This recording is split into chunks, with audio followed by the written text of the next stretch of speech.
This is Audible. Tantor Audio, a division of Recorded Books, presents Surviving the Wild, Essential Bushcraft and First Aid Skills for Surviving the Great Outdoors, by Joshua Inyart. Foreword by Dave Canterbury. Narrated by Matthew Boston. Publisher's note: in this audio edition, you will hear references to visual elements present in the print and e-book formats of the book.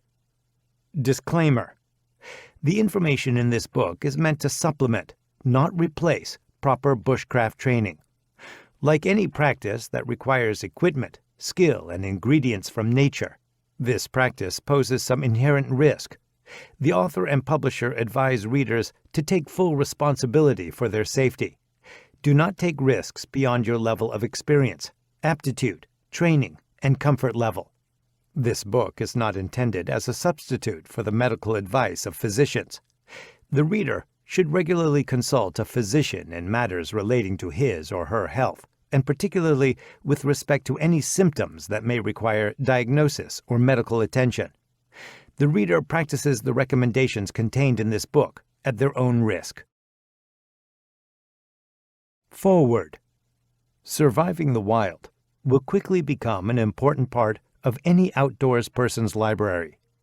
With a focus not only on bushcraft, but also survival and woodsmanship in general, Josh's extensive experience will shine as a way forward to give you some of the most up-to-date and tried and proven methods to keep you not only alive, but to help you thrive in a woodland environment. The extensive experience from both a military and civilian standpoint will only accentuate the breadth of knowledge shared in this volume of text. I have had the pleasure of working with Josh as one of the instructors at my school for several years now. From the first time I met Josh, it was like speaking to a brother. His passion for all things woodcraft related and his passion for life in the wilderness connects us in a common bond. We have spent many days and nights teaching together, and he is one of my top instructors. Our passions intertwine well.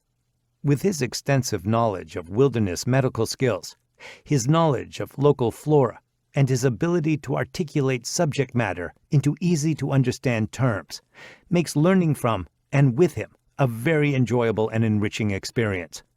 I am sure the value packed in this book will only serve to compound your own doctorate in woodsy knowledge. David N. Canterbury, owner, The Pathfinder School, LLC, author of Bushcraft 101, a field guide to the art of wilderness survival, and more. Preface. I would like to first take this opportunity to thank you for your interest in my first book. Hopefully, it will be the first of many. I don't usually like to talk about myself, but if you'll allow it, I would like to tell you who I am and where I came from. My name is Joshua Inyart. I am a former Army Ranger and Green Beret. When I say Army Ranger, I mean that I graduated from the prestigious U.S. Army Ranger School and served in the 75th Ranger Regiment. This is an important distinction to make. It is often said that the tab is just a school, but the scroll is a way of life. In other words, the Army Ranger School is a leadership school that has many branches and occupational specialties, what jobs are called in the Army. You can attend Ranger School, graduate after several weeks of training, and then return to your original job, though certainly with more recognition and distinction, having earned your tab. However, if you're a ranger that serves as part of the Ranger Regiment, being an Army Ranger is your life, day in and day out. It's where you earn your scroll, where rangers that are next in line to become leaders within the regiment have to prove themselves, an important distinction indeed. During my time in the Rangers, I served during the Cold War, in Haiti for Operation Uphold Democracy, and traveled 3 times to Panama for training, 2 of which were to attend the Jungle Operations Training Center. The value of that training, covering jungle survival techniques and gaining experience in such a wild place, cannot be overstated. Although everything in the jungle seemed to want to bite, poke, or poison me, I have to admit I enjoyed it. Killer bees, piranhas, vampire bats, and poo-flinging monkeys. What's not to love? Aside from overseas, I trained in several other locales: the woodlands and mountains of the eastern United States, the swamps of the southeast, the desert, high desert, and mountains of the west and southwest, all of which gave me extremely valuable experience across different environments and conditions. These opportunities would continue throughout my career. Those experiences, in no small way, helped shape me into who I am today. After all, in order to teach you how to survive, I myself must have learned to survive in all manner of environments. After service with the Ranger Regiment, I moved on to be a pre-Ranger instructor for the 101st Airborne Division. While I had taught before in my role as a leader, this was really my first assignment as a professional instructor. I went to the Army instructor course and graduated at the top of that class. Every day for 3 years was dedicated to learning the principles of instruction and passing knowledge and skills on to future Rangers. I would have students come back to me after they successfully earned their Ranger tabs and tell me how my instruction, and that of the other instructors, was a big part of that. I realized that they would then be the ones effectively leading troops in combat and passing on those skills. That, in my opinion, is true legacy. If you are going to leave anything behind, leave behind knowledge and skills that better the lives of others. That is what I hope to continue doing with this book. Even after this rewarding experience, the 101st Airborne Division wasn't quite done with me. I later served as an infantry scout with a unit nicknamed Tiger Force. My role as a scout was to sneak around undetected and gather information on the enemy, as well as travel ahead of larger units to make sure the routes were as secure as possible. I also worked closely with snipers to set up blocking positions and ambushes. During that time, I wrote Scout Handbook, a short book full of important knowledge and skills that were tailored to smaller scout units. This was really my first go at writing and customizing information that was directly relevant to the end user, in this case, myself and my small unit. Many years later, I ran into a guy that served in Tiger Force after me, who told me that Scout Handbook was still being used. This again reinforced the value of legacy. My next adventure was the unique training required to become a Green Beret, Special Forces Assessment and Selection, SFAS. After completing SFAS, I was selected to train as a Special Forces Weapons Sergeant. Basically, I was trained to maintain and use anything that goes boom and sends a projectile downrange toward an enemy. This was true for both foreign and domestic weapon systems. I needed to know them inside and out. But I wasn't just responsible for training my own team on them. Part of being a Green Beret means training foreign military forces that we work with on the battlefield. The foreign weapons and language training I did helped with that. I learned 2 valuable lessons from teaching people who speak a different language. First, in order for them to understand, everything has to be broken down into the simplest terms. Second, anything can be learned by anyone if you develop a system or template. Both of these lessons are still part of how I approach training others today. Part of the Special Forces qualification course was SEER training, which stands for Survival, Evasion, Resistance, and Escape. I had gotten some basic survival training in the Rangers, but this was really my first taste of actual dedicated survival training. None of my training was easy, just as learning to survive in the wild can be a challenge. But having a systematic approach to developing skills is valuable. This underlying lesson has influenced how I approach training others. The famous college basketball coach John Wooden once said, "Champions are brilliant at the basics." One of the most important lessons I've learned and applied to my own system of training is that there is really no such thing as advanced skills. There is only brilliance in the basics. Having a multitude of fancy or gimmicky skills that you're capable of performing at a mediocre level will never beat being outstanding at the basic skills that just work. Those are the skills you can rely on when the going gets tough, so they should always be the focus. More skill will always be better than less skill, with the understanding that each skill is fully developed in the first place. After training on the running and gunning techniques of room clearing and close quarters battle, I was fortunate enough to be chosen to train as a sniper on my team. Being a sniper in the Army is a secondary job, not a primary occupation. I was still a weapons sergeant, but would also be one of the snipers for a particular mission if needed. The training for this was several weeks long.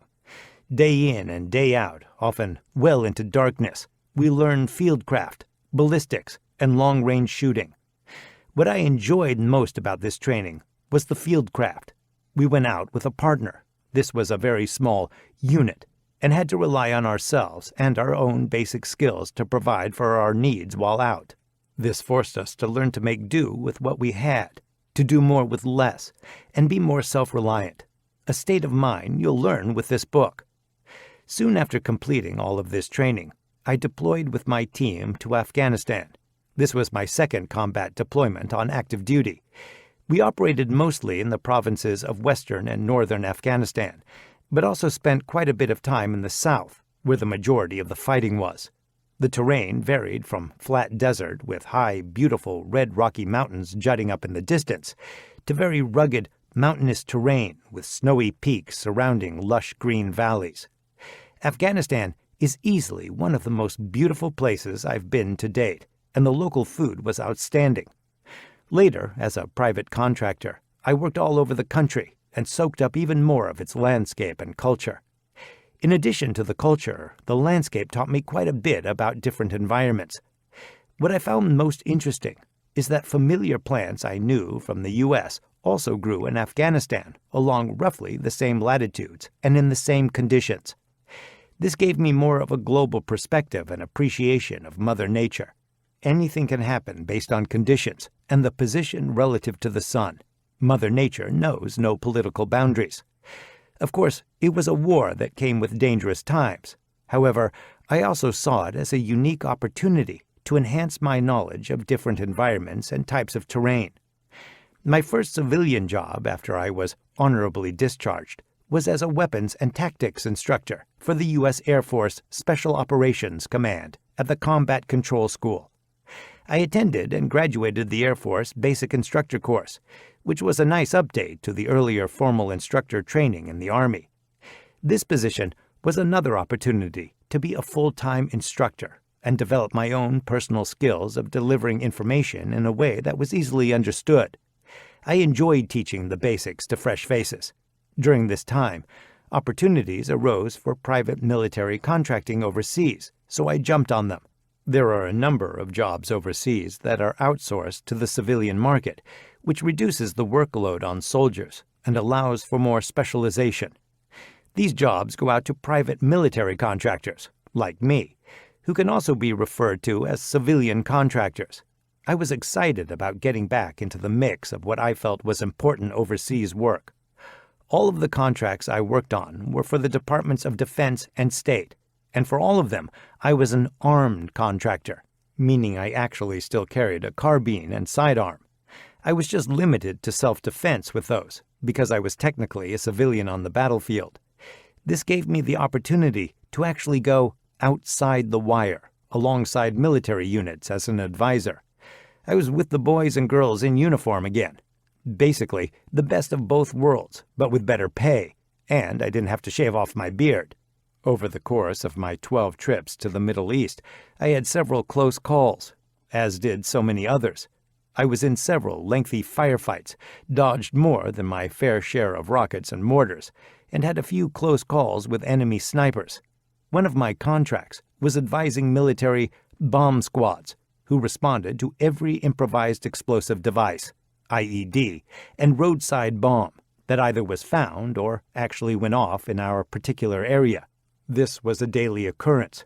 We were targeted more than others because of our ability to defuse those devices, which apparently went against the insurgents' plans. As they say, combat is often days, weeks, and months of boredom, with minutes of sheer terror mixed in periodically. That's fairly accurate, although I cannot remember ever actually being scared. Things happen quickly. You react based on your training, and you either come out on top or you don't, often without any actual choice in the matter other than being there and getting lucky. So after spending so much time pressing my luck in the Middle East, I decided I needed to move into a profession that might be less hazardous to my health. but the ability to disassemble, reassemble, perform a functions check, and bore sight an M40 105mm recoilless rifle wasn't such a marketable skill in the civilian sector. Who knew? So I chalked my weapons and tactics training up to fun had and started looking at opportunities to move into the medical field. After all, the only other thing I really enjoyed from my service besides the weapons and tactics were being outdoors, learning survival and woodsman skills, instructing, and honing my medical skills. During one of my last deployments as a private military contractor, I was given the opportunity to attend a civilian emergency medical technician (EMT) course. I jumped at the chance to attend, and thank goodness I did. I ended up meeting my wife there. Another thing that made this experience so special was that the instructor knew my background and allowed me to adapt his teachings to my tactical trauma training in a way that was more applicable to the battlefield. This was, of course, more useful to me, and it set the foundation for how I would adapt all of my medical training to a more applicable remote wilderness emergency. Most EMT courses are black and white and bound by protocol, whereas I, thanks to the instructor, was allowed to think in color and adapt what I knew to situations as they arose. This is the sort of real-life approach you'll find in this book. As I later pursued being a physician's assistant, I was able to expand on these skills even more. Amid all the medical training, I kept my instructor skills honed by returning to service once again, this time with the Marine Corps Special Operations Command. I took on a contract to be a sniper and ground warfare instructor, where I and the rest of the team were responsible for the sustainment and pre-deployment training of already qualified Marine Raiders. Basically, we brushed them up on their skills before they went off to war. I also often handled the tactical trauma and medical side of training, which I found particularly satisfying, since that was what I was pursuing as a future PA. While I did this, I continued building a business on the side that captured my other interests, being in the woods and practicing and teaching survival and woodsman skills. I started a YouTube channel and began releasing videos on wilderness skills. I originally named the channel after myself, but found that very few people could pronounce my last name, and even fewer could actually spell it. When I taught smaller seminars, students would ask me for the name of the channel so they could look it up, and I'm reasonably sure many never found it for this reason. That's why I decided to change the name to something more marketable and memorable. It was a toss-up between Crusty Old Ranger and Gray-Bearded Green Beret. Both were meant to pay homage to my roots and to give the impression that I was an older, possibly wiser version of my younger self. Although it was hard for me to decide which had a greater impact on me, being a ranger in my younger days or being a Green Beret in my later years, I was advised by a close friend that civilians consider the Green Beret more prestigious. He also informed me that he thought both were corny, and I couldn't refute either point. Now, I'm probably more commonly known as the Gray-Bearded Green Beret, or simply Graybeard, or GB squared. In hindsight, I probably should have chosen the Crusty Old Ranger moniker.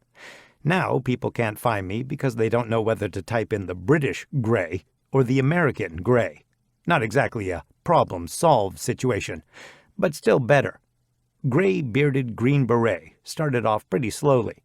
I put in quite a bit of time, money, and effort for 2 solid years and saw less than a $10 return on that investment. I had about 500 subscribers and considered stopping YouTube altogether because I wasn't reaching the audience I'd hoped for. But my buddy Sean Kelly, Corporal's Corner on YouTube, convinced me to just keep working at it. Not long after that, I had a video go viral, and the channel took off. Other companies began to hire me and pay me to do videos for their channels, and I was being invited to teach courses in more and more places. Over time, this side pursuit would successfully take over all the others, bringing me to where I am today. Now I'm a professional wilderness skills instructor that specializes in what I consider a hybrid blend of military survival, emergency survival, and primitive survival, mixed with a heavy dose of bushcraft, disaster preparedness, wilderness medical, and weapons and tactics training. I'm probably outside the norm of those industries in a lot of ways, mainly because I'm not a product of any one of those industries. My teaching style and systematic approach to these subjects are a result of where I came from, a blend of a variety of experiences, instructors, training sources, and interests over decades. So where did this all start? I was born and raised in southern Ohio, along with one sister, awfully close to the setting of The Frontiersman by Alan W. Eckert. I was a stone's throw away from the Ohio River Valley and the Shawnee State Forest. They were my playground growing up. When I was 7 years old, my family moved out to an extremely rural area, Otway, Ohio. For me, that year was the beginning of a lifelong love of the wilderness. I spent most of my time in the forest from then on. That same year, I also went to visit my father in Divide, Colorado. We were in a little A-frame cabin up in the mountains. Every day after my dad went to work, I'd grab a Zebco 33 fishing rod and head off through the mountains to 3 ponds that were chock full of trout. I'd spend all day filling the stringer, and when I returned with my catches, my grandpa and I would clean and cook them. For 2 months, I was alone in the wilderness, wandering around the mountains by myself all day, every day. That was my first taste of what I considered freedom. Back then, I was too young to realize the dangers of having no map, no compass, no emergency signals or gear, no idea that the mountains even had mountain lions or bears, and no concept of how far I was going away from home each day. It was just me, a fishing pole, a bad haircut. I got bored, cut my own bangs, could not get a straight line, and eventually ran out of bangs trying to fix it. And the wilderness. I often wonder if I've subconsciously been chasing that same freedom ever since. I stayed in the woods, obsessed with the idea of joining the military and being outside, counting down the days until I was old enough to join the Army. My parents had to consent to my signing up the summer between my junior and senior year. I left for basic training 5 days after I turned 18. I'm fortunate enough to say that I was and am what I wanted to be when I grew up. I've spent tens of thousands of hours in the woods, developing and teaching the survival skills I've learned over my lifetime. Most people will spend 40 hours a week at an office. My office is the woods. I don't tell you any of this to make it sound like I'm a big deal. I'll only tell you this. I was trained by the best, was a member of some of the best units, and have since been fortunate enough to, in turn, train the best. Being an instructor is not a hobby for me. It's my profession, and has been for much of my adult life. Everything in this book is based on field experience, not theory. I know what good is. I know what bad is.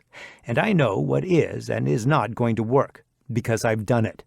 The only way to teach from experience is to be experienced. Conventional wisdom and what's normally accepted and regurgitated is not always accurate. It either works or it does not, and the only way to be sure is to test it. My motto is, be prepared first, then be prepared to find yourself completely unprepared. My training philosophy recognizes that there's an inverse proportion between gear and skill. The lower your skill level, the more you need to rely on gear to keep you safe in the wilderness in an emergency.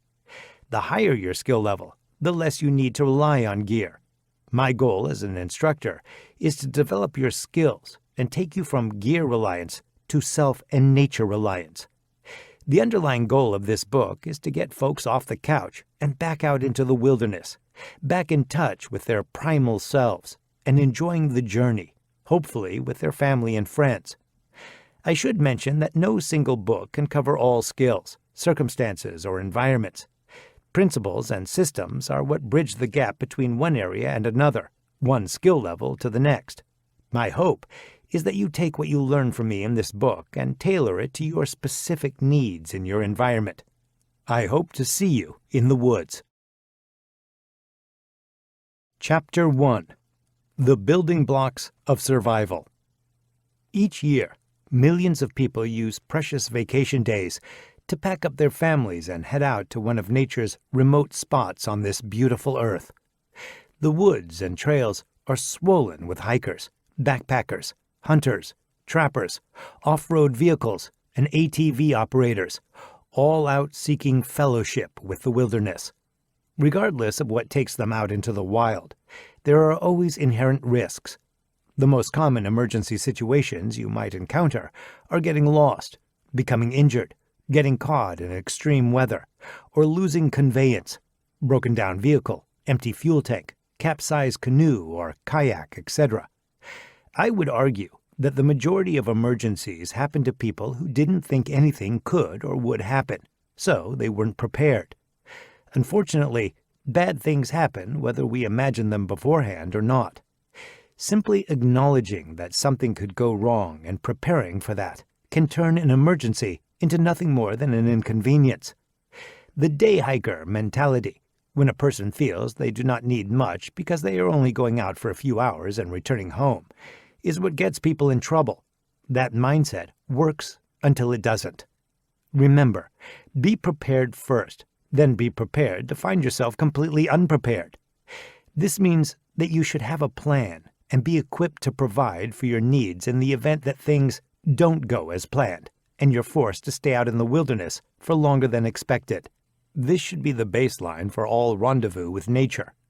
From there, you should aspire to learn how to source more of what you need from the wilderness. Not only will this allow you to confidently and safely lighten your load, it will also give you the knowledge and skills you need when you find yourself in an emergency. Mother Nature will punish the specialist and reward the generalist. If you specialize in doing things one way and the conditions are not right for you to do it that way, you will likely fail. If you are generally good at doing things a lot of different ways, then whatever the conditions are, there's a good chance you'll be able to adapt and succeed. This is something to keep in mind as you begin your journey toward being more self- and nature-reliant. The definition of survival. Survival, quite simply, means to stay alive, often despite difficult circumstances. In order to survive, we must meet basic biological needs. We need air to breathe, water to drink, clothing and shelter to maintain our core body temperature, calorie consumption for energy, and rest. In addition to these, we may need medical care to handle life-threatening injuries. Assuming we have adequate air and respiration, we can shorten that list to first aid for life threats, core temperature control, hydration, calorie consumption, rest. Understanding those needs allows us to prioritize the tasks we may need to accomplish in order to survive. These are called survival priorities. I should mention that I personally do not believe that survival is a break glass in case of emergency subject, nor do I believe it to be a situation where you're down to nothing and your life depends on your ability to repurpose trash and sticks to suit your needs. Survival hacks are generally nothing more than entertainment and far from practical to stake your life on. If you ever find yourself down to needing to use a gum wrapper or cheese puff to start your fire, take a seat, have a moment of quiet reflection, and ask yourself how you possibly failed to prepare for something so simple. Ask yourself why you're counting on a gum wrapper or cheese puff to save your life. Why didn't you just put a lighter in your pocket and carry some emergency tinder? Be prepared first. So, how do you define what is and isn't a survival skill? What should be included in a guide on the subject and what shouldn't? Labels and definitions are the subject of many heated debates. Some folks feel very strongly that certain things are survival-related, certain things are for bushcraft, and certain things are for preppers. I think the labels don't matter as much as people think. They're all intertwined. Skills that I learned in the woods that many consider bushcraft are still skills I can rely on in the woods for survival during an emergency, and vice versa. Our needs are our needs, regardless of why we went into the wild. If a tool and/or skill can provide for our needs for one activity, it can do the same for another. The survival priorities. So, what's going to kill you first? Learning your survival priorities will help you figure this out. These can differ from one environment to the next, from one situation to another. It's good to know the formula, but the order must be decided by your current situation. They'll normally be prioritized by immediate needs, preventive needs, and supplemental needs. Immediate needs. First aid for life threats. During one of my EMT courses, my instructor said, "Air goes in and out. Blood goes round and round. Any interruption to either of those is a life threat." That may be an oversimplification, but the message is clear. Anything that can stop these things from happening within the next few minutes becomes your priority. Lack of air or blood volume will rob oxygen from our tissues and soon result in death. Minor injuries that are non-life-threatening can wait and are not an immediate needs priority. If you have a life-threatening injury, that is obviously priority number one. Core temperature control. Maintaining your core body temperature will be one of the most important things you do besides handling any immediate life threats. While you may think that shelter is the first thing to set up, that's not always the case. Most think of shelter in the form of a house, cabin, tent, or tarp. We build these to protect us from the elements and maintain our core body temperature. We keep warm in 3 ways. Clothing. So long as it is appropriate for the environment, clothing is your first form of shelter. It's the first line of defense against the elements. Your clothing choices should consist of several layers that you can put on or take off as needed. Some may be worn, while some may be packed away in case the temperature drops. As a general rule, you should be comfortably cool when moving and comfortably warm when stationary. Having several layers allows you to do that. Rather than going all out on a huge down jumpsuit you found online, you can always add more layers, but you can only take off so many before it becomes a legality issue. Fire. Fire also allows us to maintain our core body temperature and, in that way, is a form of shelter. It can keep us warm and prevent hypothermia. In many environments, a fire can be used without a shelter overhead. In my winter survival course in the Adirondack Mountains of northeastern New York, with temperatures well down into the single digits and below, students have to build a traditional debris hut in preparation for a no-gear, no-fire, worst-case scenario. This shelter is constructed from a frame made of logs and sticks and covered by debris. That debris, leaves, pine needles, conifer boughs, etc., provides insulation and protection from the elements. The following night, they use an open-air shelter on a bed made of evergreen boughs next to a long fire, a body-length fire, with additional logs stacked behind them to act as a wall and provide fuel through the night, and no overhead cover. When there's no chance of rain or snow, overhead cover isn't always necessary. All the students remarked on how much warmer they were next to a fire compared to inside the debris hut shelter with no fire. Having both a shelter and a fire is the best option, but if you cannot have both, a fire is usually the better choice between the two. I've never heard of anyone dying of hypothermia next to a roaring fire. In addition, if you somehow become soaked with water, the first thing you need to do is get a roaring fire going and change your clothes, or dry the clothes you have on if you don't have any spare ones. Taking the time to build a shelter while you're wet and climbing inside still wet is not the best option. Build the fire first. Dry out and warm up next to your fire as you build your shelter.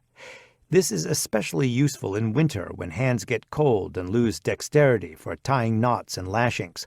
Having a fire going to warm your hands back up is an essential part of shelter construction. Shelter. Shelter in the form we typically think of, tents, tarps, hammock systems, etc., will help maintain your core body temperature and protect you from the elements. As a general rule, your shelter should be small in colder weather so that it can trap more body heat in and lose less to the environment, and much larger in hot weather to allow that same heat to escape. Hydration. Our bodies are made up of 60% water, making it vital for many physical and physiological functions. We cannot go exceptionally long without it. Dehydration can also reduce your ability to regulate your core temperature. Depending on your size, you likely need 2 to 3 liters of water per day. Obviously, you'll need more if your activity level is high, you're injured, or if you're in a particularly hot or dry environment. The need for water may outweigh other priorities in those situations. Calorie consumption. Although a person can go for long periods of time without food, caloric intake is necessary to maintain energy levels and cognitive function to make sound decisions and physically provide for other needs. Having said that, food would never outweigh first aid for life threats, core temperature control, or hydration. In addition, consuming food will likely also increase your need for water consumption to digest it. It is said that we can go up to 3 weeks without food, but who would rely on that fact? After missing just a few meals, food begins to consume a person's thoughts. 3 weeks is just how long it takes for us to slowly starve to death. We'd be functioning at a reduced rate well before that. Rest. This priority is left off most lists, but it shouldn't be.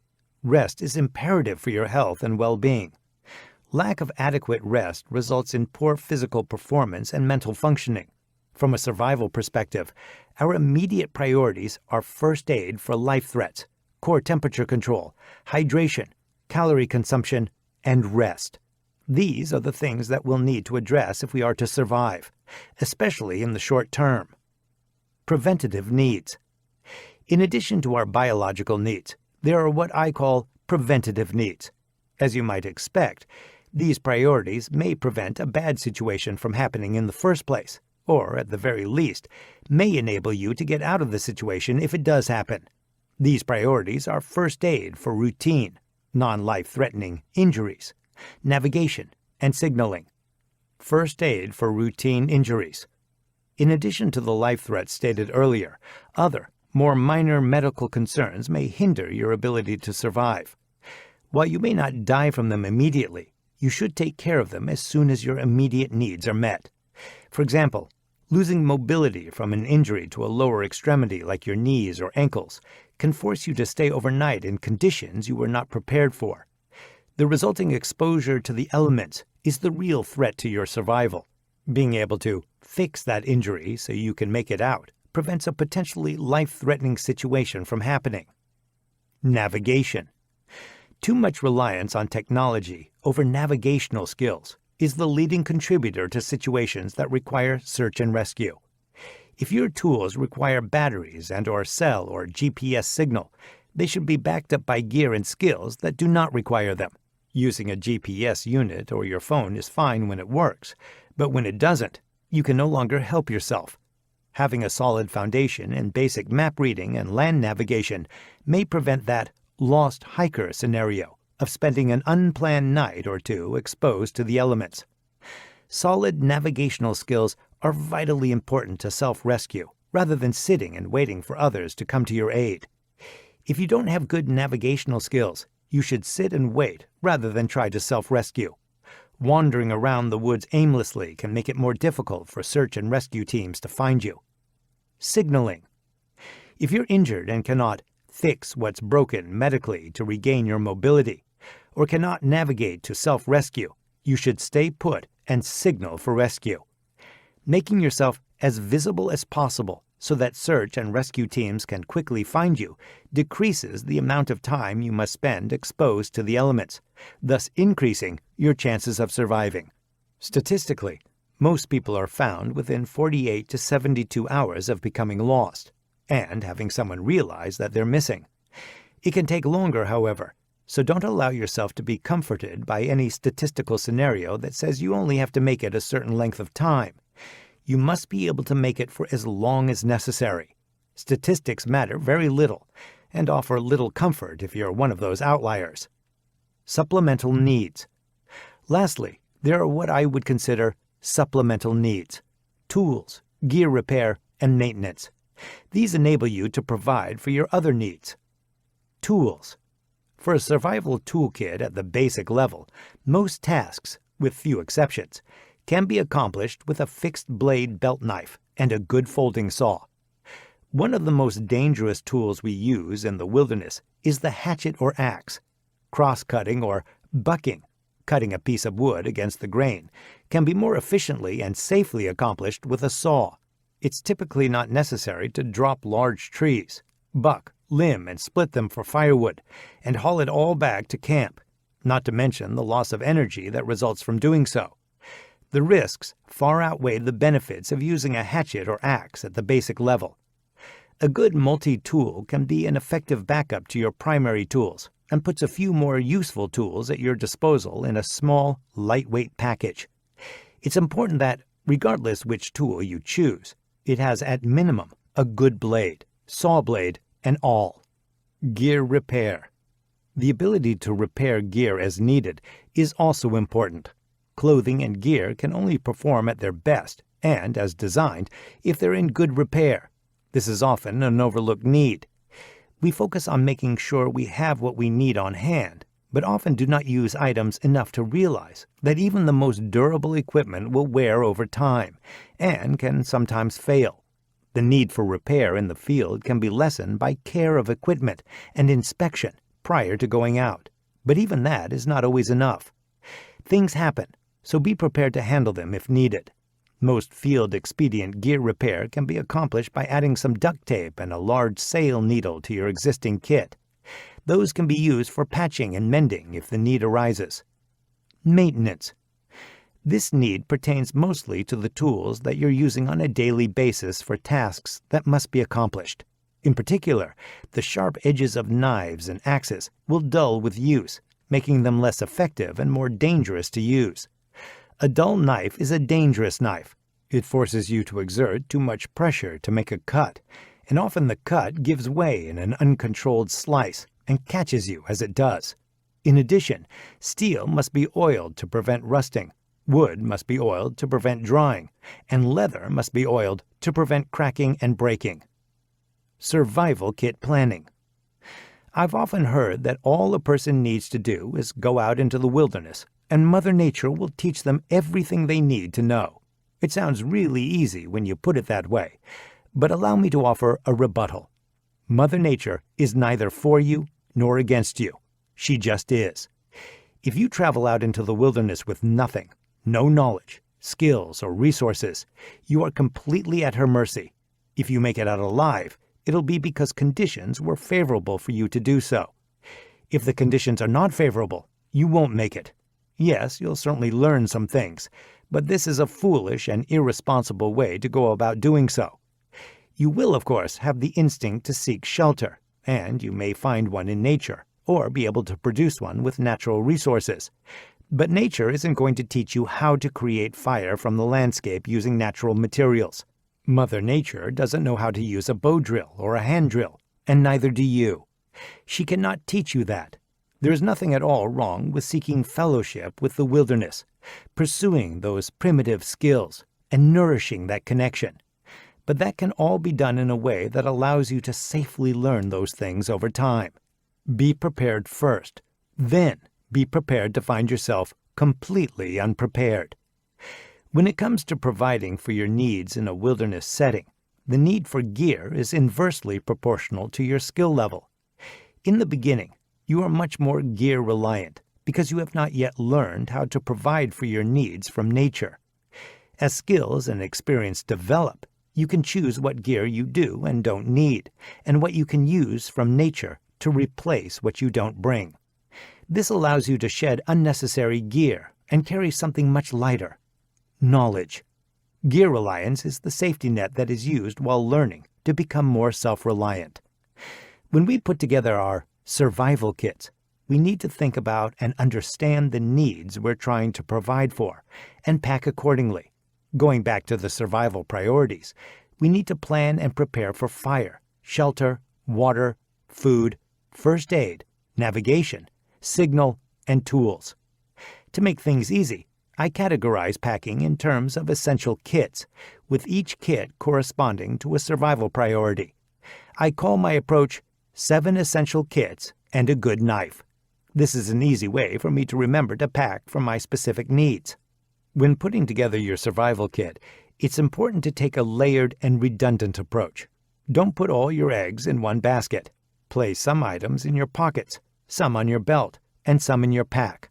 For example, I'll usually carry a lighter in my pocket, a ferrocerium rod in my belt pouch, and matches and a magnifying lens in my pack. By doing this, even if for some reason I'm separated from my pack, I still have the means to get a fire going in an emergency. I call it a survival kit because it's catchy and you'd use it for survival. However, it isn't only for survival or emergencies. It's just a kit that will provide for your needs in the wilderness. It's not much different than what I pack for activities like hiking, backpacking, and camping. We will discuss more on each specific kit and how to use the items within each in later chapters. The psychology of survival. Is survival more physical or more mental? We often hear that survival is 99% mental, and that you must have the will to live or the will to survive to make it. All these statements are too vague to be useful. They're catchy enough to make a person sound like they gave an answer, but offer nothing quantifiable to the questioner. These are canned answers with an easy open lid and an easy pour spout that spill out effortlessly when the subject of survival psychology comes up. What do they mean? There are 24 hours in a day, so does survival being 99% mental mean that I only need to do physical tasks for 1% of the day, less than 15 minutes, and all should go well? Does will to live mean that all I must do is want to stay alive? Got it. I am there. Now what? How can I put that into action to save the lives of my family or myself? Your ability to survive depends on your willingness to adapt to your new environment and provide for your own needs, despite the conditions you face, for as long as necessary. As a species, we have progressed so far that we often don't even think about what our needs are and how they're being provided for daily. Thermoregulation is maintained by a closet full of clothes, a 3-bedroom, 2-bathroom house, a pile of blankets, and a digital thermostat on the wall. Water comes at the turn of a faucet knob or twisting of a cap. Food is stockpiled in the fridge, cabinets, and freezer, and when that runs short, the grocery store is never far away. Delivery is even an option. We never really allow ourselves to be even remotely uncomfortable, and many cannot fathom a situation in which they would ever be. Our ability to provide for our needs has adapted to the availability of those modern comforts. Many no longer see the need to know how to start a fire, construct a shelter, procure water off the land, and make it safe to drink, or trap, hunt, and fish for food, let alone clean, dress, and prepare it. We've been reduced to the end-user consumer in that process. So why wouldn't we struggle in an emergency? We're taken out of the environment that we've adapted to over a long period of time and are forced to quickly adapt to a new, often hostile environment, requiring skills we may not have. Thermoregulation is no longer controlled by that thermostat on the wall of your house. There is no tap for water. The grocery store is not around the corner, and nobody delivers out in the wilderness. There are no GPS or road signs to lead you back. The emergency room is not right down the road. Your cell phone is either dead or dying, if you even have a signal to begin with. Your needs have not changed, but your circumstances certainly have. Living is going to be a lot harder for you, and dying will be a lot easier. So easy that you'll have to dedicate your whole focus to preventing that from happening. It's a race against time, and the clock has already started. You must want to adapt to your new reality. That's what is meant by having the will to survive. You must maintain that will despite physical, mental, and environmental hardships. Will, in this context, is defined as the power of choosing one's own actions. It's not enough to just choose to live, however. One must also choose to take the actions necessary to facilitate life. Those actions are physical. The opposite is also true. A person who chooses inaction, who physically lays down and stops providing for their own needs, will succumb if not rescued. Knowledge of self, knowing what you are made of, is a valuable lesson that can only be truly learned through facing challenges. When you're cold, wet, tired, hungry, and scared, that's when you meet the real you. So how can we be better prepared? Realistic training and repetition of basic survival skills, under stress and in less than ideal conditions beforehand, will lessen the demand on you to adapt in such a condensed period later. You need to fail during training until you get it right, so that you don't fail during an actual emergency. This philosophy exists in nearly all aspects of life, with survival being the most important. A true lesson in survival psychology cannot be taught by a PowerPoint presentation. It can only be learned in the field. It doesn't matter what most people do or how they react under certain circumstances. It matters what you do and how you react under those circumstances. How do you react to extreme temperatures, dehydration, lack of food, and sleep deprivation? Do you lay down, quit, and stop providing for your needs? Do you get angry and frustrated, clouding your judgment? Or do you dig down deep and do what you must do to stay alive? If you've never physically been tested in these conditions, then you may be approaching your wilderness encounter with theory rather than experience, and that may very easily get you killed. Seek out training courses that take you out of your comfort zone so that you can be tested under supervision with a safety net. Find courses that are designed to teach you valuable skills, as well as give you valuable experience. Above all, the unspoken lesson will be knowledge of self. It's one of the most valuable lessons you can possibly learn, and Mother Nature is the best teacher. Find courses that set the conditions for you to meet her, and you'll be introduced to the real you in the process. Some common reactions to emergencies you should know up front are fear, anxiety, anger, frustration, depression, loneliness, boredom, and often guilt for having ended up in the situation to begin with. You can be better prepared to handle those things if you have that knowledge of self. Anticipate those fears, are realistic, adopt a positive attitude, always remind yourself what is at stake, and train now for skills you may need later. The triangle of survival. It's often said that when it comes to survival, knowledge is most important. I must respectfully disagree. There are three things that work together in the triangle of survival: knowledge, skills, and resources. Without one, the other two do not matter, and without the other two, one alone doesn't help you. Knowledge, in this context, is the theoretical understanding of a given subject. It is more academic. Skills are physical applications of that knowledge. They are more practical. Resources are materials onto which knowledge and skills are applied to make something happen. These are limited to what you have in your pack or what you can find in nature. Let's look at firemaking as an example of using the triangle of survival. Perhaps I know the theory and practical steps to lighting a fire, but am I skilled at using a spark-producing tool like a ferrocerium rod, ferro rod for short? And do I have the resources to build a proper tinder bundle to accept the heat from one, get a fire going, and keep it going for my needs? My goal with this book is to give you the academic knowledge you may need in a backcountry emergency. You must still take this knowledge and go out and physically develop the skills through practical application.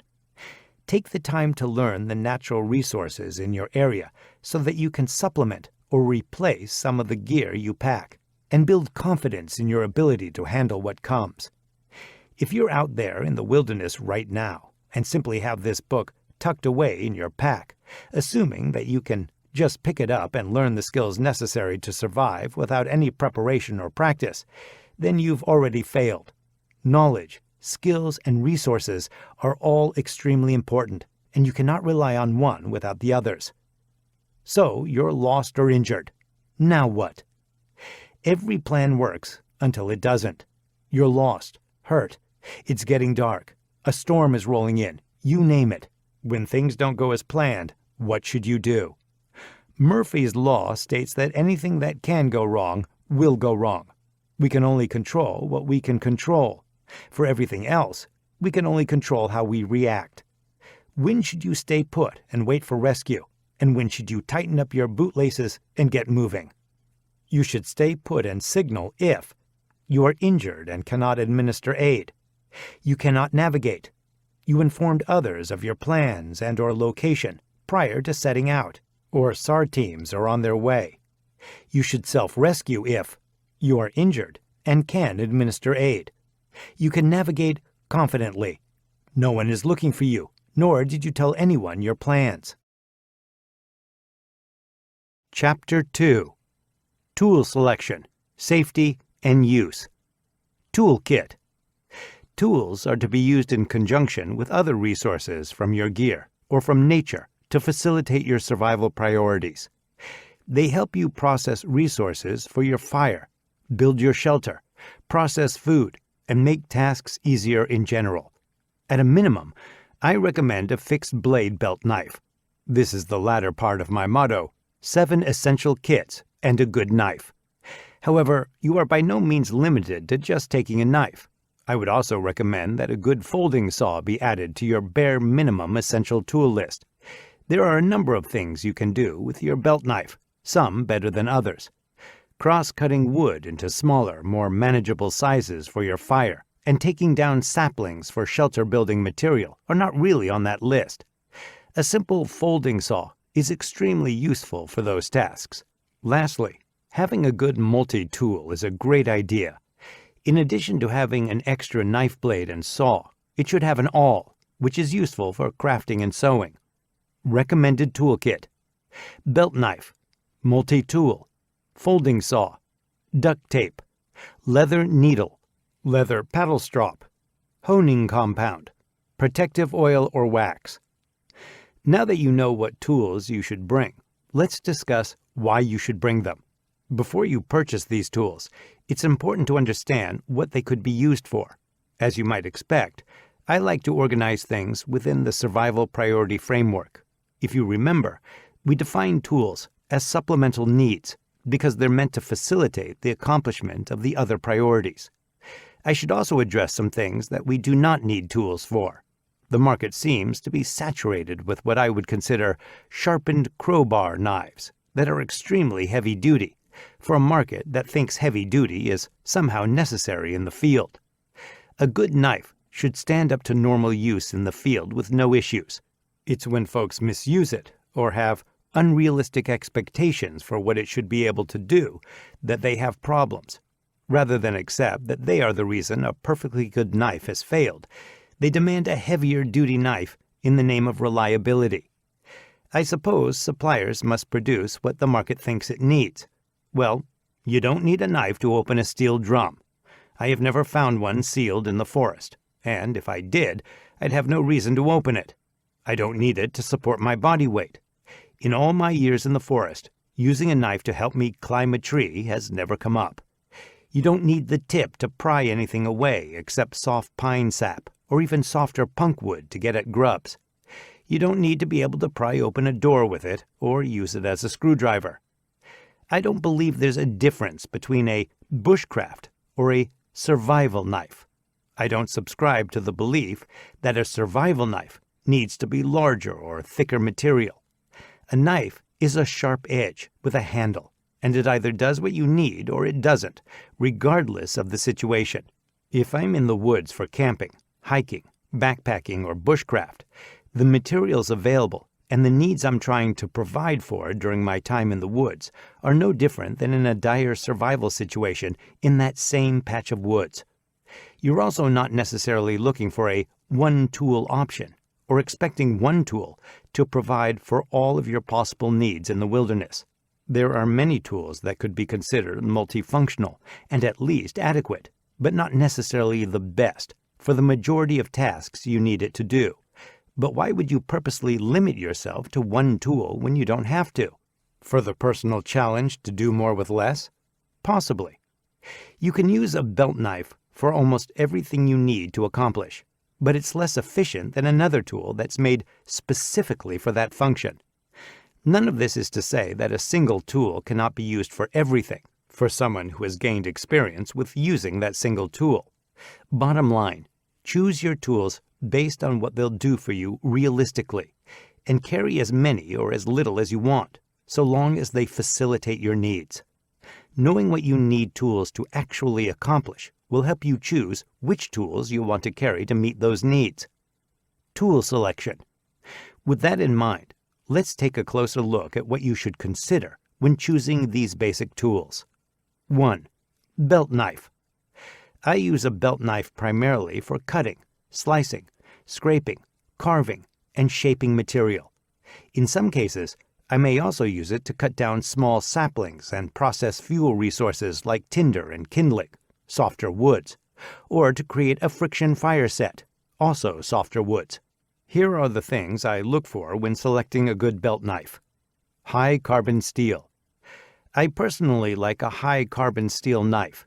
This is a bit of a misnomer, as many stainless steels also have an exceedingly high carbon content. I think a better term for my preference may be a naked high carbon steel.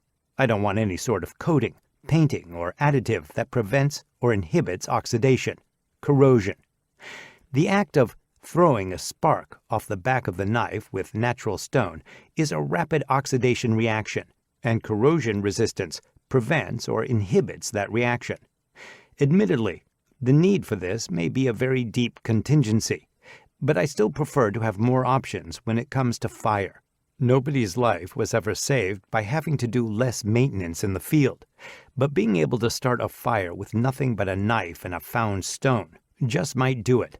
One exception to this coating rule is the black coating used on Morik-Neve blades, like the Bushcraft Black and the Carbon Garberg.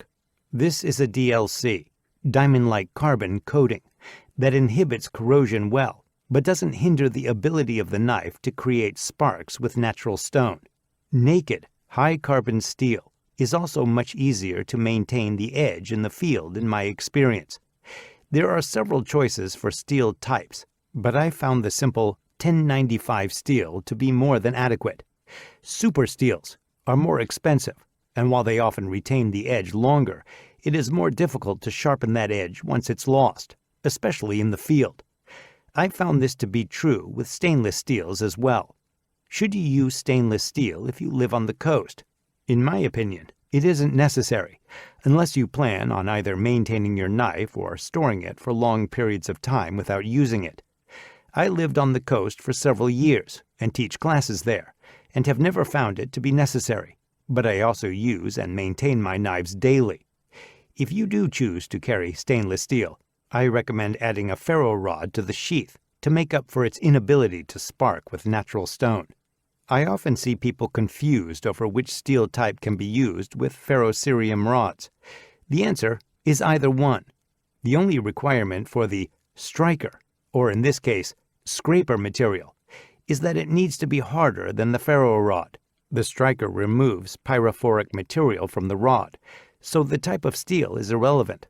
Where it does matter is with percussion ignition, traditional flint and steel. The harder rock removes pyrophoric material from the spine of the knife, and a stainless steel is going to prevent or reduce that ability, as are many coated or painted blades. Blade length. For my primary belt knife, I like a blade that's somewhere between 4 and 5 inches. I found this to be the most useful length for most tasks that I need a knife to do.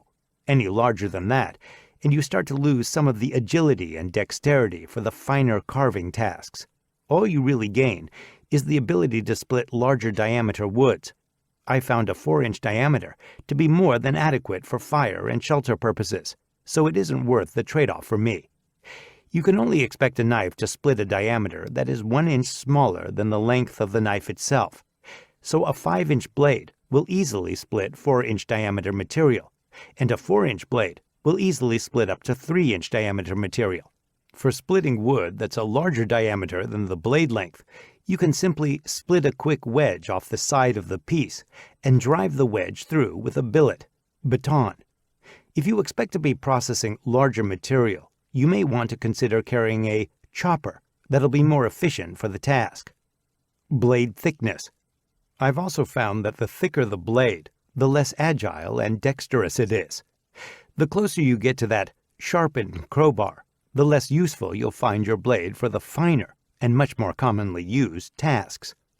I like knives that are 1/8 inch thick or less. Tang. The tang is the rear portion of the blade that either protrudes from the handle or becomes part of the handle. There are several different types, including full, partial, and rat tail. When using a correctly made knife under normal circumstances for tasks it was designed to do, almost any tang style can be adequate. Of course, there will be some exceptions with material. production, and quality control from the manufacturer, as well as poor skill level and abuse from some end users. However, a good knife from a reputable brand that's used properly will rarely, if ever, break on you, regardless of the tang. Some people do like the added, or at a minimum perceived, additional strength provided by a full tang blade. I cannot disagree that a full tang might be stronger than other styles. It's a single piece of steel for the entire blade and handle. With that said, one tang design being stronger than another doesn't mean that the other is not also strong enough. Which one you choose for your primary belt knife is up to you in the end. Most often, I personally choose full tang with a protruding tang. I don't feel the full tang is needed, but I do think the protruding tang that I gain from it on some knife designs is extremely useful. Sharpened 90-degree spine. This is essential for using your knife as an effective striker for a ferro rod.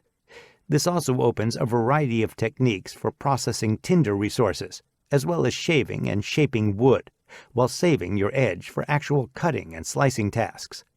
This will reduce the amount of times you have to maintain the edge of the knife in the field. Grind. The grind is the reduction of material that makes it thin enough to be sharp. There are a few different grinds that are used for the knife edge. Some of the most common and most popular within the outdoor community are convex, Scandinavian, saber, and flat. Flat grinds are tapered to the full height of the blade. The thinnest portion is, of course, the edge, and it maintains a specific angle all the way to the spine, resulting in a flat surface on each side. This grind is extremely sharp and relatively easy to sharpen in the field. A Scandinavian, or Scandi grind, is a single angle on each side that begins at the edge. That taper does not extend up the full height of the blade. This creates a single bevel that's extremely sharp and quite easy to maintain. The bevel is the surface, or surfaces, of the blade that has been removed to form the angles that come together on the edge and make it sharp. Think of a saber grind as a Scandi grind with a secondary bevel. It's also known as a compound grind because there are two grinds creating the edge. The secondary bevel offers more strength to the edge as compared to a Scandi. The trade-off is that it's not as easy to maintain due to the angle difference. The convex grind is extraordinarily strong, if not the strongest. However, convex grinds are not as straightforward as other flatter grinds that can be indexed against a strop or stone. Both sides are rounded as they come toward a single edge. They require a little more skill to be maintained effectively. This is another example of something being stronger, not necessarily meaning that the others are not also strong enough. Grind choice is another personal preference. I personally choose a Scandi grind because it is extremely sharp and extremely easy to maintain in the field. 2. Multi-tool. I typically carry a multi-tool so that I have an additional knife blade and a few more options for different needs that may arise. I personally like the Swiss Army knife, SAK style, over the style that has pliers. I found that outside of trapping when I need to cut snare wire or the like, or fishing when removing a deep hook, the pliers are of little use in the field. The SAK is more comfortable for use on more common tasks. Regardless of what you choose to carry, the three most important tools on it are the blade, the awl, and the saw. These are typically smaller, but do provide some redundancy on those three categories of tools. It should be noted that a true backup knife should be capable of accomplishing the same tasks for which you are carrying the belt knife. If it doesn't, it's not an adequate backup that could replace it. It's simply a secondary or supplemental knife. 3. Saw. Primarily, I use a saw to cut down saplings and trees, and to cut material to length. Depending on the size of the material and the amount I expect to process given the conditions, I have several different sizes of folding saws. I also have both dry and green wood bucksaw blades that I can make a frame for in the field, and a collapsible buck saw that packs well and goes together easier. My favorite folding saws are Silky brand saws.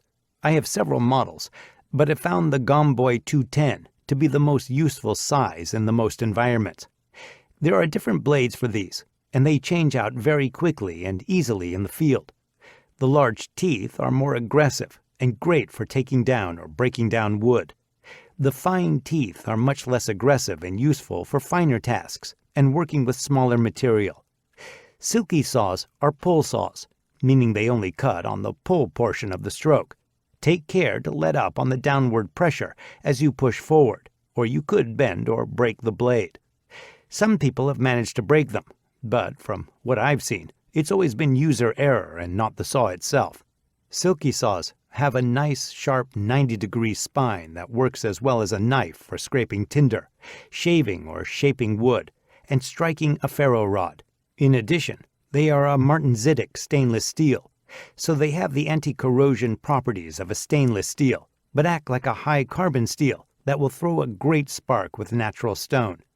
The Bahco folding saw is a good saw that cuts on the forward and back stroke, but its finer teeth are less aggressive, so it cuts noticeably slower and less efficiently than the Silky.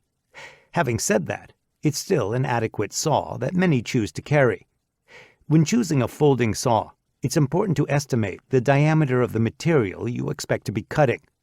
For ease of use and efficiency, you want your saw blade to be double the size of the material you're cutting. If your saw blade length is the same as the diameter of the wood you want to cut, there's no room to use it in a sawing motion across the material. However, if you have 4-inch material and an 8-inch saw blade, you have plenty to work with to get through the cut efficiently. The Silky Gomboy 210 that I choose most often has a blade length of 210 millimeters, 8.268 inches, which is plenty of saw for the 4-inch or less material that I plan to use. Knife safety. Anytime you use a knife, or anything with a sharp edge for that matter, there is a risk of cutting yourself or another person. It is extremely important to practice good knife safety to prevent injury.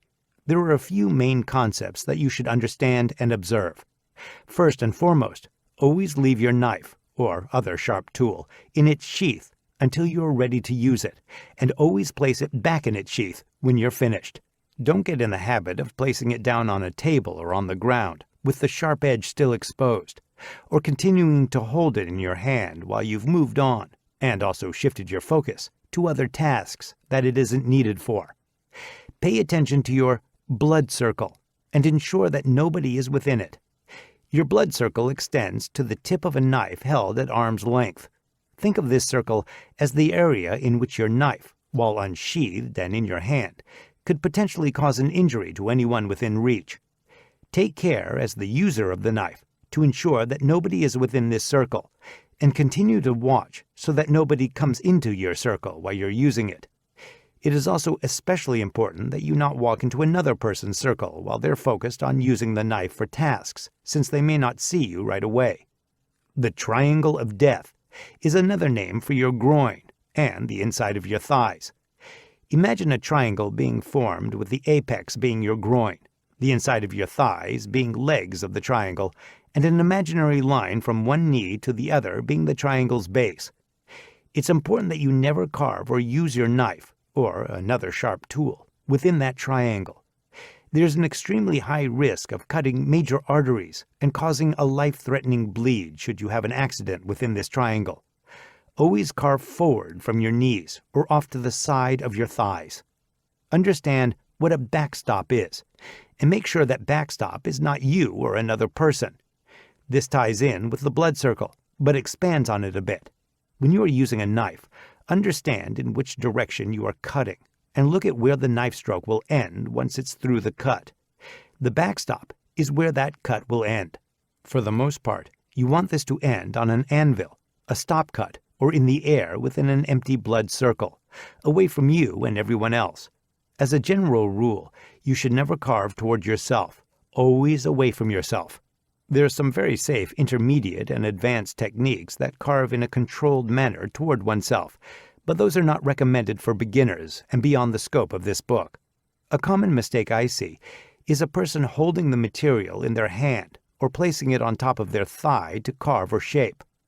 Always ask yourself where the cut will end once it's through the material, and where it will stop if you slip when making that cut.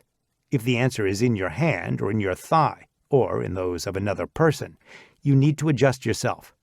If you must hand your knife to someone else, your best bet is to hand it to them sheathed or closed when possible. This is not always practical if you're handing it to them for just a quick cut and your sheath is attached to your belt. For those instances, when you do pass an exposed knife to a person, always orient the knife handle toward them, not the blade. Once they physically have control of the knife, they should verbally say, "I have it," or "Thank you." This verbal acceptance of responsibility for that knife lets you know it's safe to let go of the knife yourself. If you don't take the time to ensure that the other person has taken control and responsibility for the knife, you risk it dropping to the ground, which could damage the knife or cause injury to yourself or them. Lastly, I want to reiterate something from earlier. A dull knife is a dangerous knife. Seems counterintuitive, I know. It does not mean that a sharp knife is less able to cut you, not at all. A sharp knife is just easier to control and requires less application pressure to make a smooth cut. A dull knife is still capable of cutting you, but because it's not sharp, it will force you to apply more pressure than needed to make a cut, and the tendency to slip and blow through material in an uncontrolled manner increases. Knife grips. I should start by stating that there are knife grips and there are knife techniques. A knife grip is a particular way of holding the knife, while a knife technique is a method of using the knife in a particular grip. Many techniques use the same grip. To prevent the confusion that can come from mixing the name of a grip with a technique that uses that grip, I prefer to keep them separate. Having complete control of the knife and safely orienting the sharp edge in a way that is useful for cutting and carving is an essential skill that is sometimes overlooked, resulting in poor knife habits and inefficient use of the tool. Let's establish a baseline for safe and effective knife handling skills so that we can build good habits from the start. The forehand grip could also be referred to as the hammer grip. The handle of the knife is securely in your closed hand, much like if you were holding the handle of a hammer. For this grip, the sharp edge of the blade is forward, away from your wrist. The backhand grip is like the forehand grip, except that the sharp edge of the blade is facing backward, toward you. This technique is not often used, but more likely than not you have used it in the past to cut a bite or cordage. With the side grip, the knife is more on its side, with your thumb placed on the face of the blade for guidance and control. The sharp edge of the blade is facing forward, away from you. Knife techniques. Slicing and shaping. Now that we understand a few different grips, we need to look at how they're used. Knives are made for slicing. This slicing motion removes material. They are not meant for pushing through material, a common mistake I often see. The highest point of leverage on the blade edge will be the closest to the handle, and leverage decreases the farther you go out toward the tip. With this in mind, your slicing motion should begin close to the handle and end closer to the tip as the cut is completed. Therefore, I prefer the puukko design. Its straight spine is great for leverage, and the continuous curve of the blade edge matches this slicing action extremely well. Long story short, if the edge's geometry does not somewhat match your anatomy during this slicing motion, the edge will not maintain contact with the material, and the cut will be short and inefficient. This is the main reason I dislike multiple angles and cutting surfaces on the same tool. They're not necessary, cause inefficiency, and are more difficult to sharpen with all the different angles. If your cut starts and ends at the same part of the edge of your knife, you are trying to push the blade through the material rather than cut it with a slicing motion. This does not take advantage of the full cutting surface, nor does it create the slicing effect for which the knife is most efficient. There are a few basic techniques that you should know when using your knife. The first technique is what I call the forward slice. This is a simple slicing motion used with a forehand grip. The material is held stationary, and the knife is sliced through the cut. The second basic technique I call the pull slice. It is also used with the forehand grip and while holding the knife stationary, but the material is pulled against the edge to create the same slicing motion. Note that the word pull in this context refers to pulling the material, not pulling the knife. A combination slice, as you may have guessed, uses a combination of those two techniques. The knife is sliced forward as the material is pulled back. This can also be referred to as a power slice because it is particularly good at removing larger amounts of material. There are a couple more techniques that offer a lot of power when removing material. These are called the knee lever, thigh lever, and the chest lever. The knee lever and the thigh lever share similarities with the pull slice. In both techniques, the forehand grip is used, the knife is held stationary, and the material is pulled against the edge of the knife for removal. With the knee lever, the knife hand is braced against the knee. With the thigh lever, it's braced against the outside of the thigh. Both techniques are strong and great for removing large amounts of material. They are also both extremely safe because the knife is stationary and braced forward of the knee or outside the thigh. The chest lever uses the side grip, which is why the names are often used synonymously. It's useful for removing large amounts of material with a shorter slice. With the chest lever, the knife is braced against the chest in one hand, and the material is braced against the chest with the other. The cut is made by combining a slight slicing motion of the knife and a slight pull of the material, a small-scale combination slice. Power is given to the cut by expanding the chest cavity while inhaling a deep breath. The knife and the material remain braced against the chest, so it is a noticeably short stroke. But the leverage gained from this, coupled with the expanded chest, can generate an immensely powerful stroke. Lastly, there are a couple of reinforced grips and techniques that I recommend you learn to use for finer carving tasks. Both are very controlled, but care must be taken to determine the follow-through of the cut and ensure the backstop is not your fingers or thumb. The first reinforced grip I call the finger-assisted. It is similar to the side grip, but the fingers of the opposite hand are placed on the spine of the knife to assist in making and controlling the cut. The thumb of the hand gripping the knife can be placed on the end of the material to offer more strength and control to the cut with a slight pulling motion. The second is the thumb-assisted. This is a reinforced modification of the forehand grip. Rather than having the entire hand gripping the handle of the knife, the thumb of the hand gripping the knife is extended onto the spine. The opposite hand is gripping the material, and the thumb of that hand is placed on the spine of the knife closer to the tip. This offers more strength and control to the cut. The hand holding the material can also pull the material slightly to give the cut more strength. Splitting. There is much debate on the use of a knife with a billet or baton. I will say this on the subject. There are absolutely times when it is completely appropriate, and just as safe, maybe even safer, to use an axe or hatchet for the same purpose. Again, choppers are some of the most dangerous tools we can use in the field, a heavy sharp edge with momentum. Placing a knife directly on relatively soft material and billeting it through with a baton is more controlled. If the strength of your knife is a matter of concern, I'd encourage you to get a knife you can trust for such a task. You're simply using it as a sharp wedge to split or score softer wood.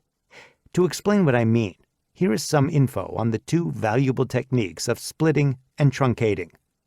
When using a billet with your knife, it's important to understand its limitations. First off, your knife is not meant to handle the burden of putting away a face cord of firewood for the night, so don't expect to use it for that.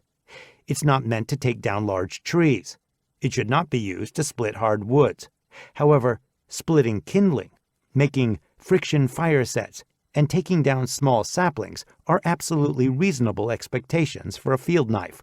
Kindling and friction fire sets should be softer wood because they catch fire more quickly than dense hardwood. You should not be choosing hardwood for kindling or friction fire sets, so there should be no reason to baton your knife through a dense hardwood. In short, if someone is worried about splitting wood with a knife, I am worried about what type of wood they are selecting and for what purpose. I've had no issue splitting wood with knives that are not full tang, like the Mora Companion and Mora Classic, so I have to wonder why someone else is either breaking a knife or worried about breaking a knife by doing this. Any good fixed blade should be capable of splitting a softer wood. However, a folding knife is one that I would never use with a billet. There is a good chance of breaking one of these at the pivot point. When splitting wood with your knife, ensure first that it's a reasonably softer wood that is appropriate for what you need, typically kindling or a friction fire set. The diameter of the wood you intend to split should also be at least 1 inch smaller than the length of your blade. This will ensure that you're not billeting too close to the tip of the knife, and will reduce the chance that it'll get stuck in the wood with nothing exposed to finish the split. Next, look for any natural cracks in the wood that you can use to your advantage. If you have a good split started, place the knife along that split. If not, start the split in the center of the wood. It's important to start in the center. If you start to one side or the other, the knife tends to run off to the side, and you'll often knock off a small wedge instead of splitting the wood in half. If you do knock off a wedge, you may choose to use that wedge to split the wood instead of your knife. At times, when the diameter of the wood is larger than what I expect my knife will be able to split, I will purposely start off center and split a wedge or two off the piece to use for splitting. Place the wood to be split on an anvil. You don't want the knife to go all the way through and into the ground where the edge can be damaged. Place the knife directly in contact with the wood where you intend to split it. Keep a firm grip on the knife and control it by keeping it level. Use a billet to hit the spine of the knife toward the front. Use the grip hand to continue to try and keep the blade level. Continue this process until it splits. If the blade gets stuck and you cannot continue through the split, stop what you're doing and make a wedge. Drive the wedge in to split the wood far apart enough to recover your knife. They can easily get stuck in locations that have knots, so be mindful of that and avoid knots when you can. Cross-cutting, or truncating. Whereas splitting follows the natural grain of the wood, truncating cuts against the grain. Truncating means to make shorter by cutting. So in this context, we're cutting to length, shortening, by cutting across the grain. This technique is valuable for notching, producing stop cuts, and even bringing down small saplings. Place the knife directly against the material you wish to cut at the angle you wish to cut it. It's important to note that cutting across the grain at a slight angle will be much easier than cutting directly perpendicular to the grain. Cutting at an angle tends to follow the grain a bit more while still cutting it, rather than going directly against it. Hit the spine of the knife with a billet and drive it through the material. The tri-stick. I first learned about the tri-stick from an article written by the late Morris Kochanski. The beauty of the tri-stick is that it can be used to teach basic knife skills, and anyone can use it to practice anytime, anywhere. Every notch and technique on a tri-stick directly applies to an actual technique that would be used in the field for bushcraft and/or survival. All you need is your knife and a suitable stick to carve on. Even if you cannot get to the woods, you can still practice your knife skills. I recommend you start with a stick that's reasonably easy to carve. For many of the tasks that this is meant to replicate, softer woods are most appropriate anyway, so don't make it harder on yourself than it needs to be. Some great choices are willow, cottonwood, aspen, and tulip poplar. Start with a 3.5-foot section of material to work with that's roughly as thick as your thumb. It's important that the stick be at least 6 inches longer than you want the finished product to be. A 3.5-foot section will finish at around 3 feet. It can be green or it can be dead and dry. You should practice with both, but it matters very little in the beginning. What's important now is producing the various notches and techniques. My version of the tri-stick may not exactly match the original, but it works as a baseline teaching tool for the techniques that I use most often in the field at the basic level. Square reduction. Place one end of the stick on your chest or abdomen to brace the upper end. The lower end should be placed against an anvil on the ground. Choose a 6 to 8 inch section of the lower half of the stick to do a square reduction. A reduction is just as it sounds.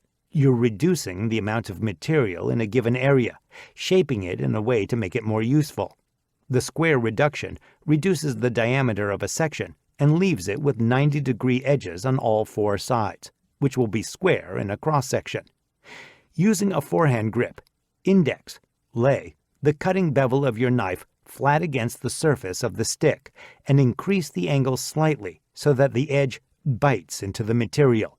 Use a controlled slicing motion, starting at the highest point of leverage, toward the handle, and ending at the tip, and keep it all within the desired section of the reduction. For best results, keep your arm fully extended and your wrist locked, and use your body weight leaning forward to complete the slice. At the end of each slice, return to the top of the section and continue cutting along that same plane. Rotate the material and repeat the process on the second, third, and fourth planes, paying close attention to the end shape that you're trying to accomplish.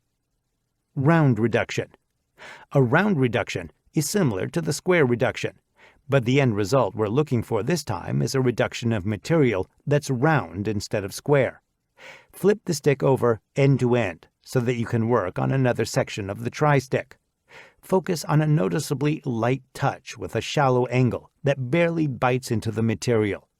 Repeat this process until the section is reduced and you're left with a round area. Pot hanger notch. Start the pot hanger notch approximately 8 inches down from what will be the top of your tri-stick. Place the stick securely on an anvil. Using a billet, score an X shape into the tri-stick. This technique is similar to truncating, but here you're only scoring the material, not actually going all the way through. Essentially, you're making an X-shaped stop cut. You should be going no more than 1/3 to 1/2 of the way through. I recommend erring toward the side of more shallow. It's easy to remove more material if needed, but impossible to add it back. Orient the top of the tri-stick away from you. Starting at the bottom of the X, begin carving in toward the middle of the X. It's important not to go past the center on this. Once you get to the center of the X, use that as a pivot point and carve the sides out toward the top of the X. With the center of your blade at the center of the X, turn and carve toward one side of the top of the X with one side of your knife, and then pivot and carve toward the other side. Trim those off as necessary to maintain the desired shape. Continue carving in this manner until you can see the center pith, smallest concentric circle in the center, of your tri-stick, indicating that you're halfway through. Once you can see the center pith, do not go any deeper. Instead, undercut behind the center of the X to form a curved lip that the bail of a bush pot will sit in without coming off. The thumb-assisted technique works well for this step. You may have noticed, but this is one of the reasons we chose a stick that was 6 inches longer than needed, and we started this notch at least 6 to 8 inches down. Since we're carving multiple angles with this notch, we need that handle so that we never have to carve toward ourselves. We'll trim that off later. The true test of this notch is to place a bail on it from a bush pot and give it a little twist back and forth. If properly carved, the bail will not fall off. If it does fall off, you still have some work to do. You'll get better at this notch over time. This is probably the most difficult skill on the entire tri-stick. Square notch. Before carving the square notch, you want to rotate the stick 180 degrees and move farther down, at least the width of your knife. This reduces the chances of breaking it. Each notch will be away from and on the opposite side of the previous notch. Once you've found your placement, I recommend scoring 2 lines that will mark the top and bottom of the notch. The notch width should be at least as wide as the knife blade, so that you can maneuver it inside the notch while carving it, but not so wide that you're taking up all the real estate you need for the other notches. Create stop cuts at the scored lines. You can do this with the knife, but it will be much easier to use the truncating technique with a billet, or even a saw, to produce the stop cuts. Either way, remember not to go any farther than halfway. To remove the material out of the center, you can simply place your knife inside the stop cut at the point of leverage and give it a little twist toward the other stop cut. This will pop the material out right along the grain and leave you with very little to clean up by carving. Clean up the notch and ensure that it's square. Saddle notch. Rotate the stick 180 degrees and start at least a blade's width away from the previous notch. For the saddle notch, I like to use the thumb-assisted grip and technique. Mark the width that you want the notch to be. From one mark, carve in a curving motion toward the center of the notch. After a couple of curved slices, turn the stick around and carve from the other mark toward the center, meeting the other curves in the middle. This will trim them off as well. Continue scooping that out until you just see the center pith and your saddle notch is complete. V-notch. The V-notch is another simple notch that is extremely useful. To make it, simply mark the width of the notch, top and bottom.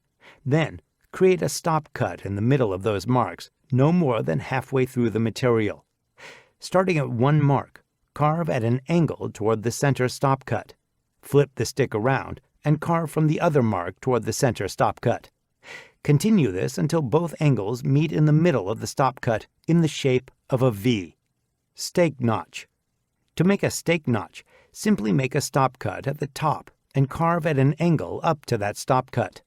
The stake notch is sometimes referred to as a number 7 notch because the end result looks a bit like the number 7. Latch notch. The latch notch is a modification of the stake notch. It is sometimes referred to as a 90-degree latch notch. To make it, simply make a stop cut at the top again, and rather than carving an angle directly to the stop cut, you want to carve down to the center pith. From there, create a flat plane that leads up the stop cut and forms a 90-degree angle at that point. Think of this notch as an elongated stake notch, or a combination of the stake and square notches. Hole through. The next skill to learn is the hole through, which teaches you to use the tip of your knife in an appropriate way. This creates a hole through the material that you're working with. This skill has actual field applications, unlike the ridiculous torture tip tests on the internet. You want to reduce the amount of material you have to get through to achieve this hole through the material, so I like to apply this technique to the square reduction I have already done on the tri-stick. Place the tri-stick on an anvil. Find the center of your square reduction. Push the tip of the knife into the material slightly left of center as you are looking at it. If you're using a knife without a finger guard, be careful to place your palm or the heel of your hand on the butt of the knife to prevent slipping forward onto the cutting edge. This is one of few techniques that you will be pushing forward instead of pulling in a slicing motion. The indentation that you've made will be wider at the top where the spine of the knife was, and more narrow at the bottom where the edge of the knife went in. Rotate the stick 180 degrees. Now push the tip of the knife in again.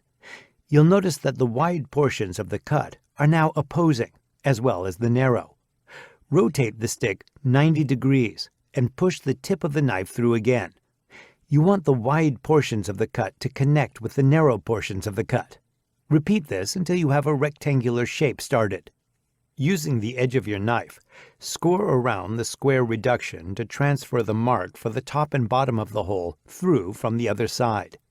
Repeat the same process on this side, attempting to connect the rectangular shape all the way through the material. You may have to trim bits and pieces out of it from both sides to achieve a nice square hole through. To finish it off, I like to place a sliver of wood through the hole to show that it is a complete and functional hole. Pointed end. The simplest notch is probably the pointed end. With this, we are simply removing material as we rotate the stick around and forming a point at the end. The goal is to remove the material uniformly so that the point remains centered on the tri-stick and not off to one side or the other. Rose cut and beaver chew. Now let's remove that extra handle material on the other end and practice a couple of other skills while doing so. For the rose cut, simply use your knife to cut in at an angle toward the tip of the stick. Rotate the stick and continue these angled cuts all the way around. For larger diameter material, you may need to go around a second or third time, cutting in deeper each time. Once you're nearly all the way through, it's quite easy to break the end off and clean it up. If you look at the end of the piece you cut off, it looks a bit like a rose, and that is where this cut gets its name. The beaver chew is similar to the rose cut. Rather than cutting at the same angle all the way around until you are through, you cut all the way around at that angle, then flip the stick and cut at an angle back toward those cuts, similar to how you made the V-notch. Pommel end. Crown. With the newly trimmed end, you want to practice what is called a pommel end or crown. Essentially, you're cleaning up and rounding off the tip of the stick. This is another technique where I find the thumb-assisted grip and technique to be most useful. Use your knife to shape the end of the wood into a rounded crown or pommel. Continue to practice these skills on a tri-stick or practically apply them in the field.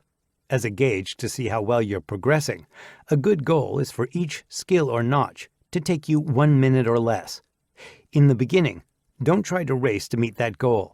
It matters little in practical application, and there's no reason to progress quicker than you're ready to do so safely. The important thing is to give yourself a tool to develop safe knife handling skills and practical uses that are directly applicable to the field. Knife maintenance. Your knife should come very sharp when you first get it. With use, it will of course begin to dull. Knowing how to maintain your knife is an important skill that I've noticed is often lacking. Let's look at some definitions as I understand them, so that we're on the same page. Sharpening is the process of resetting or changing the angle by removing material, typically with a low-grit stone. Honing is the process of straightening the edge while removing little to no material, and is typically done with an exceedingly high-grit stone, ceramic rod, or steel. Stropping is the process of straightening and polishing the edge while removing no material. It's typically done with leather or wood, with or without polishing compound. Personally, I rarely, if ever, sharpen or hone my knives. So long as they were sharp from the start, after normal use with no damage, a simple leather strop will return them back to working order. Sharpening removes material, which over time can really start to add up. The only time I use stones is if my knife was dull to begin with, or if the edge somehow gets damaged and I need to remove material to fix it. After the abrasiveness of that sharpening process, I will hone and strop the edge to finish it, and will maintain that by stropping often to keep my edge in working order. I use and recommend a paddle strop with a leather covering. I also use a polishing compound on the strop. Since I use Scandinavian grinds almost exclusively, they're quite easy to strop, as they have a single bevel on each side. I simply index that bevel flat on the strop and use a pulling motion from the rear of the blade to the tip, being careful to keep the bevel flat on the strop as the blade curves. Typically, I perform 10 strokes on one side, then flip it over and do the other side. When it comes to maintaining a symmetrical and sharp edge, remember that whatever you do to one side, you must also do to the other. For the next round, I do 9 strokes per side, then 8, then 7, and so on, until I get down to 1. I usually finish the series off by alternating 1 stroke per side for 10 to 20 total strokes. This takes less than 5 minutes, and is usually plenty to keep my blade as good as new and ready for the next time I need it. Carbon steel blades, as well as leather sheaths and wood handles as applicable, should be oiled to prevent corrosion, cracking, and drying. Saw safety. The same rules that apply to knife safety also apply to saw safety. Keep your folding saw closed unless you're using it. Make sure your blood circle is clear. Do not cut inside the triangle of death. Do not use any part of your body as a backstop. In addition, saws can deliver a nasty, jagged cut if you're not careful. One of the most dangerous times is when you're first starting a cut. If your opposite hand is in the wrong place and the blade jumps out of the kerf, the groove cut by the blade, an injury can occur. The plumber's vise. The safest and quickest way to use a saw is called the plumber's vise. My guess is that it got its name from plumbers cutting pipes on the job. I will warn you, electricians may take offense to you calling it the plumber's vise, since they apparently use it too. Maybe we should rename it the bushcrafter's vise. With the side of the log or pole that you want to cut toward your dominant side, step over the material with your dominant leg and place it on the back of that knee. Pull the other side of the material up and onto the thigh of your non-dominant leg and squat down. This creates a vise that secures the material and allows you to make the cut on the outside of your dominant thigh. To make multiple cuts, simply loosen the vise and slide more material out to the side to be cut off. The plumber's vise is great for cross-cutting smaller diameter material. You may find that you can't use it for larger material or material that's still attached to a larger tree. Other times, you may be using a bucking station, essentially a sawhorse, or you may be forced to cut the limb or material as is, however you found it in the wild. For those times, keep your supporting hand well away from the saw until it establishes a fairly deep curve. If you're using a buck saw or a bow saw, place your hand through the saw frame so that it's out of the way, but still able to support the material. Chapter 3. Firecraft. Fire kit. When putting together a fire kit, it's important to understand the components of the commonly known fire triangle: heat, fuel, and air. Knowing and understanding the fire triangle allows us to build our kits appropriately. For emergencies, we need to carry resources that are capable of producing heat, as well as an emergency fuel source to accept that heat. Mother Nature will provide the air. Pack redundant fire sources. The ability to make fire is critical. Never go out with only one method of making fire, and never rely on one method working in all conditions. For me, it's wise to have different types of ignition sources that work under a variety of conditions. If the weather is not good for a lighter, I have windproof and stormproof matches. If neither of those work, I have a ferro rod. For more routine fires that aren't an emergency, I can use my ferro rod if it's overcast and a magnifying lens if it's sunny out. This allows me to conserve the emergency open flame resources as the situation permits. Gather as you go. As soon as you hit the woods, you should start gathering natural tinder to use for your first fire. This is a resource you shouldn't pass up as you're walking. You don't know how scarce or abundant it will be where you end up. You only know what's in front of you right now. It's too valuable a resource to risk it. With that in mind, you also can't completely rely on finding dry natural tinder quickly in an emergency, so you should carry emergency tinder in your kit. Emergency tinder is just that, to be saved for an actual emergency, just like a lighter and matches. Otherwise, you should use natural tinder resources that you find along the way and can replenish in the wild. You can use a beeswax candle as a lighter extender.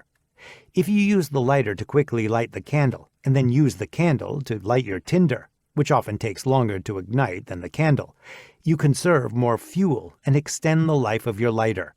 Fun fact: I once did an experiment on the burn time of a beeswax candle. It burned for 22 minutes. A normal Bic lighter is said to be good for up to 3,000 1.5-second lights. That comes out to 4,500 seconds of actual flame. Each beeswax birthday candle burns for 1,320 seconds. That tells me that carrying 4 beeswax birthday candles will give me more burn time, 5,280 seconds, than a second lighter will, and I can use the beeswax for other purposes. In order to gather natural tinder, you'll need something to store it in as you find it. A simple mesh bag or other form of tinder pouch that can be attached to your belt is a very convenient way to do this. Lastly, for your fire kit, you want to have a method of charring material to make all of your fires easier to start. You're not just preparing for your first fire, but for all that follow. This can be as simple as having a small tin that can be placed in the fire to not only make a charred material, but to store it afterward and keep it dry. You can also use other items from your water kit, which we'll cover later. It should go without saying, but there's no need to put an empty tin in your kit for charring material. Why not fill the tin with charred material before putting it in your kit to make your first fire even easier as well? Recommended fire kit: Bic lighter, windproof, stormproof matches, ferrocerium rod, magnifying lens, emergency tinder, beeswax candles, tinder pouch, charring and storage tin, like an Altoids tin. The principles of fire. The ability to quickly make and sustain a fire is arguably one of the most important survival skills. because it is often necessary for so many other survival priorities. It is, of course, needed for maintaining your core body temperature, by drying out clothing and warming you up to prevent hypothermia. In many situations, it's more important than shelter for this same reason. For example, if it's raining or you got dumped from your canoe or kayak and are soaking wet, the priority becomes getting out of your wet clothes and drying them, and yourself, as quickly as possible. A large warming and drying fire can be made quicker than a shelter, and although your body heat will likely begin to dry you out, it won't nearly be as fast, and you're still losing body heat all the while. Even when your shelter is complete, you'll likely still be wet when you crawl into it, unless you also build a fire to go with that shelter. I would recommend building the fire first, getting warm and dry as quickly as possible, and then constructing your shelter. Fire is also my preferred method of disinfecting water to make it safe to drink when I'm stationary. I do use a filter when I'm on the move, but that does have some limitations, much like many other methods that we'll discuss in a later chapter. In that same vein, fire is also essential in cooking food and making it safe to eat. For first aid, fire may be necessary for anything from disinfecting cotton material for bandages to preparing medical plants for use. Fire makes one of the best emergency signals, too. It has visual and olfactory aspects that really set it apart from other signals. Lastly, fire is useful for making tools, utensils, and implements that may be needed. It's important, however, to take a deep dive into the subject of firecraft. It isn't enough to just know how to produce it. It's necessary to understand the conditions that allow it to happen, to understand the why.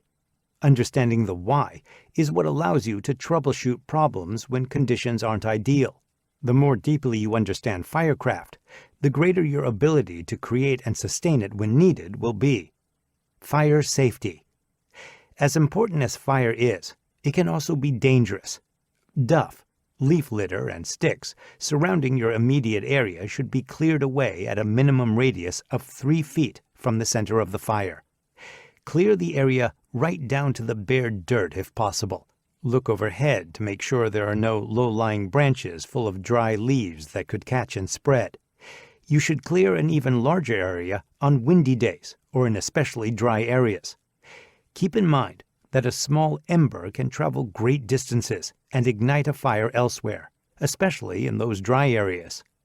If you're already lost, injured, and trying to survive on scant resources, the last thing you want to do is make it worse and risk injury by setting your area and resources on fire.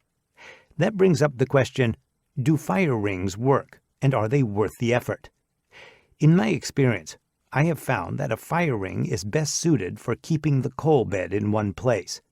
It prevents fuel from rolling out of and away from the fire, and potentially into the area around the fire that I haven't cleared. In my opinion, they are worth the time and effort, and I tend to do them. In the areas that I frequent, it's easy enough to make a quick circle out of some rocks. Of course, it won't prevent embers from going up in the air or keep fire from jumping and spreading on a windy day, but that isn't an expectation I have for it. Since we're talking about fire safety and rock rings, an important thing to understand is that the heat from the fire will cause any moisture trapped in a rock to expand and may cause it to crack. Sometimes it will do so rather explosively, scattering coals and sending sharp little fragments of rock everywhere. As a general rule of thumb, don't use rocks that are pulled out of or near a stream bed, because it's highly likely that they contain a lot of moisture. Taking it a step further, rock selection has a lot to do with how porous the rock is. For example, sandstone is very porous and should be avoided in wet areas. Granite, however, is not very porous at all, so there's little chance of it containing any moisture. Regardless, I don't like to use rocks for my base platform under the fire lay, the structure of wood, sticks, and other fuel. You will usually always have enough fuel to spare to make this platform. Having a fire inside your shelter can be a very appealing thing, especially on particularly cold days when you're struggling to maintain warmth and stave off hypothermia. Be overly cautious when doing so, especially with natural shelters. Over time, the natural material will dry out and begin to heat, and your entire shelter will eventually catch. Soot and creosote can also build up over time, and both are flammable and increase that risk. Another undetectable danger that is a product of burning fuels, even wood fuel, is carbon monoxide, CO. If you plan to have a fire inside your shelter, it needs to be well ventilated to prevent CO poisoning. From an injury perspective, burns are extremely dangerous if you cannot get medical care rather quickly.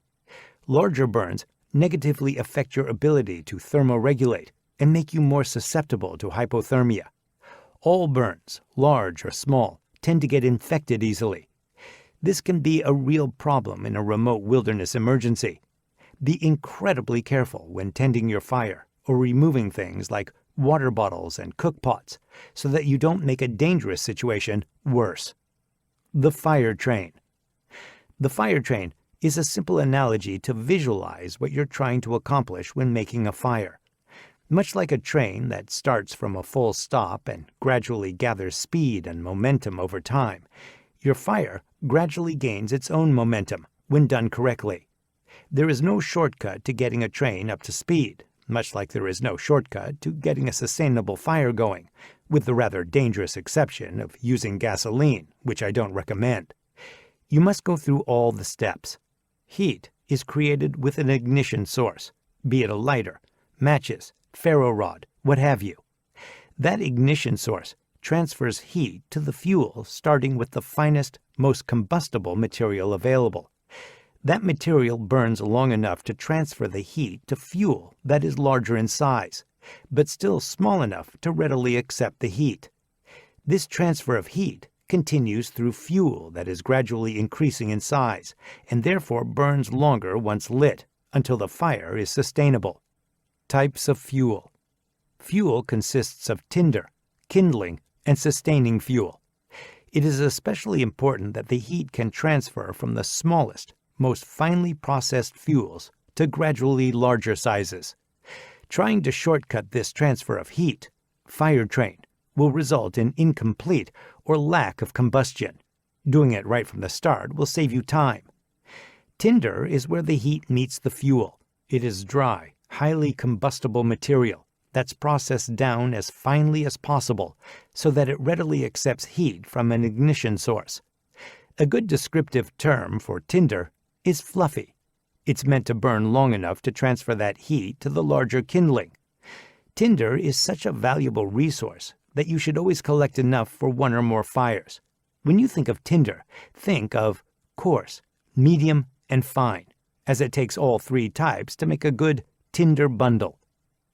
Natural tinder.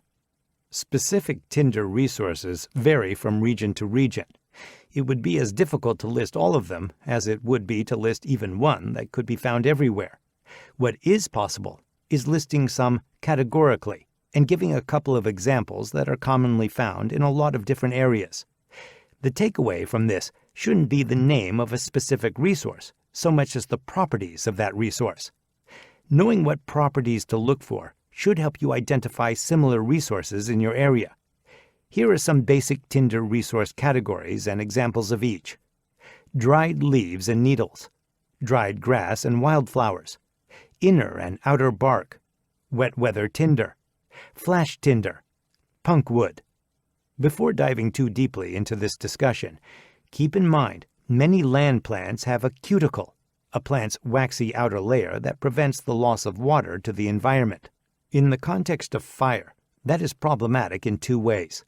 For one, cuticles trap moisture inside plant material. Second, the coating is a solid wax.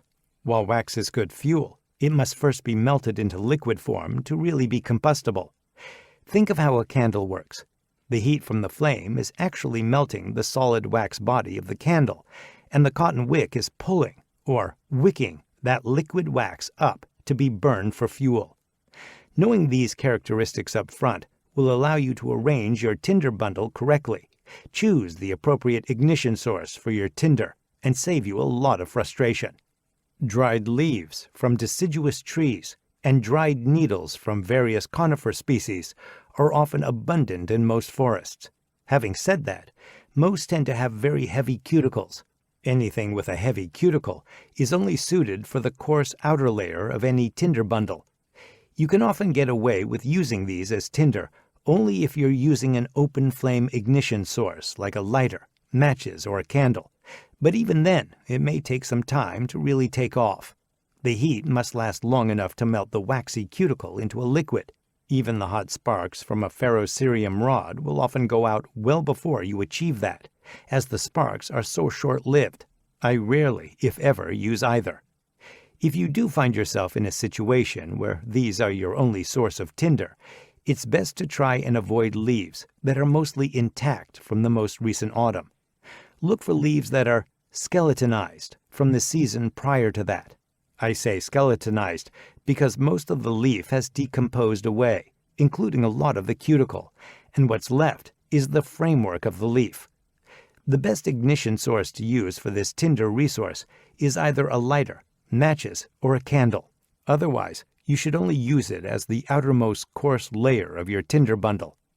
The heat from the fine and medium layers within your tinder bundle will have enough burn time to get this coarse layer going. Dried grass and the tops and small stems of dried wildflowers are another abundant resource that can be found most anywhere. When I say wildflower, I mean any plant in the wild that reproduces by flowering, and that is an overly broad category. Flowering plants are the most dominant form of plants on land. Grasses are also quite common, and both can be excellent tinder resources. These may or may not have heavy cuticles that you have to contend with. In my experience, many grasses have a heavy cuticle, especially the stems. If you've ever felt the straw in a bale, you'll know exactly what that feels like. However, the heads of those grasses, when seeded out, have very little cuticle. Wildflower tops and stems don't typically have much of a cuticle to worry about when they are dead and dry. The dried conifer leaves and needles rule applies here too. Anything with a heavy cuticle should be limited to the coarse outer layer of the tinder bundle. If it doesn't have one, it's probably suitable for the medium and fine inner layers. As far as ignition sources, an open flame will likely work for any of these. If you plan to use the spark from a ferro rod, you'll have better success with some medium and fine layers that have little to no cuticle. One rather abundant resource from the dried grass category that grows all over the United States is broom sedge. This is a very tall grass with long stems that seed out rather heavily. It grows in bundles, so it's quite easy to spot and quite easy to harvest. Because it's so tall, it can be found in the winter sticking up above the snow, high and dry, when most other resources are covered and won't be seen again until spring.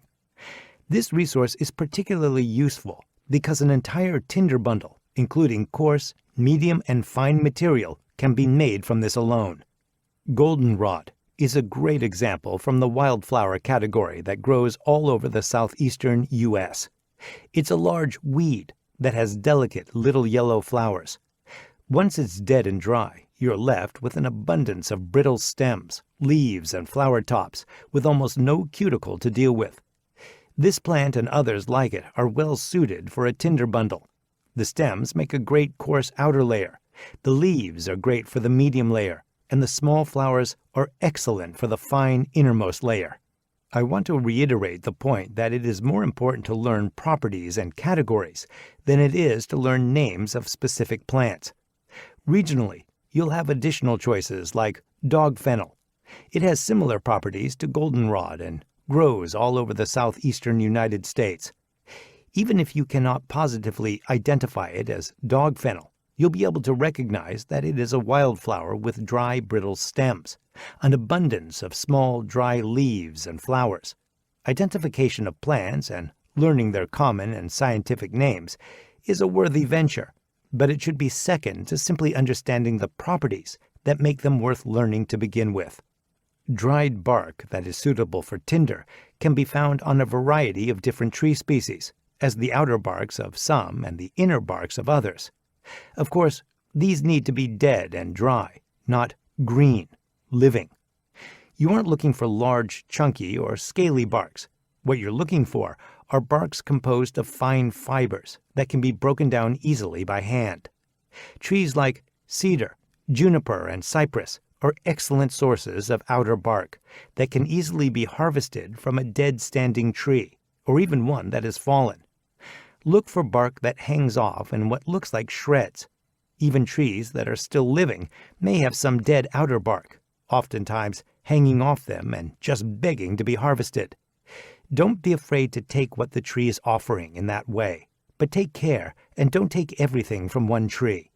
And never take bark in a ring all the way around a living tree. Taking a little bit from several different trees is a better idea and won't harm them. We owe it to the wilderness to be good stewards of the forest. Outer bark that is hanging can just be pulled off the tree by hand. When it can't, you can use the spine of your knife or folding saw to scrape it off so that it can be gathered. Using the spine preserves the cutting edge of this tool for other tasks. A lot of these barks will come off finely shredded already, but some may require further processing to really break them down and make them fine. Some trees will have outer bark that isn't suitable for tinder, but directly underneath that layer, you'll find inner bark with excellent tinder properties. Some great examples are cottonwood, aspen, and tulip poplar. These need to be harvested from dead, dry trees and branches. The valuable inner bark is easy to separate from the outer bark by either pulling it apart by hand or scraping it off with the sharp spine of your knife or saw. This inner bark can be further processed into finer and finer material by twisting and pulling it apart with your hands. Barks with these properties can be used to make your entire tinder bundle. They only require different levels of processing. Coarse material for the outer layer takes the least amount of effort. More will be required to produce the medium and fine material for your bundle. Most of these barks work well with open flame and spark ignition, and with the right technique, they are excellent for solar as well. The first three categories are what I would consider your baseline tinder resources. If conditions are right and they are processed correctly, they're all you'll need to produce a great tinder bundle and get your fire going easily. The list is not all-inclusive by any means, but it is a solid starting point and foundation that can be built on as your knowledge and skills develop. In addition to the baseline categories, there are what I would consider more specialized categories. These are still basic in that they are useful with basic ignition sources, so I feel they are important to cover. They are not always necessary, but can be helpful for certain situations. They're typically used in addition to the baseline tinder bundle to make them more effective for certain conditions. If it's raining or your tinder is damp, you could benefit from adding a wet weather tinder to your basic tinder bundle. Wet weather tinder will still light under these conditions and often burn long enough to dry out and ignite the rest of the tinder bundle. Saps and resins from conifers like pine, spruce, and fir work well. Mixing them in with your fine tinder is a great way to get a marginal tinder bundle lit more easily. These are often found on the outside of the tree where it has been damaged, or in small pockets that look like blisters just under the bark for species like the fir. All of these are highly flammable and work well with open flame or spark ignition. You'll often need more than just these to make a good tinder bundle. These are meant to be used in addition to other suitable resources to make a full wet weather tinder bundle. If conditions are in fact wet, that can be a challenge, but it certainly isn't impossible. Look for dry resources on the undersides of trees and hanging on branches up off the ground. These will often be more dry than anything directly on the ground. Fatwood is an excellent, naturally occurring wet weather tinder resource. Other common names for it, depending on what region you're in, are lighter knot, lighter pine, and fat lighter. It is resin-soaked pine that's commonly found in the junctions where limbs meet the trunk of the tree, and in pine stumps after the trees die and all the sap settles in those areas. This resin preserves the wood. You'll notice that even when most, if not all, of the tree has decomposed, the resin-soaked fatwood will remain. You can find anything preserved in resin, from an entire stump or log to a simple branch junction, which would be a knot in the wood if it were made into lumber, probably why they call it lighter knot in some areas. The larger parts are easy to spot because the rest of the sapwood will have decomposed away, and you'll probably notice sharp ridges on the log or stump. While the outside may be weathered and gray, once you get past that layer, you'll notice a sticky, deep orange color that looks waxy or glossy and smells like a pine-based household cleaner. What you're smelling are the terpenes. Pine sap is further refined into turpentine, which is highly flammable. The value of fat wood is that it is plentiful in many areas, so it can be replenished in the wild. And because of the resin, it lights well with open flame and spark ignition sources, even when it's wet. If you're in an area where fat wood can be found, once you learn to find it, you'll see it everywhere. It's most common in red and yellow pines, but it can be found in white pine as well, just in a much smaller amount and less frequently. Resin-soaked wood can also be found in other species like cypress, which I've personally found it in. I've heard that it can be found in spruce and fir, but I've yet to find any in those species myself. Bark from birch trees should also be included in this category. It's an outer bark, but it also contains a very flammable oil that works well when wet. Birch sheds its outer bark as it grows, so even living trees almost always have shreds of bark hanging off them that can be readily harvested. These shreds will easily light with an open flame ignition source, and many are fine enough to take a spark from a ferrocerium rod. Birch is a little more limited in where it grows, but there are several different species of birch, and one or more could be growing in your area. Flash tinder is a rather appropriate name for this type of resource. Flash tinder is extremely light and fluffy. Imagine something that is so light it could be carried by a breeze, and often is. Some common examples are cattail fluff, thistledown, and milkweed fluff. As the name suggests, it catches extremely quickly, but also burns up just as fast. Flash tinder on its own is rarely going to help you get a fire going, let alone a sustainable one. The real value of flash tinder is when it's added to a baseline tinder bundle. Think of it as a super fine layer that accepts heat even more readily than the already fine layer of the bundle. It doesn't burn long, but it burns long enough to easily transfer the heat to the fine layer and start that fire train. It's a great resource to use for something like catching the spark from a ferrocerium rod, where it might take 3 to 5 strikes from a ferro rod to get your fire tinder lit. It may only take 1 to get a good flash tinder going. Punk wood is wood that's slowly decomposing away. It's an extremely valuable tinder resource, especially when dry. You'll often find it in varying stages of decomposition, depending on how long the tree has been dead and the local conditions. The most valuable punkwood is soft and spongy, with texture like a kitchen sponge. Because of this, it tends to soak up rain and moisture from the air and ground, so it will often be wet when you find it. To use it as tinder, it will first need to be dried. Once dry, it can be lit easily with an open flame, ferro rod, or solar. It comes off in chunks, and only the outside is exposed to the heat, so it will smolder rather than burn. Think of it as an ember that must be transferred to a tinder bundle and then blown to flame. The heat will be transferred from the smoldering punkwood to other tinder that's airier and more open, and that will burn and produce flame. Many species can and will produce usable punk, but in my experience, aspen produces some of the best. Punkwood has an additional benefit to fire starting that we will discuss in more detail in the section Follow-on Fires. Man-made tinder. For emergency kits, it's always a good idea to carry emergency tinder. It's typically man-made and good for that right-now fire, an emergency warming and drying fire that you need immediately, or you very well could die. It can be homemade, like cotton balls soaked in petroleum jelly, or already packaged. There are many different types available commercially, and they're essentially cotton that has been soaked in a fuel-like wax.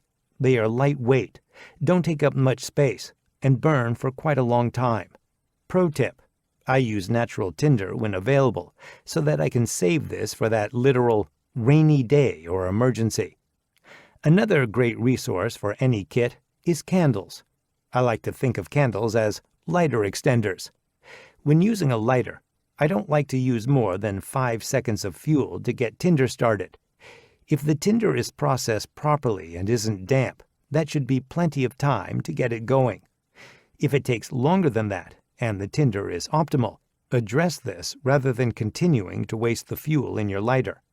With that said, there are some instances when I've had tinder as finely processed as possible, but it was still a bit damp.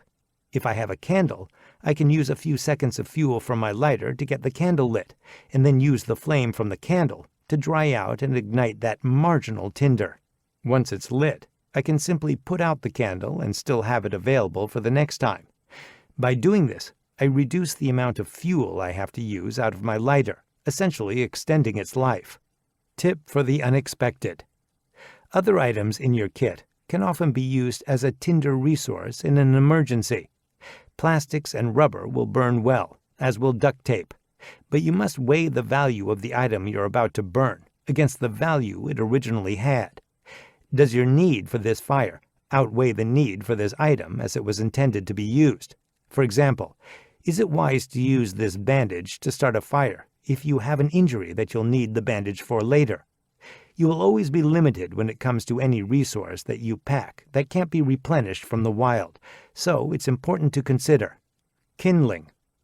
Kindling is the next stop on the fire train. It is dry, combustible material that's not as finely processed as tinder.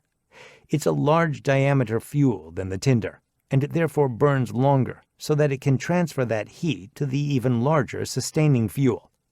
When you think of kindling, think of 3 sizes: matchsticks, pencils, and markers.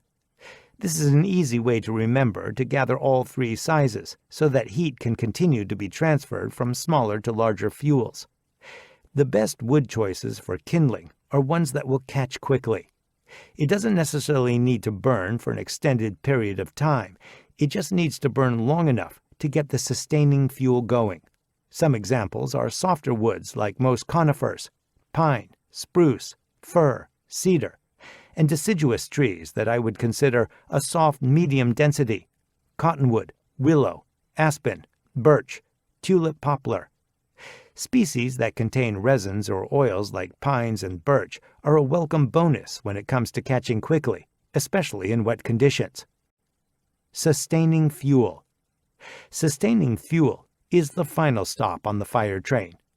Sustaining fuel is meant to accept the heat from the kindling and sustain your fire as long as you continue to add fuel, so it's large enough to burn for some time. When you think of sustaining fuel, think thumb size to wrist size before going larger. Sustaining fuel needs to burn longer so that you can efficiently sustain your fire. The best choices for this are often deciduous hardwoods like hickory, oak, maple, ash, walnut, and cherry. Hardwoods take longer to ignite, but burn slower once lit. These wood choices often put off more heat comparatively and create a good, long-lasting coal bed. An exception to this that I should mention, since I live in and frequent the woodlands of the northeastern U.S., is birch. I'd consider birch to be a comparatively soft to medium hardwood, but the bark contains betulin and betulinic acid, which are highly flammable. The bark can be used as tinder, even in wet weather. The wood catches quickly, so it's suitable for kindling, and it burns hotter than many hardwood species, so it's suitable for sustaining fuel. This species is like a one-stop shop when it comes to fire. Tip for the unexpected. How much sustaining fuel do you need to get through the night? Well, that depends largely on the species you choose and the diameter of that sustaining fuel. That, and whether you're relying on your fire to keep warm. It takes time and energy to gather and process fuel. It can be tempting to get the bare minimum that you think you can get by with. When you're tired, cold, wet, and hungry, it's pretty easy to convince yourself that you have plenty to get you through until morning. I'm guilty of that from time to time myself. What I've learned from personal experience is this: when you think you have enough, you need 5 times more than that. You can either gather enough before you bed down for the night, or you'll have to get up during the night to gather more when you run out. Creating a tinder bundle. Now that you're more familiar with the various types of tinder, let's discuss how to shape them into a bundle. A tinder bundle is nothing more than a certain arrangement of tinder resources that maximizes its effectiveness and ease of use. This arrangement is mostly dependent on the planned ignition source.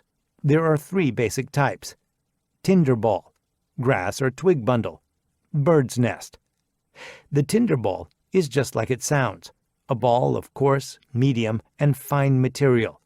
It's quite simple to construct and is primarily used with either an open flame or a spark from a ferro rod. Because it is mixed, there's little need for precision. A flame or a shower of sparks from a ferro rod will ignite it easily. A fair-weather tinder ball should be about the size of a softball.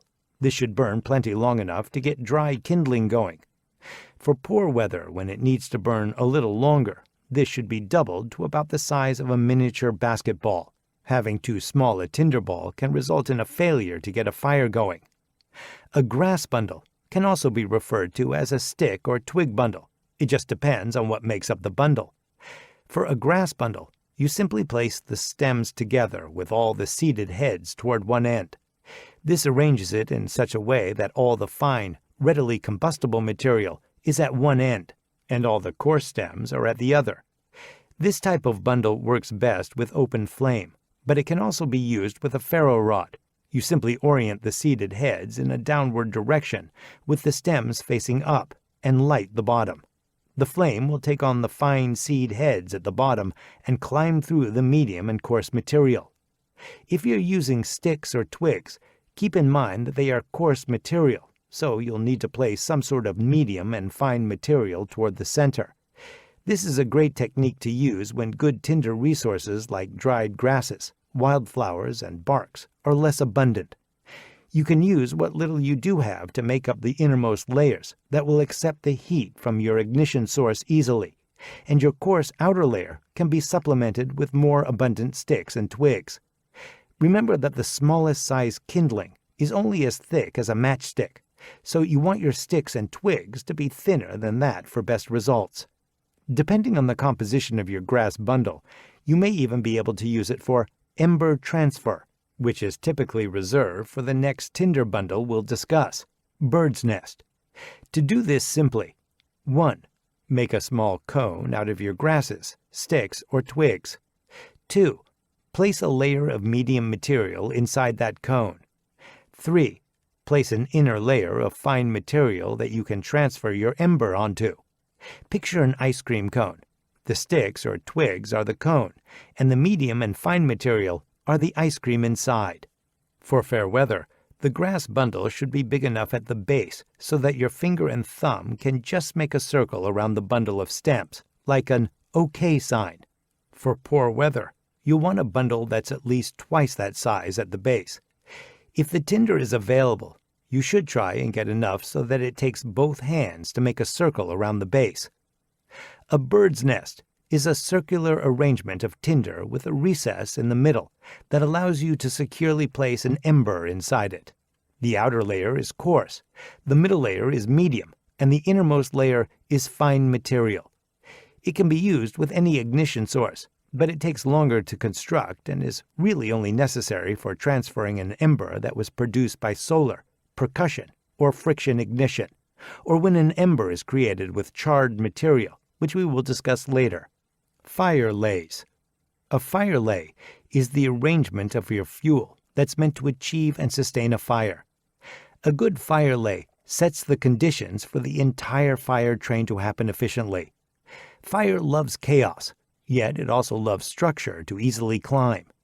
It needs all sides of the fire triangle in the correct ratio to consume fuel that gradually increases in size from the smallest tinder to the largest sustaining fuel. With this in mind, you can build a structure of organized chaos to set those conditions and be more successful with your fire making. An additional consideration for a good fire lay is its ability to dry out larger sustaining fuel that may be damp or wet. Typically, this is accomplished in one of two ways. Smaller diameter sustaining fuel that will dry rather quickly can be incorporated into the fire lay, arranged in such a way that it is meant to catch last in the fire train. This puts it in close proximity to the fire and takes advantage of that heat to quickly dry it out until it catches flame. The second method is typically used for larger sustaining fuel that may take longer to dry out before it can be used. You can simply arrange the larger fuel around the main fire so that once it's dry, it's ready to use and won't make your fire struggle in the meantime. Tip for the unexpected. If the ground is wet, and that includes ice or snow, you need to establish a base for the fire to sit on. If you place dry fuel on wet ground, the fuel will absorb the moisture and become difficult to light. If you do get it lit, the heat from the fire is going to evaporate all the moisture from the ground and pull it up through your fire lay. That will cause the fire to struggle and may put it out. For wet conditions, make a simple platform out of sustaining fuel, thumb size or a larger diameter, by placing them side by side to prevent this from happening. The teepee. The teepee fire lay is probably one of the most used arrangements. The teepee shape gives it that airy, chaotic structure that fire loves to climb, of fuel gradually increasing in size. This arrangement is temporary. It will probably fall over as it burns, and if it doesn't, it will settle into a nice bed of coals. The structure is only important to set the conditions for the initial fire train to happen. Once you have coals, you can simply add sustaining fuel as needed to keep it going. This fire lay is especially useful for emergency survival situations. If done correctly, you can easily establish a large fire that will quickly dry out clothes and warm you up. It's also a quick and easy fire lay to use for boiling water to make it safe to drink and to char material for subsequent fires. In addition, this structure is great for drying out damp sustaining fuel. How to build. 1. Build a base for the fire lay to sit on, if needed. 2. Place a bundle of mixed kindling, matchsticks, pencils, markers, on the base. 3. Place more kindling around this first bundle to form the teepee structure. 4. Leave an opening in the center to allow for placement of your tinder bundle. 5. Place the largest kindling, or smallest sustaining fuel, around the outside of the fire lay. Depending on the ignition source you're using, you can either place the tinder bundle inside the fire lay, in the space you left in the initial bundle, or you can light the tinder and place it inside once it's burning. The tinder will transfer the heat to the mix of kindling from smallest to largest, and that heat will transfer to the thumb-sized sustaining fuel, which will burn longer and establish a nice bed of coals. Once you have that, it's as easy as adding sustaining fuel to keep it going. The rule of thumb is that once your flames are climbing above the level of fuel in the fire lay, it's safe to add more fuel without smothering it. The elevator. My favorite fire lay is what I call the elevator. Of course, it also incorporates all the aforementioned principles. This fire lay has the added benefit of allowing you to introduce more air as needed without having to blow on the coals. Men can think of it as a beard saver, since you don't have to get your whiskers close to the flames. How to build. 1. Place a large piece of sustaining fuel toward the back of the fire lay to act as a fulcrum. 2. Form a triangle with long pieces of thumb-sized sustaining fuel. 3. Place a bundle of kindling on each side and a third bundle at the apex. 4. Leave the center open to allow for placement of your tinder bundle. To get it lit. 1. Light your tinder bundle and place it in the center of the fire lay. 2. Pull the top bundle of kindling down over the burning tinder bundle. The heat will be transferred from the tinder to the kindling. If you see a lot of smoke, indicating incomplete combustion, rather than huffing and puffing and blowing all over it, simply use the corner of the triangle and lift up the fire lay to introduce air. 3. Once you have better, more complete combustion, you can lower the triangle again. Start taking kindling from the outside that isn't burning and place it toward the center. 4. Add larger and larger sustaining fuel as needed. Ignition sources. At a considerably basic level, there are 3 categories of ignition sources that we should be familiar with. open flame, spark, and solar. There are other categories like percussion and friction that I consider more intermediate to advanced, so they're outside the scope of this book for beginners. You could also use chemicals, gunpowder, or electrical means to start a fire, but I personally feel those are more of a gimmick and what I refer to as gee-wizardry, as in, gee whiz, did you know that you can mix this with this and start a fire? It's like magic. It's good information to have, more knowledge and skill always being better than less, but it's not a place to start learning the basics of firecraft in my opinion. I recommend you save the hacks, gimmicks, and gee-wizardry for after you have a solid foundation in basic skills. Open flame. Open flame ignition sources are exactly that. They produce an open flame that easily transfers heat to a tinder resource. Technically, a lighter does use a spark to ignite fuel, but they are self-contained, and the result is an open flame. Similarly, matches require friction to ignite. However, it's the ignition of the oxidizing agents contained in the match head that results in an open flame without the introduction of another resource. Open flame ignition is often the best choice in an emergency. Open flame will work with most any tinder resource and bundle. It's exceptionally reliable and easy to use, often called sure flame because of its reliability. Notice I didn't say sure fire. You can get the flame, but still not get the fire if the rest of the fire triangle is not correct. Bic-style lighters. If you follow the 5-second rule of thumb, you can expect to get at least 900 fires started with each lighter. The spark you produce with your finger ignites the vapor within, and you have a flame as long as the button is pressed and the environmental conditions are favorable. Lighters are not without limitations, however. The lighter body that contains the fuel is only plastic, and they have a lot of small, cheap parts that can break if not protected. Some other obvious limitations are that it will be susceptible to wind, water, and temperature. If it's too windy, the flame continues to be blown out, so the lighter must be shielded from the wind. If the lighter gets wet, there are two issues. First, the metallic housing around the top of the lighter will hold water and need to be cleared out. Second, while the ferro rod is not affected by water, the steel rotary striker will lose the friction it needs to remove the pyrophoric metal from the ferro rod. Both need to be addressed for the lighter to function again. As the temperature drops, so does the pressure inside the lighter. If it doesn't have adequate pressure, it will not vaporize when the button is pressed, and the lighter will have no fuel to burn. Care should be taken in extremely cold weather to keep the lighter in a pocket or close to your body to keep it warm. To rescue a wet lighter, shake the lighter vigorously several times to get rid of the bulk of the water in the housing. Next, blow forcefully down into the housing to get even more water out. Do this several times. If you have dry cotton, be it your clothing or a piece from your kit, use it to dry the rotary wheel striker. When one part is dry, carefully rotate the striker and continue until it is completely dry. Once you can get it sparking again, it should be dry enough to light. You should remove the small metal comfort guard that covers the rotary striker to allow for this. This can be done prior to ever going into the field. When it eventually runs out, the lighter is not necessarily useless. It will still create a usable spark, albeit a small one.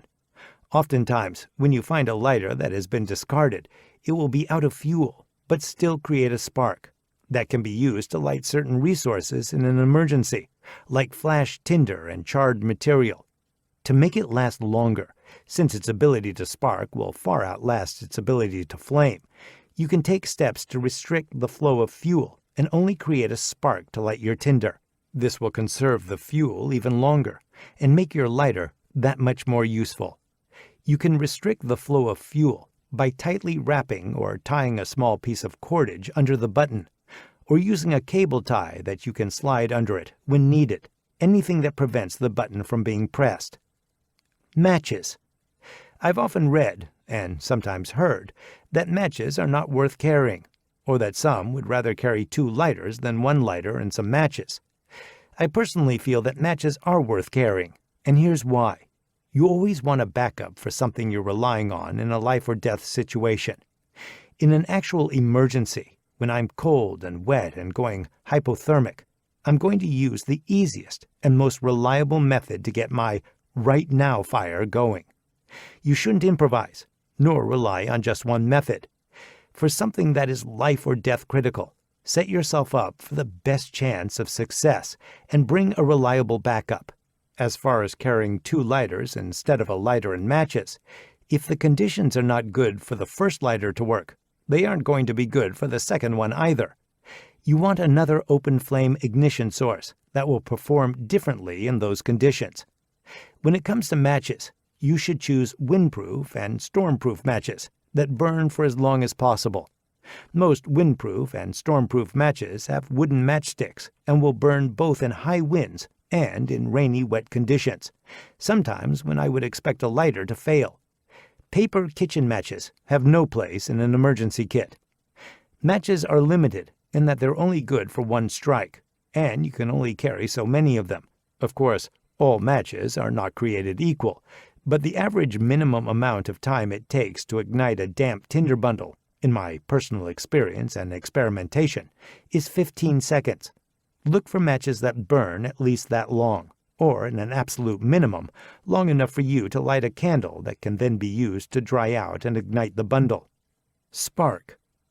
Ferrocerium rods. Spark ignition is produced by a ferrocerium rod. Ferro rods are remarkably simple with no moving parts, durable and long-lasting. They're also not susceptible to wet and cold conditions. To use a ferro rod, you scrape it with a harder object, which removes pyrophoric material from the rod. That object is often the steel striker that is supplied with most rods, the spine of your knife, or even flint, chert, quartzite, or glass. Once that material is scraped off and exposed to oxygen, it combusts and produces a spark. Ferro rods differ slightly in composition, but for the most part, they all produce sparks that are approximately 5,500 degrees Fahrenheit, 3,000 degrees Celsius. This is considered a hot spark that works well with a variety of tinder resources. Larger rods are often better choices than smaller. They allow you to remove more material with each scraping motion. These sparks are short-lived, however, so you want to produce as many hot sparks as possible each time. The larger rods are also easier to use when your hands are cold. You should choose a rod that is approximately a ½ inch thick and 5 to 6 inches long. Ferro rods do involve a bit of technique, which takes a little practice, but they're quite easy to use and reliable once you get the hang of them. A person with experience can easily light a tinder resource with a ferro rod within 3 strikes. Any more than that, and something is either wrong with your technique or your tinder. One or both of those should be addressed before continuing to waste the resource by scraping it with no real chance of success. Pin and pull technique. The best technique for larger ferro rods is the pin and pull. This is best done with the sharp 90-degree spine of your knife or folding saw. To use this method, 1. Kneel and place your non-dominant foot next to the tinder bundle. 2. With a secure grip on your striker, pin the striker to the top of that foot. If you're using a knife, the sharp edge should be oriented away from you. The sparks will originate from the edge of the striker and scatter forward and down, so orient your striker over your tinder for them to fall on the bundle. 3. Grip the ferro rod securely in your dominant hand. 4. Place it in contact with the underside of the striker at the correct angle. It should be in contact with the forward edge at an approximate 45-degree angle. 5. While keeping the striker firmly in place, pull the rod in a scraping motion away from the tinder bundle to create sparks. Again, make the necessary adjustments in your positioning to ensure that most of the sparks hit the tinder bundle. When using your knife as a striker, it's important to use the 90-degree spine of the knife to not dull your edge unnecessarily. Since the spine of your knife is removing material from the ferro rod, it doesn't matter if your blade is carbon steel or stainless. It simply must be harder than the rod and have a sharp spine. If your knife doesn't have a sharp spine, It's easy enough to do it with a file if you want. If your knife doesn't have a 90-degree spine, consider conserving the edge by using the sharp edge of another piece of gear, like your saw blade or multi-tool. If you absolutely must use the edge of your knife, use the portion toward the tip of the blade edge, since this is often less useful than the edge closer to the handle and the belly of the knife. Remember the rule of thumb. If it takes you more than 3 strikes with a ferro rod, something is wrong with your technique, your tinder, or both. Stop and adjust instead of continuing to waste the resource. Solar. Solar ignition harnesses the power of the sun and magnifies it to transfer heat to a tinder resource. It's the most renewable resource because it consumes nothing from your kit.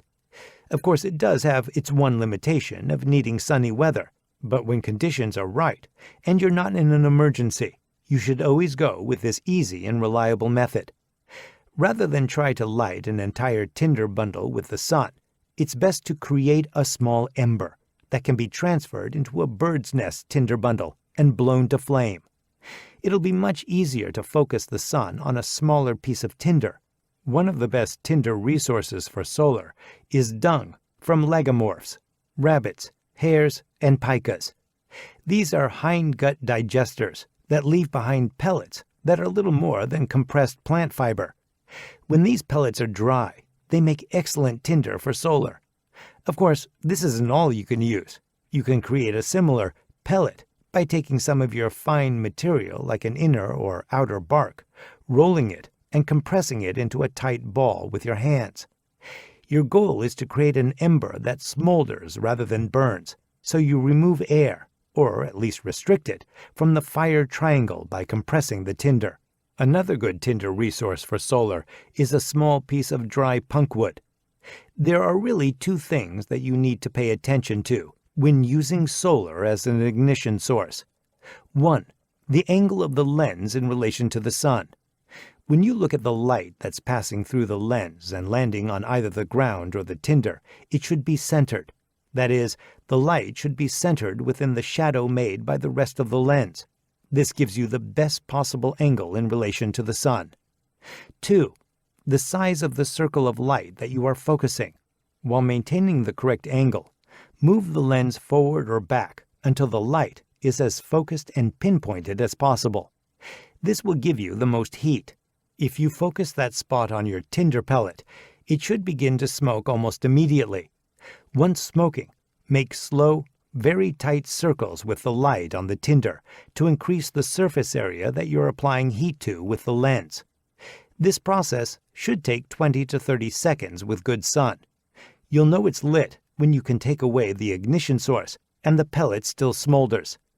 Once smoldering, simply transfer the ember into the bird's nest and reintroduce air to the fire triangle by blowing it to flame. Tip for the unexpected. Solar is best during the summer months from 10 in the morning to 2 in the afternoon, but it can still be done at other times. All it takes is full sun and clear skies with no obstructions. Shadows from trees and clouds, partially blocking the sun, will reduce your ability to get a fire going using this technique. Keep in mind that the larger your lens, the greater its ability to gather and focus light. Double convex lenses work extremely well, as do Fresnel lenses. Another thing to consider with tinder for solar: stay away from anything that is waxy, oily, or resinous. They don't work well at all with solar, because you end up heating the wax, resin, or oil instead of the tinder, and that makes it wet rather than dry. You want tinder that's as dry as possible. Follow-on fires. Charred material is material that has been heated in an anaerobic environment, one without oxygen. This method pushes out impurities and leaves you with what is essentially carbon that readily accepts heat from nearly any ignition source. It's basically a manipulation of the fire triangle. You remember that the fire triangle is heat, fuel, and air. What we're doing is finishing 2 sides and leaving out the third to prevent combustion. We place fuel inside a metal container and add heat, but in the absence of air, this pushes out impurities in the fuel and takes it right up to the point of combustion without going over. What we're left with is carbon that's ready to go with the slightest spark. Charred material makes achieving ignition extremely easy. If you don't already have charred material for your initial fire, using that fire to produce char will make every subsequent fire that much easier. Nearly any natural material can be charred and made more useful as a tinder resource. Cotton, more specifically cotton cloth, is often used to make what is called char cloth. However, cotton is not the only material that can be charred. There are several other natural materials that are readily available and that can be replenished in the wild without sacrificing your clothing or bandages. In earlier times, cotton material would have been scarcer and much more valuable than it is today. So natural materials like punkwood were more than likely to have been charred. Back then, charred material would also not have been made in a tin. It would have been roasted by the fire and tended to, so that it didn't combust and just burn up. The results wouldn't have been perfect, but they would have still been usable. Today, we have the luxury of creating an anaerobic environment by using tins that can survive being placed directly in the fire. We can easily create perfect charred material. Many will carry a tin and extra cotton material with the intent of charring it with their first fire in the field. To me, this makes little sense. Why not char the material at home and carry it out to the field in the tin you plan to use instead of carrying an empty tin and extra cotton?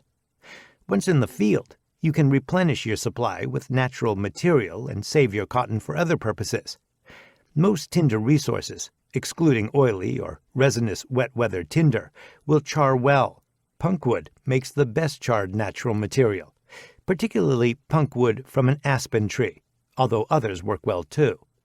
Choose punkwood that's as dry as possible and completely spongy with no hard spots. If it's wet, as punkwood often is, you should gather it anyway. The heating process will take longer, but it will push the moisture out, dry it, and then begin to char. How to build. 1. Leave the natural material in relatively large portions. 2. Place material to be charred loosely in a single-walled metal container. 3. Place a lid on the container to restrict airflow. This lid cannot be completely airtight. 4. Place the container inside the fire and cover it completely with fire. 5. Heat it for 15 to 20 minutes if the material is dry, 45 to 60 minutes if it's wet. 6. Remove the container from the fire, but do not open until it is cool. If you don't have a tin, you could also use a single-walled metal water bottle with a nesting cup, or a nesting cup with a lid, both of which would work just as well. You can place the material loosely in the empty water bottle and place the nesting cup over that to act as a lid. Or you could place the material in the nesting cup if you have a lid for that. It's worth mentioning that if you don't have a source of water to resupply, emptying your water bottle to make char is likely not the best idea. This is another reason to have multiple options and multifunctional gear when possible. Do not open it until it's cool to the touch. Introducing air back into the triangle when heat and fuel are present will cause combustion. Before you can add air back into the mix, heat must be taken out of the equation. It's important to check and test your char while you still have a fire going. When cool, open it up and check it. It should be completely black and delicate, almost fragile to the touch. You'll also notice that it has shrunk to about a quarter of its original size. This is normal, so keep that in mind when loosely filling your container to char. Make sure that it will easily accept a spark and continue to smolder. If it hasn't turned completely black, it needs more charring, so close it up and put it back on the fire. If it is completely black but won't accept a spark, it's possible that the material you started with wasn't ideal, or that too much air was allowed in and it burned rather than charred. To dispel a couple of myths out there, you cannot overcook charred material, but you can undercook it. And while it does need to be vented to allow gases to escape, it's a myth that you must make a small pinhole in the tin. I've actually had great success with much larger holes. A hinged tin already has enough ventilation through the hinges, and nesting cup lids have huge holes in them for straining liquids. The only thing I've ever added a hole to was a screw-top tin that had no other way to vent. The heat will forcefully push the gases out, and while that's happening, any ventilation hole is a one-way street. As it cools, yes, air and humidity can get in. With the nesting cup, I just flip it over so the lid is down on the ground, and it seals it off plenty well enough.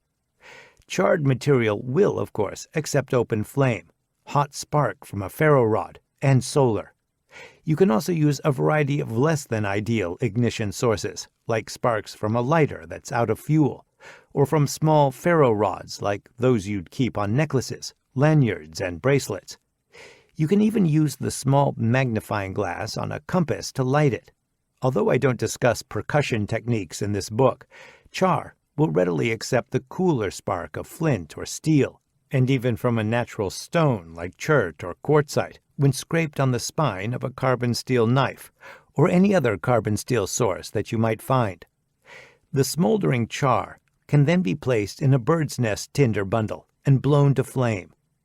Any char that is lit that you're not using can be snuffed out by putting the lid back on your storage tin. If you're not already carrying char, you should always make some with your first fire to make every subsequent fire easier, and replenish it with natural materials when you get the chance. Chapter 4. Shelter Craft. Shelter Kit. Clothing is your first form of shelter, so the first part of putting together your shelter kit is choosing appropriate clothing for the environment you're going to be in and the worst conditions you expect to face. Don't look at the weather forecast for a final say in what you pack. Plan for the worst conditions you could face in that environment for that season, regardless of the forecast. Weather can change on a dime.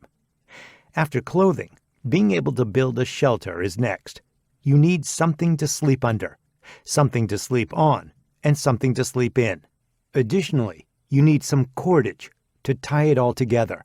Cordage comes in a variety of diameters and tensile strengths. Parachute cord, or paracord, has the reputation of being the #1 cordage for survival, mainly because it was abundantly available to the military, where a lot of survival training originated. There's also bank line, or tarred mariner's line, my preferred cordage. Keep in mind that most braided cordage can be broken down into separate strands. Pay close attention to the breaking strength for your needs. You may or may not choose to also carry stakes to secure your shelter. These can be made fairly easily if you don't want to carry them. Recommended shelter kit. Appropriate clothing: tarp, poncho, or tent. Sleeping bag or blanket. Sleeping mat. Cordage. Tent stakes. Optional. Principles of shelter. How body heat is lost. Shelter is your first line of defense when you're exposed to the elements and need to maintain your core body temperature, normally 98.6 degrees Fahrenheit, despite the environmental conditions you may find yourself in. Hyperthermia is when your body temperature is too high, and hypothermia is when your body temperature drops too low. Understanding how body heat is lost to the environment will let you know what you should keep doing in hot weather and what to avoid in cold weather to stave off hypothermia. There are 5 main ways your body heat is lost to the environment: conduction, convection, evaporation, radiation, respiration. Without getting too far into the weeds of thermodynamics, it's still useful to understand some basic concepts. The most important point is that heat normally moves along a temperature gradient from a warmer object or environment to a colder object or environment. In essence, there's no such thing as cold. There's only an absence of heat. Anything that is or feels cold is so because the heat has been transferred elsewhere, either to another object or the environment. In other words, if you feel cold, it's because you have lost, transferred, your body heat to a colder environment or object at a faster pace than it can be regenerated. If you're overheating, it's because you're absorbing heat from the environment. You are the colder object that the heat is being transferred to, at a faster rate than you can dissipate or release it. Conduction is the transfer of heat from a warmer object to a colder object through direct contact. For example, if you touch a colder object with your hand, the heat from your hand will transfer to the colder object. This is the same thing that happens when you lie directly on the ground without any sort of insulation. Convection is the transfer of heat to a moving current. Body heat is transferred to colder water or air as it flows across and around the body. Even a slight loss of heat in this transfer can overwhelm the body's ability to re-warm if the current is constantly flowing. For example, a cold gust of wind may sap your body heat for a moment, but it quickly regenerates and re-warms you, even though you were chilled to the bone during the gust. With a more persistent wind, the heat transfer is continual, and your body cannot keep up. Evaporation, more specifically, evaporative cooling, is when a liquid absorbs enough heat to turn into a vapor. When it vaporizes and leaves the surface it was on, it takes the heat with it, leaving the surface cooler. This is essentially how sweating works to reduce your body temperature when you're too hot. Radiation, in this context, thermal radiation, is the emission of heat, energy, by electromagnetic waves from all matter that is warmer than absolute zero. Absolute zero is the lowest temperature that is theoretically possible. When you feel warmth on your face as the sun hits it, that's radiation. When you stand close to a fire and feel that heat, that's also radiation. Everything radiates heat, including your body. Respiration is the process by which we breathe. Air from the environment is brought into our respiratory system, where gases are exchanged before we exhale the air back into the environment. When we breathe in cold air, our respiratory tract immediately begins warming the air through heat transfer. Once we exhale, our breath takes that warmth with it. Clothing choices. How to get it right. Stay warm with this checklist. Your best defense against the elements and your first form of shelter is your clothing system. It's extremely important to choose clothing that is appropriate for the environment you're in and to plan for the worst conditions possible given the season. Follow the colder principle. Clean. Keep your clothing as clean as possible so that it functions as designed. Clothing needs to breathe to not trap moisture against your body. Overheating. Avoid overheating so that you don't sweat and open yourself up to other forms of heat loss. Loose layers. Easily adjust to the conditions by adding or removing layers as needed. Loose layers will allow for airspace that can trap warmth and keep it near your body. Dry. Keep your clothing dry. Wet clothing, whether it's from sweat, water, rain, or snow, will lose much of its insulating properties. Examine. Look for rips, tears, holes, etc. Repair. Mend clothing as needed so that it can perform as optimally as possible. Many of these same principles apply to hot weather environments. You still want to keep your clothing clean and free of any damage. However, you may want to take advantage of evaporative cooling and not worry so much about sweating, which is your body's natural reaction to help keep you from overheating. Layering is still important so that you're ready for temperature changes that can occur. I have often found that in some desert environments, the temperature can drop as much as 30 degrees once the sun goes down. This makes for a cold night if you're not prepared. Additional considerations. Cover up. A danger that is more prominent in hot environments, but also can be a concern in the cold, is protecting yourself from the sun's radiation. You may be tempted to wear shorts and a short-sleeved shirt when it's hot out. Something to consider is that those offer you little protection from sharp sticks, plants, and briars, and open you up to sunburn. I recommend long sleeves and pants whenever you go out into your wilderness of choice. Obviously, warmer layers for cold weather and more airy, lightweight leathers that still protect you from the sun for hot weather. Choosing lighter colors to help reflect some of the sun, rather than absorbing it like dark colors will, is also effective. Get some shades. Protecting your eyes from the sun is another thing to consider in both hot and cold weather environments.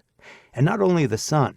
Protect your eyes from sun reflecting up from the ground, snow, or water too. Sunglasses are something that should be considered when thinking about gearing up for the outdoors. Cover your head. Head coverings are also important. In cold weather, much of your body heat can be lost through your head and neck, so it's always a good idea to wear a hat and scarf. In hot weather, head coverings are still important to protect from the sun beating down on you, but they should be lightweight and still allow heat to escape. For cold weather, gloves are important to have as well. Material choices. There's a large variety of material choices available on the market. Plant-based materials like cotton used to be the most prominent raw material for the industry, but that has since given way to synthetics like polyester. Less common are animal-based materials like wool. So which is the better choice? This is a complicated question. I'll try to answer it through the lens of an outdoorsman and keep it very general. With all the advances in synthetic outdoor clothing and its seeming advantages, the fact is that most synthetics will melt to your skin if you're not careful around a fire. Granted, you'll sustain burn injuries no matter what you're wearing if you're not careful around a fire. But do you want to compound that injury by melting your clothing into your skin as well? There's a saying that is often repeated in the survival industry: cotton kills. Well, no, it doesn't. Wet cotton, if you cannot get dry, can kill you in cold or even cool temperatures. Dry cotton is actually a very good thermal insulator. Wet cotton, on the other hand, is a terrible insulator, and it dries quite slowly, a recipe for disaster in cold weather. However, those same properties may make it an excellent choice for hotter weather. It really comes down to knowing its properties and how they're going to affect you in any environment. Keep in mind that any fabric, cotton or synthetic, can kill you if it gets wet in a cold environment and you cannot get dry. What about wool? It is often said that wool is the best choice because it retains a lot of its insulating value even when wet. The percentage that is often stated is in the ballpark of 70. It may be true that wool insulates better when wet, especially when compared to cotton or synthetics, but wet wool does not insulate better than dry wool by any stretch of the imagination. Wet wool does not keep you warm. It just keeps you warmer than wet cotton or wet synthetics would. Think about it this way. If you're dressed appropriately to maintain your body temperature well in cold temperatures, stay comfortably warm when stationary, and comfortably cool without sweating when moving, imagine a 30% loss of the layering's effectiveness that makes that possible. 30% is significant. You're going to be cold. Wool is still a better choice in cold weather because it will be less effective if it does get wet, but you should strive to keep your wool dry so that it can insulate at peak value. Layered clothing system. I recommend a layered approach to your clothing system. This layering system can be easily adjusted to weather conditions. It consists of 4 categories: wicking layer, insulating layer, durable layer, wind and waterproof layer. The innermost wicking layer is in direct contact with your skin. It is typically lightweight, and its purpose is to wick moisture away from your skin to prevent heat loss from conduction and evaporation in cold weather. Synthetics like polyester, as well as animal fibers like wool, are good choices for this layer, since they both wick well. Cotton is a poor choice for this layer in cold weather because it is highly absorbent. The next layer or layers are insulating layers. These are typically thicker and heavier in weight than the wicking base layer. These layers are primarily meant to trap radiating body heat close to your body, as well as offer some protection from convection. Loft, insulating fabric, and the ability to create dead air space that can be warmed by, and kept close to, the body are key. This can be 1 or more layers, depending on the temperature and the insulation needed. Synthetics like polyester fleece work well, as do thicker wool layers.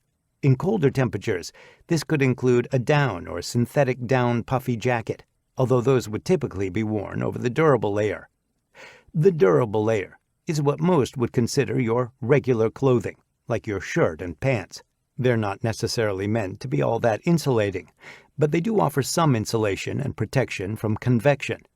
They are primarily meant to be durable and protect you and your insulating layers from sharp rocks, sticks, briars, and the like. Cotton duck canvas is a great choice for this, so long as you keep it dry. It is an exceptionally durable material that can take some abuse. The wind and waterproof layer protects you and the rest of your clothing from elements like wind, water, and snow, and prevents them from becoming wet and losing their ability to effectively insulate. In addition, they prevent heat loss through convection by blocking the wind. Think of this as your shell layer. Gore-Tex is an excellent fabric that's waterproof, windproof, and breathable. If you prefer a more traditional style, a tightly woven cotton duck canvas can be effective. The key is to block wind and water while maintaining breathability so that you don't trap moisture inside. For warmer weather, your inner wicking layer and durable layer may be the same thing. Your insulating layer may be lightweight and carried in your backpack rather than worn, and only brought out at night when the temperature drops. Your shell layer may be nothing more than a lightweight rain jacket that you have ready to put on if needed. Shelter site selection. The 5 W's. When looking for a suitable location for a shelter, you should always keep the 5 W's in mind. You want to be close to the first 2, but away from the last 3. Wood. Wood is an extremely valuable resource.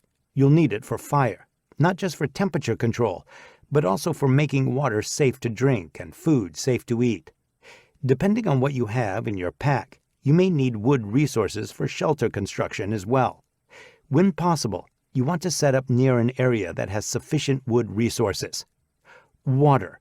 The need for hydration is both crucial and continual. You want to have your shelter reasonably close to a water source. You don't want to have to travel far and spend a lot of time and calories to resupply such a critical resource. Being near water is also beneficial for food prep. Often the wildlife in your area will be near or traveling to the water source for their own needs, and that could mean opportunities for you to get some sustenance. The water source can also be valuable for personal hygiene.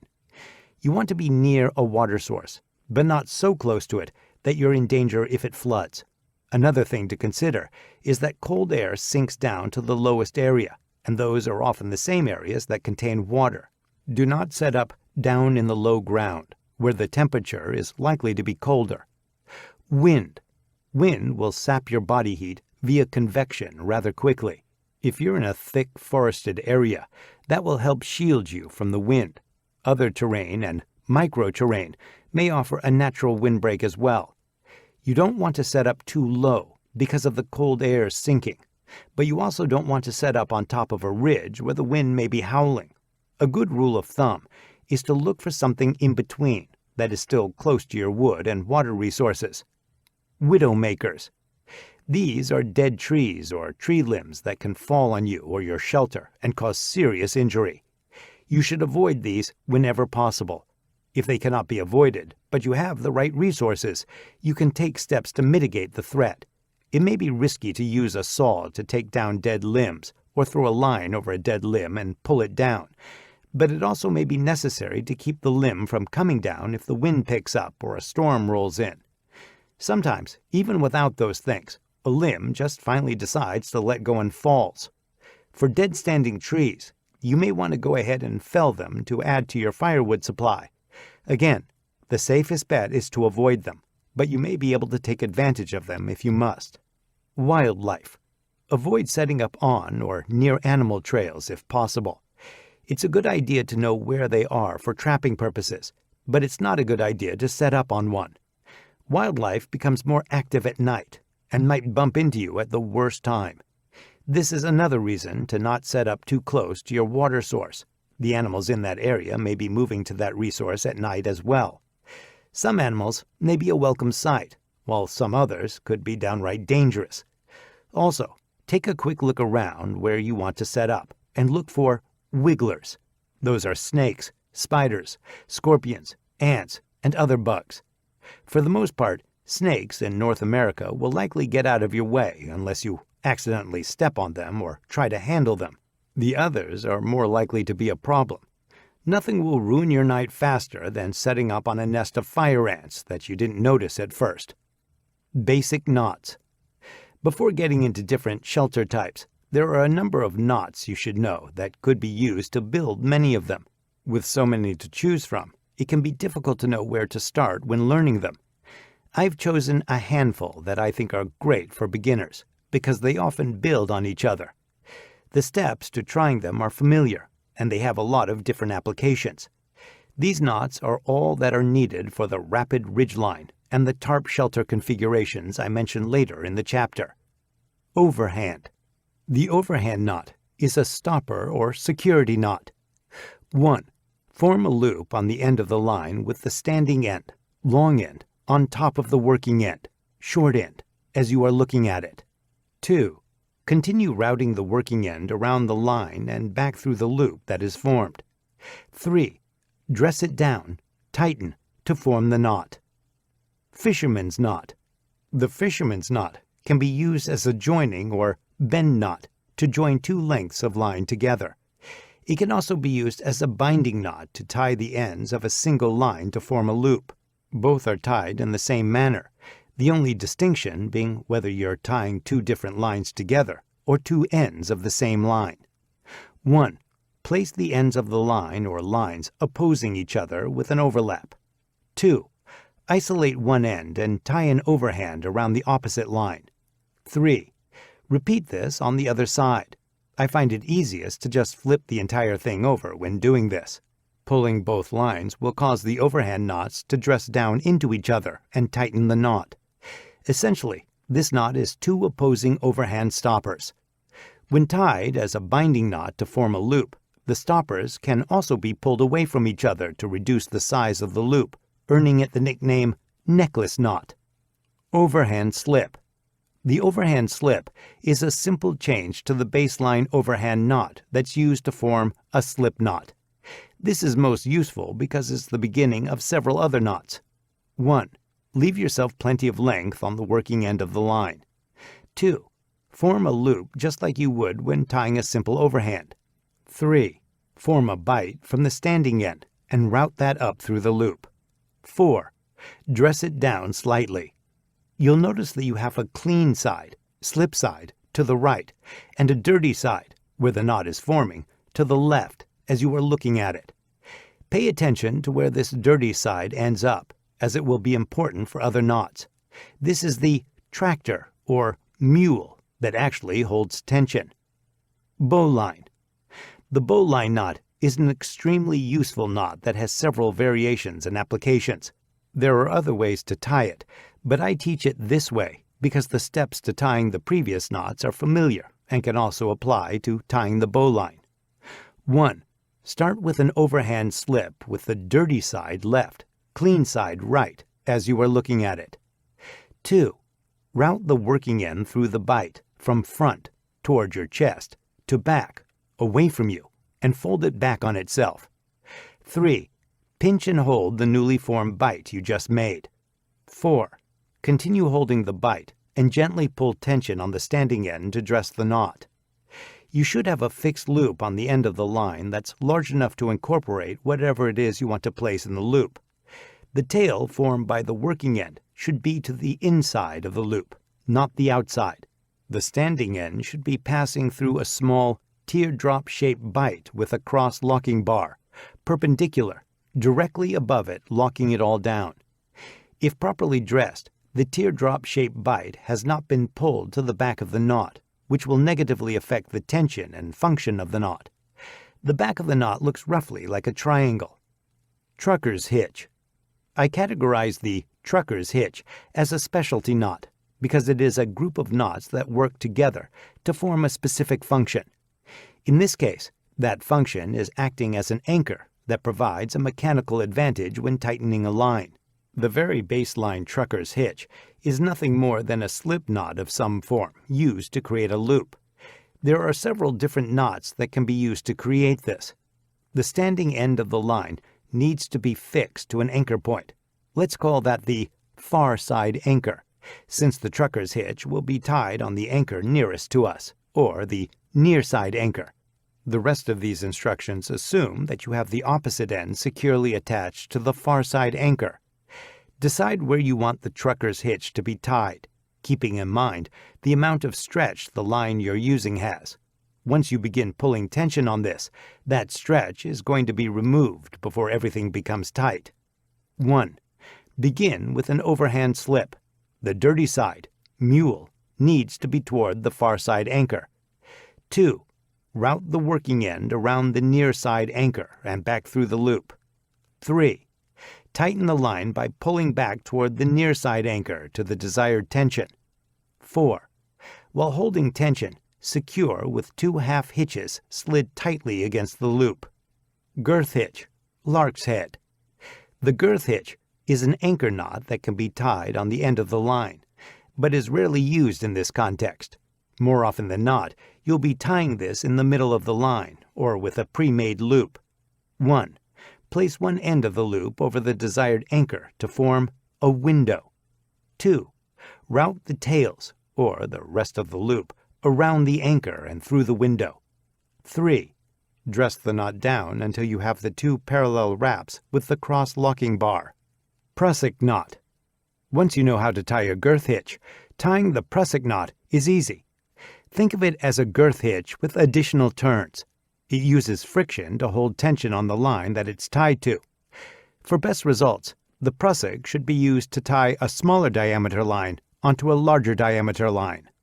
When this is not possible, additional wraps that provide more friction can often make up for it. It can be tied on the end of a line, middle of a line, or with a pre-made loop. In this context, we'll be tying it with the middle of the line, which would be the same technique as using a pre-made loop.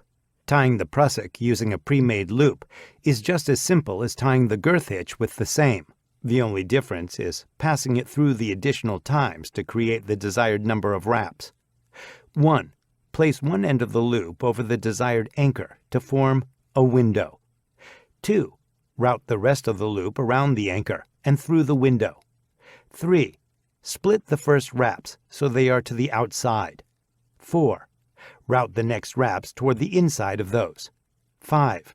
Continue this until you have the desired number of wraps. 6.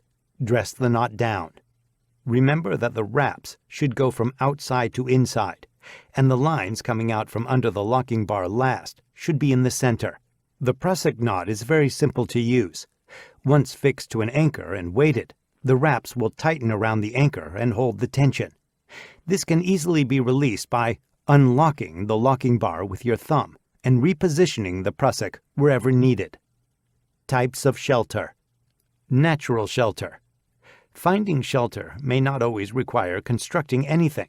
Whenever possible, look for natural shelter options that can either eliminate your need to construct something or reduce the amount of work you must do, and therefore reduce the water and calorie loss.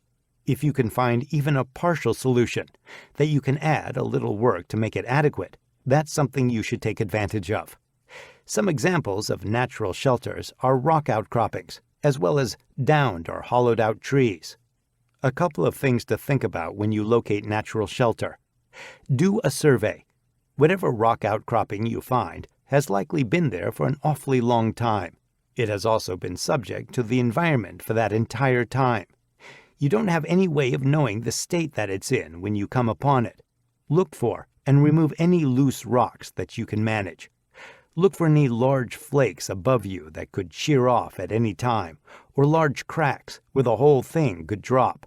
All of these should be considered widowmakers. Use your senses. Look, listen, and smell the area to determine if another animal is already using that location for shelter. Rethink fire. Be incredibly careful about having a fire under the outcropping and heating the rock up. Rock is affected by temperature change, and your fire could be the thing that causes something to break free. It's rare to find a tree that's perfectly suitable for a shelter, but they can often offer that partial solution. Again, you want to determine if some form of wildlife or wiggler is already using that shelter before you decide to make it your own. The rapid ridgeline. The rapid ridgeline is the baseline for a few different tarp shelter configurations that you should know at the basic level. It's very simple to construct and should be tied and coiled before it ever goes in your pack. That way, when you pull it out of your pack to use, it will be tangle-free and ready to go. The ridgeline starts with a 25 to 30 foot section of cordage. I prefer paracord for this application because I want it to be a larger diameter than the adjustable loops that are also part of this system. Those are made with number 36 bank line, tarred mariner's line. First, make the adjustable loops. Take a 10 to 12 inch piece of number 36 bank line and use a fisherman's knot to make a loop. You want the loops to be about 6 to 8 inches when complete. You'll need at least 2 of these. I recommend a third because it gives you an extra loop to use for other purposes, like hanging a light at night. For the paracord ridgeline, tie a bowline on one end. It helps to stretch the line tight to attach the adjustable loops, so anchoring it between 2 points may help. To attach the loops, use a prusik knot. 4 wraps are usually plenty, but you can use 6 if you prefer. Slide all 3 loops close to the end with the bowline and take down the ridgeline so that you can coil it. You want to coil the rapid ridgeline in such a way that it's easy to deploy and tangle-free when you need to build a shelter. To do this, 1. Open your hand wide by spreading your fingers and thumb. Place the end with the bowline between your thumb and index finger so that it lays on the back of your hand out of the way. 2. Run the line in a figure 8 manner around your pinky and thumb a few times. 3. Slide the 3 adjustable loops up so that they can be laid on the back side of your hand along with the bowline.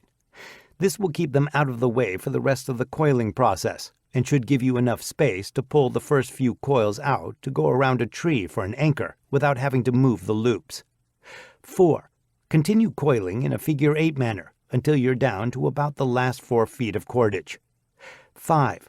Once you have it coiled on your hand, slide the thumb on your opposite hand under the coils and slide the whole bundle off, maintaining control so that it does not come unraveled. 6. Using the tail of the cordage, wrap around the coils to capture them, stacking each wrap next to the other. When you get down to the last couple of wraps, use half hitches so that they stay secure. Bundling it like this prevents tangling when it's bouncing around in your pack, so it'll be ready to go when you need it. You won't be fumbling around with a knotted mess. To set up the rapid ridgeline, simply locate 2 trees or other anchor points that are suitable distance apart and choose one for the initial anchor point. Hold the bundle in one hand and insert the thumb of the other into the bowline loop. Pull out an arm's length or more, enough to go around this first anchor. The bowline side is your working end, and the bundle is your standing end. Place the bundle through the bowline loop to create a running bowline and tighten that against the anchor. Ensure that the prusik loops are free to slide between anchor points and not inside the running bowline against the anchor. Holding the bundle in your hand, walk over to the second anchor and the line will feed out easily. Once at the second anchor, tie a trucker's hitch to tighten and secure the ridgeline. This basic method of tying the ridgeline can be improved with a couple of simple modifications. One improvement is to use a toggled running bowline on the initial anchor. This will give you a quick release on that anchor, rather than having to pull it all back through the loop of the bowline. Just ensure that your prusik loops are on the correct side of the toggle, so that they can still be used and are not trapped on the initial anchor side of the toggle. If you've tied the trucker's hitch before, you'll notice that once you pull tension on the line, it wants to loosen. This can be a problem, as you still need to secure it with half hitches to hold the tension. I learned a particularly useful modification during Robin Sage, which is the unconventional warfare phase of Special Forces training. We used the trucker's hitch when rigging resupply packages to be dropped from aircraft by parachute. As you can imagine, the rigging must be extremely tight so that the bundle can survive both the drop and the landing to get there in one piece. Instead of going through the initial loop formed by the overhand slip one time and trying to hold the tension with your fingers, go through the loop a second time, creating a round turn. This round turn will roll over and bite down on itself under tension, and will hold itself while you further secure it with half hitches. The last modification to the base trucker's hitch that I will recommend is to tie the second half hitch that you're using to secure the round turn on a bite. This bite serves 2 purposes. The first is to turn it into a quick release for easier takedown and recovery of the cordage. The second is to have a usable loop to incorporate into the first grommet. the hole in corners of the tarp used for tying it up, of your tarp for your shelter. It's important to pay close attention to where you want the first corner of your tarp when you're tying the tucker's hitch, so that this bite is in the proper location on the ridgeline and your tarp coverage ends up where you want it to be. Something to sleep under. Something to sleep under can be anything that provides overhead cover and protects you from the elements. This can be a tarp, poncho, emergency blanket, rain fly, or an entire tent if you choose. The type of tarp you choose depends largely on the environment and the season of the year. In warmer climates and seasons, you can easily get away with a simple, straightforward tarp or poncho. In colder environments and seasons, a tarp that also has reflective qualities is a better choice. Many come with a normal side and a reflective side. These are arguably the best choice for all environments. During cooler weather, the reflective side can be oriented to the inside of the shelter to reflect radiated body heat and heat from the fire back to you. In hot weather, they can be reversed, so that the reflective side is to the outside of the shelter. This will reflect radiant heat from the sun away from you and your shelter, rather than absorbing it and transferring it to the inside of the shelter. There are hundreds of different configurations that you could make using a tarp or poncho for overhead cover. I'm going to narrow that list down to 3 main configurations, shapes, if you will, that'll work to cover most conditions. Those are the lean-to, A-frame, and the diamond. The main difference between the 3, other than the final shape, is the number of sides that are protected from the elements like wind, rain, and snow. Since they all use the same resources to build, the configuration you choose is largely based on the environmental conditions you are experiencing. Lean-to. The lean-to offers protection on one side. Think of it primarily as a warm weather shelter. This configuration is great for shade and will keep you reasonably dry in warm weather if a quick shower rolls through. It can also be used to block wind from a particular direction if desired. The benefits of this shelter in warmer weather are that it traps the least amount of body heat inside, and it only blocks a beneficial convective breeze on one side. Those same properties are why this shelter is a poor choice in colder weather. First, establish the ridgeline at the desired height. As a rule of thumb, shelters that are lower to the ground are easier to heat, and that includes the trapping of body heat. Higher shelters allow more heat out and more breeze in. You can even go so far as to fly your tarp. Flying your tarp means that none of the sides or corners are in contact with the ground. In other words, none of the sides are completely closed off.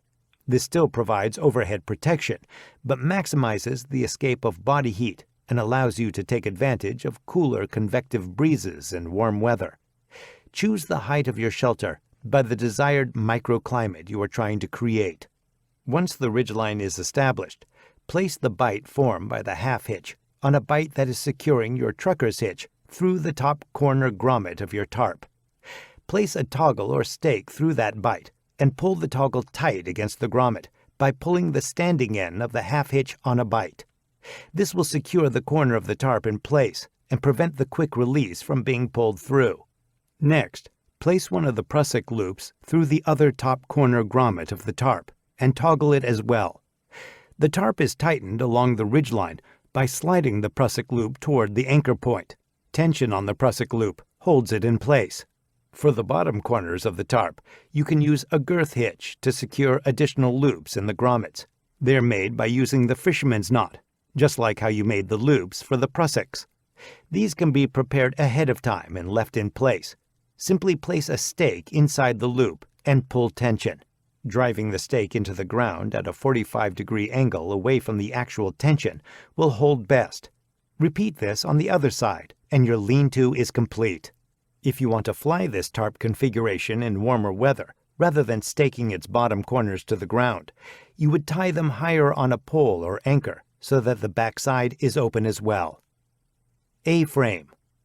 An A-frame shelter will protect you on 2 sides, so it offers more protection from the elements. You may choose to use this configuration when it's still a little warmer outside but raining more persistently or heavily. It's still open on 2 sides, so it still lets some body heat escape and allows for good airflow to take advantage of convective breezes. It's based on the same ridgeline, except the center of the tarp runs along the ridgeline, rather than the top corner or top edge.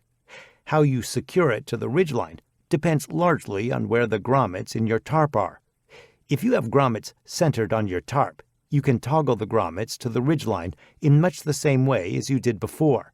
In this case, you should run the tarp under the ridgeline to prevent water from running down the ridgeline and into your shelter. If you don't have center grommets, you can simply drape the tarp over the ridgeline and center it. I know what you're thinking. Placing the tarp over the ridgeline means that water can now run along the ridgeline and into the shelter. This is true.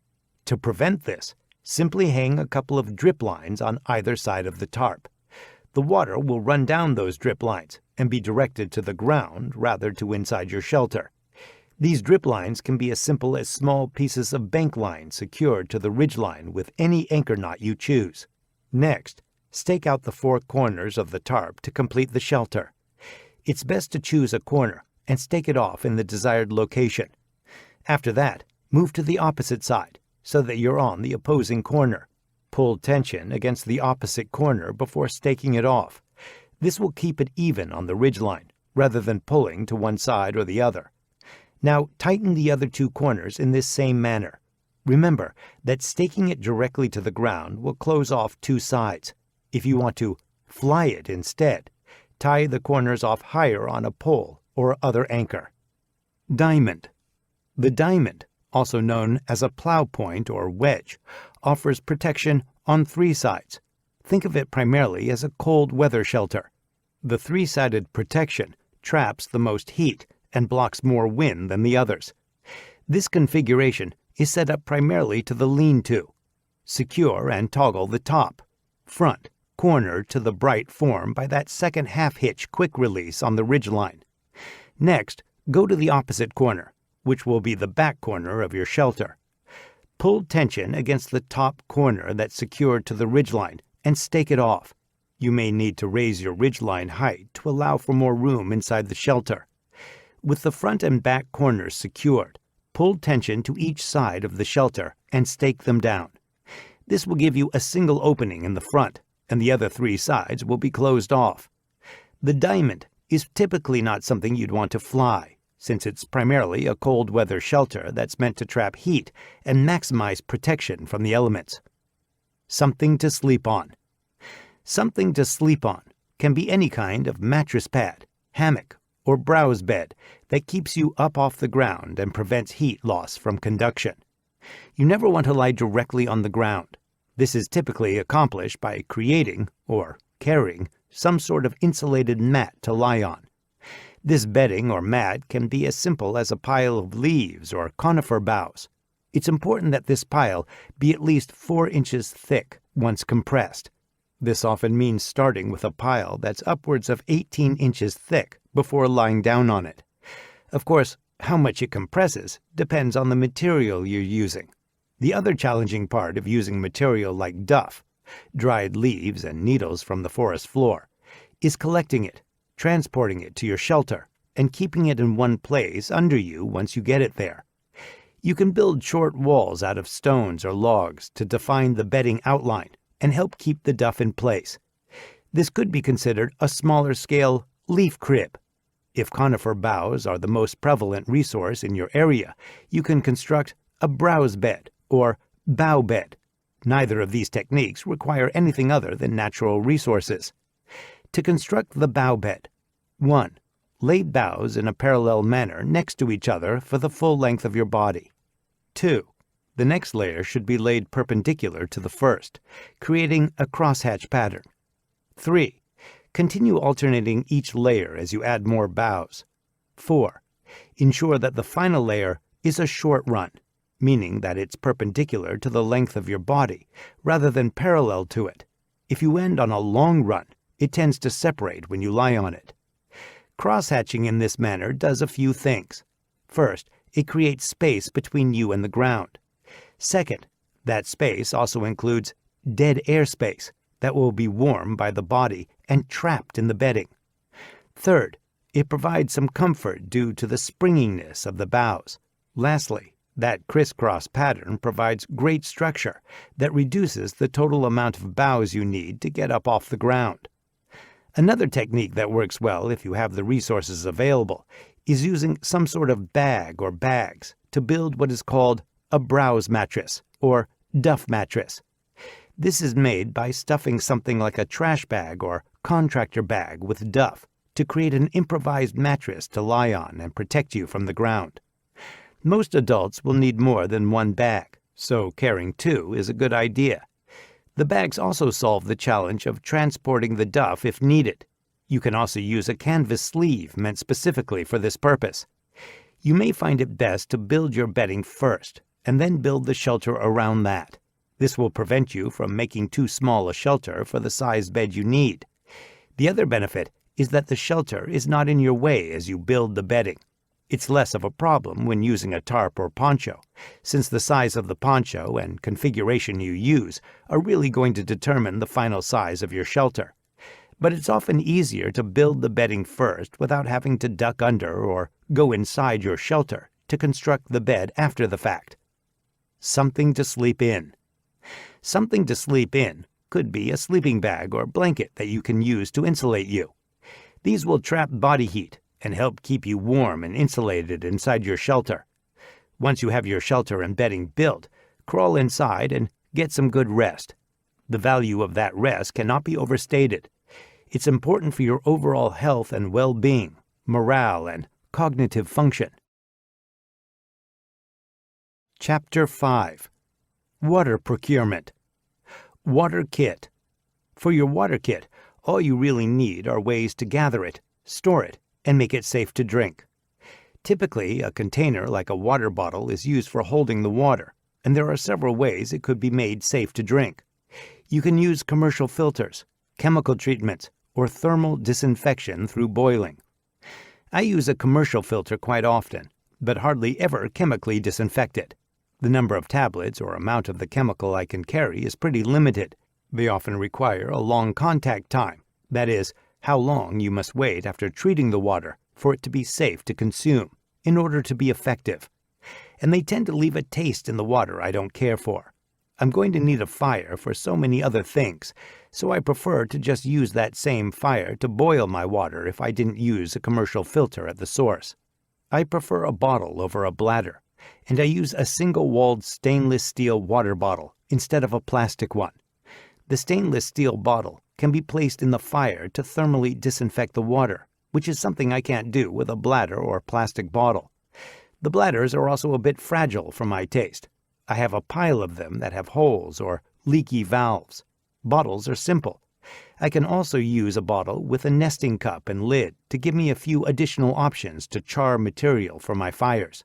Sometimes I'll add a cotton bandana or shemagh to this kit. It has a number of uses, one of which is being a pre-filter for my water container when I'm filling it up.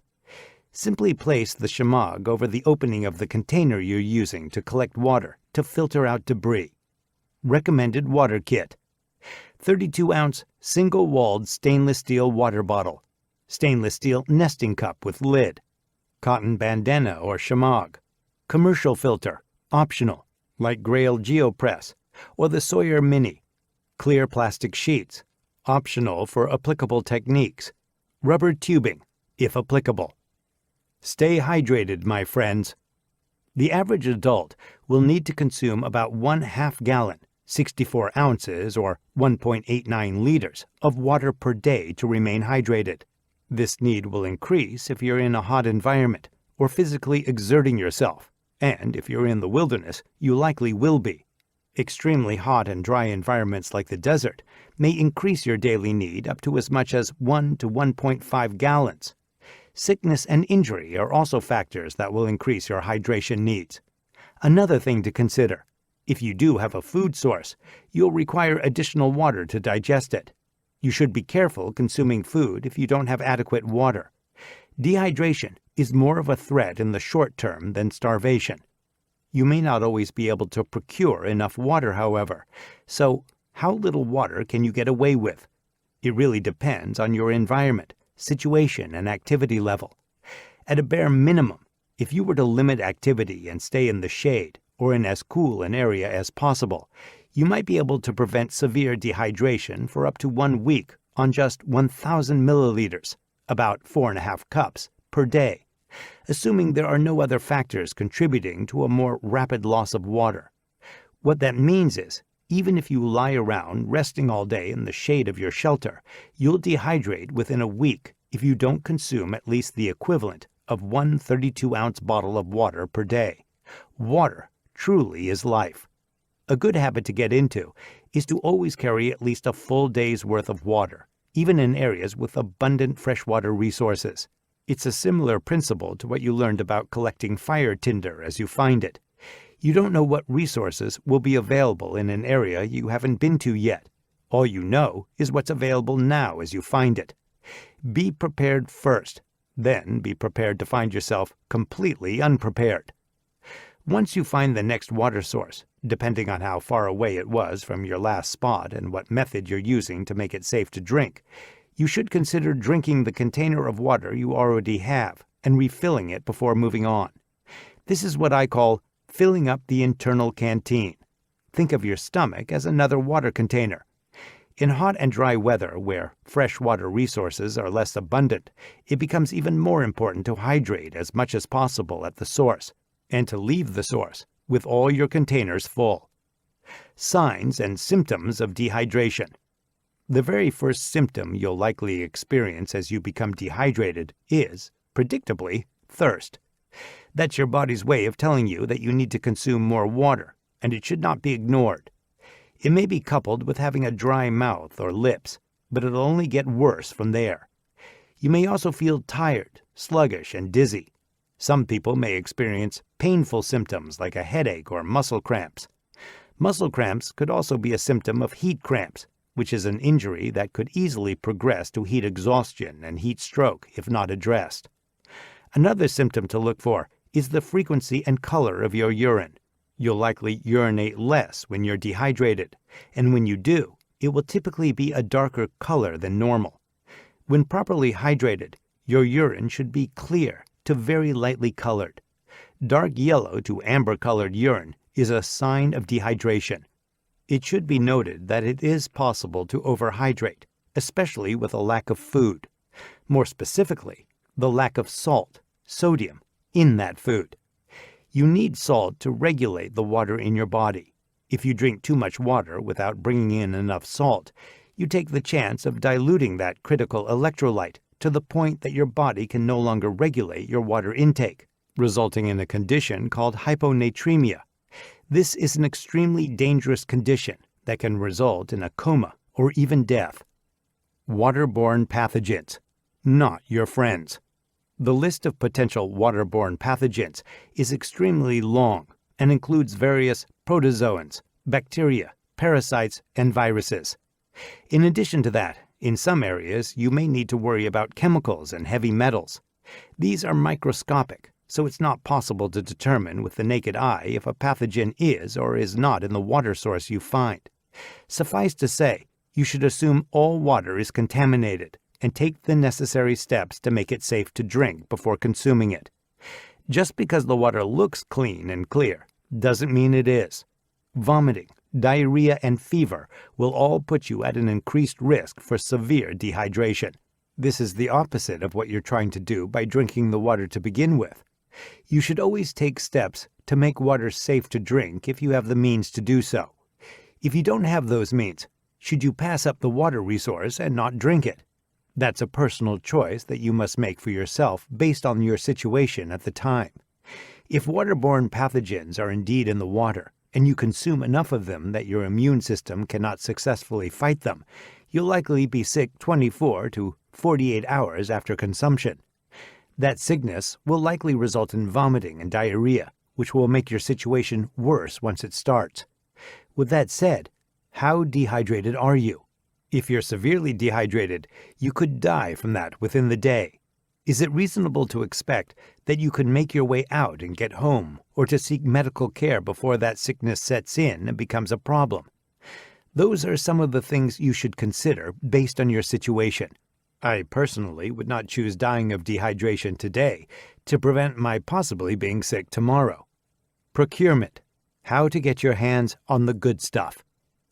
One of the easiest methods of procuring water in abundance is finding a fresh water source. This can be a spring, a stream like a creek or river, or a pool of water like a pond or lake. Spring water, as the name suggests, springs up from the ground or through a rock crevice and can often be safe to drink at the source. It's less likely that the water has been exposed to animal feces or urine, which is a common cause of contamination. This does not mean that it's positively safe to drink, so play it safe.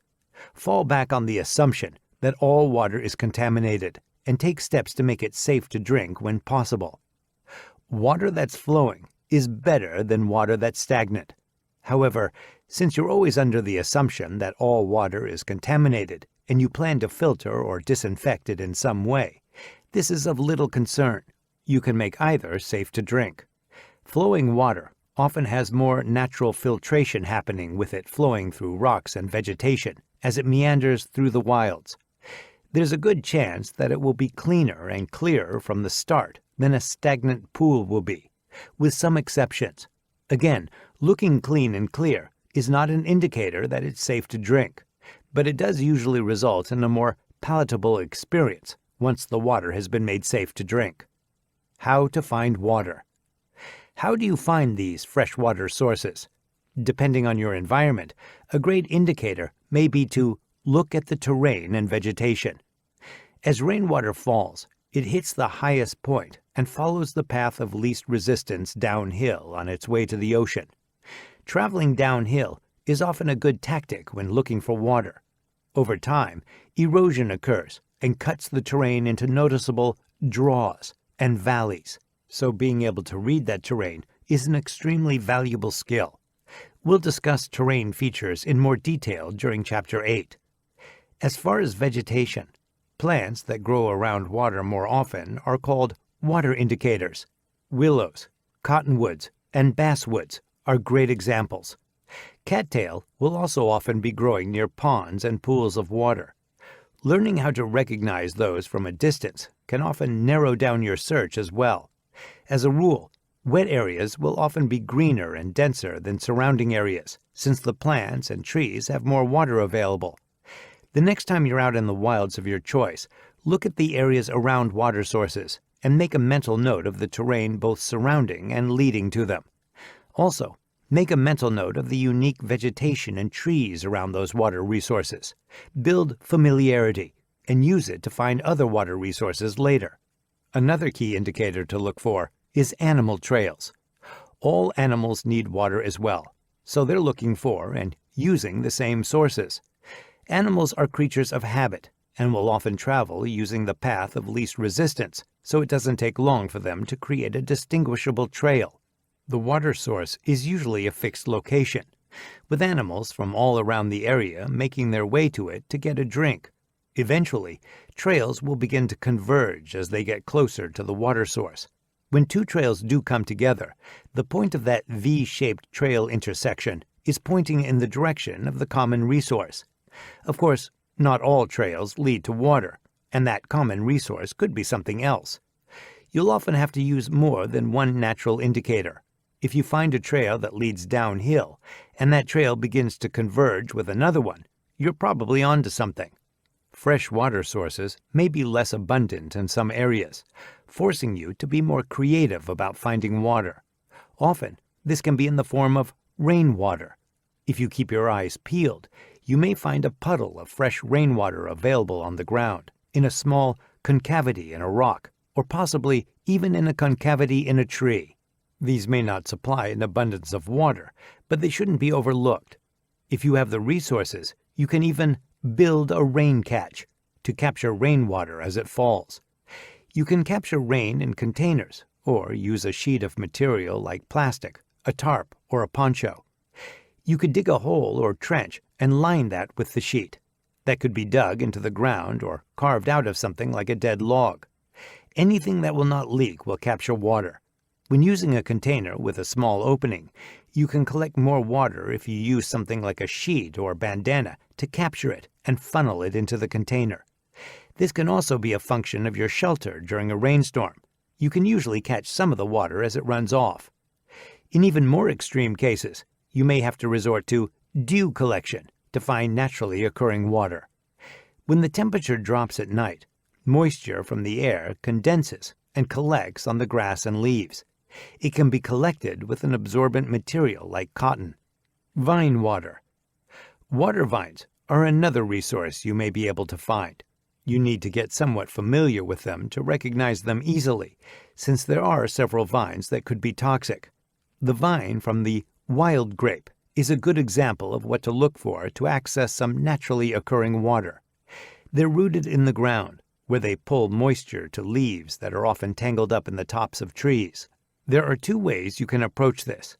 One, if you're on the move and find one, you can get a small drink from it as you search for a more significant source of water. When it comes to staying hydrated as best you can, it all counts. The second way takes more time, but can be useful when you're in a fixed location, or if the vines are near your shelter. To take a quick drink, start by cutting the vine with a saw or a knife toward the root of the vine. Don't worry if water isn't exactly gushing out from this cut. It's possible for the vine to be completely dry, but even if it isn't, you won't usually get more than a drip or two because of the capillary action that's happening.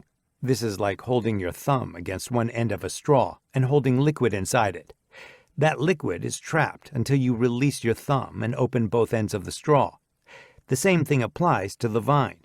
Once you make your second cut several inches higher on the vine, toward the top, it releases that capillary action, and the water that was contained in that section of the vine will flow out. Larger sections of vine will, of course, hold more water.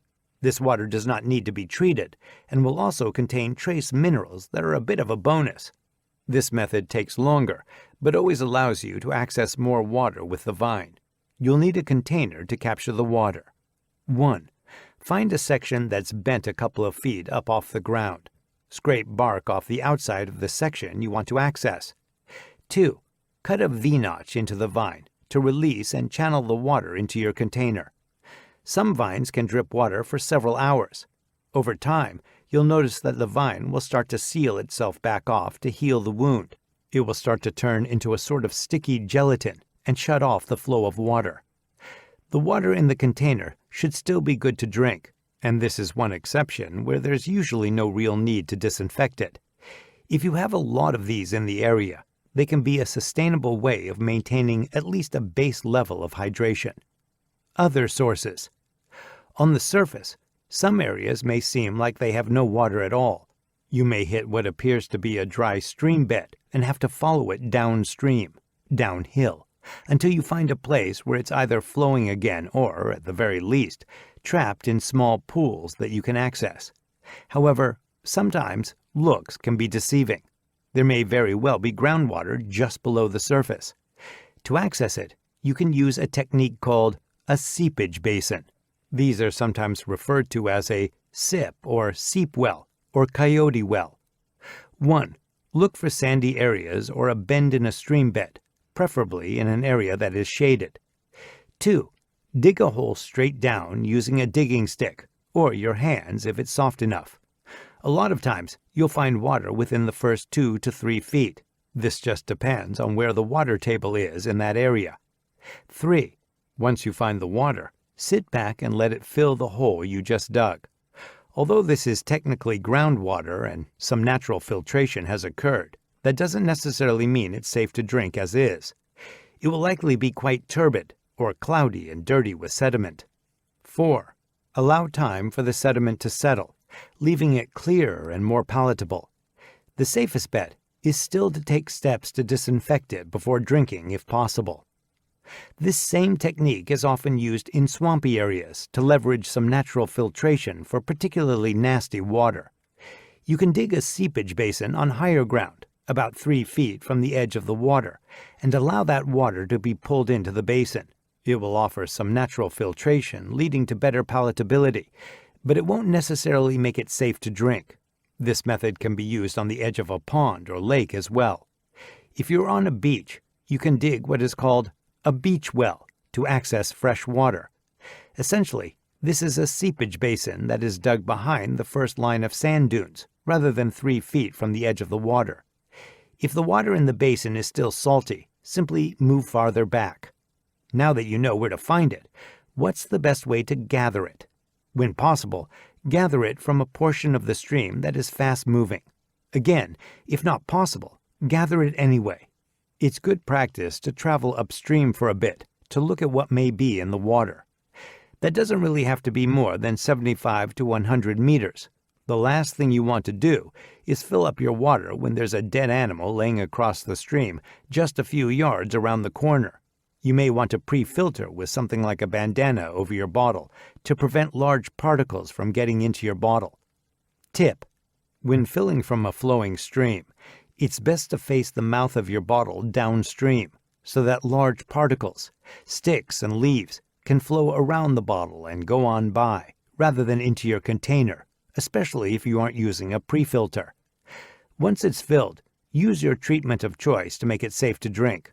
When collecting from a source like a pond or a lake that isn't flowing, it's best to try and collect from only the top few inches of that body of water. This will usually keep you above the sediment that has settled in the water. Another potential advantage is that the sun and its UV rays do have some disinfecting capabilities, but they only penetrate so deep. You're not going to rely on that to make it safe to drink.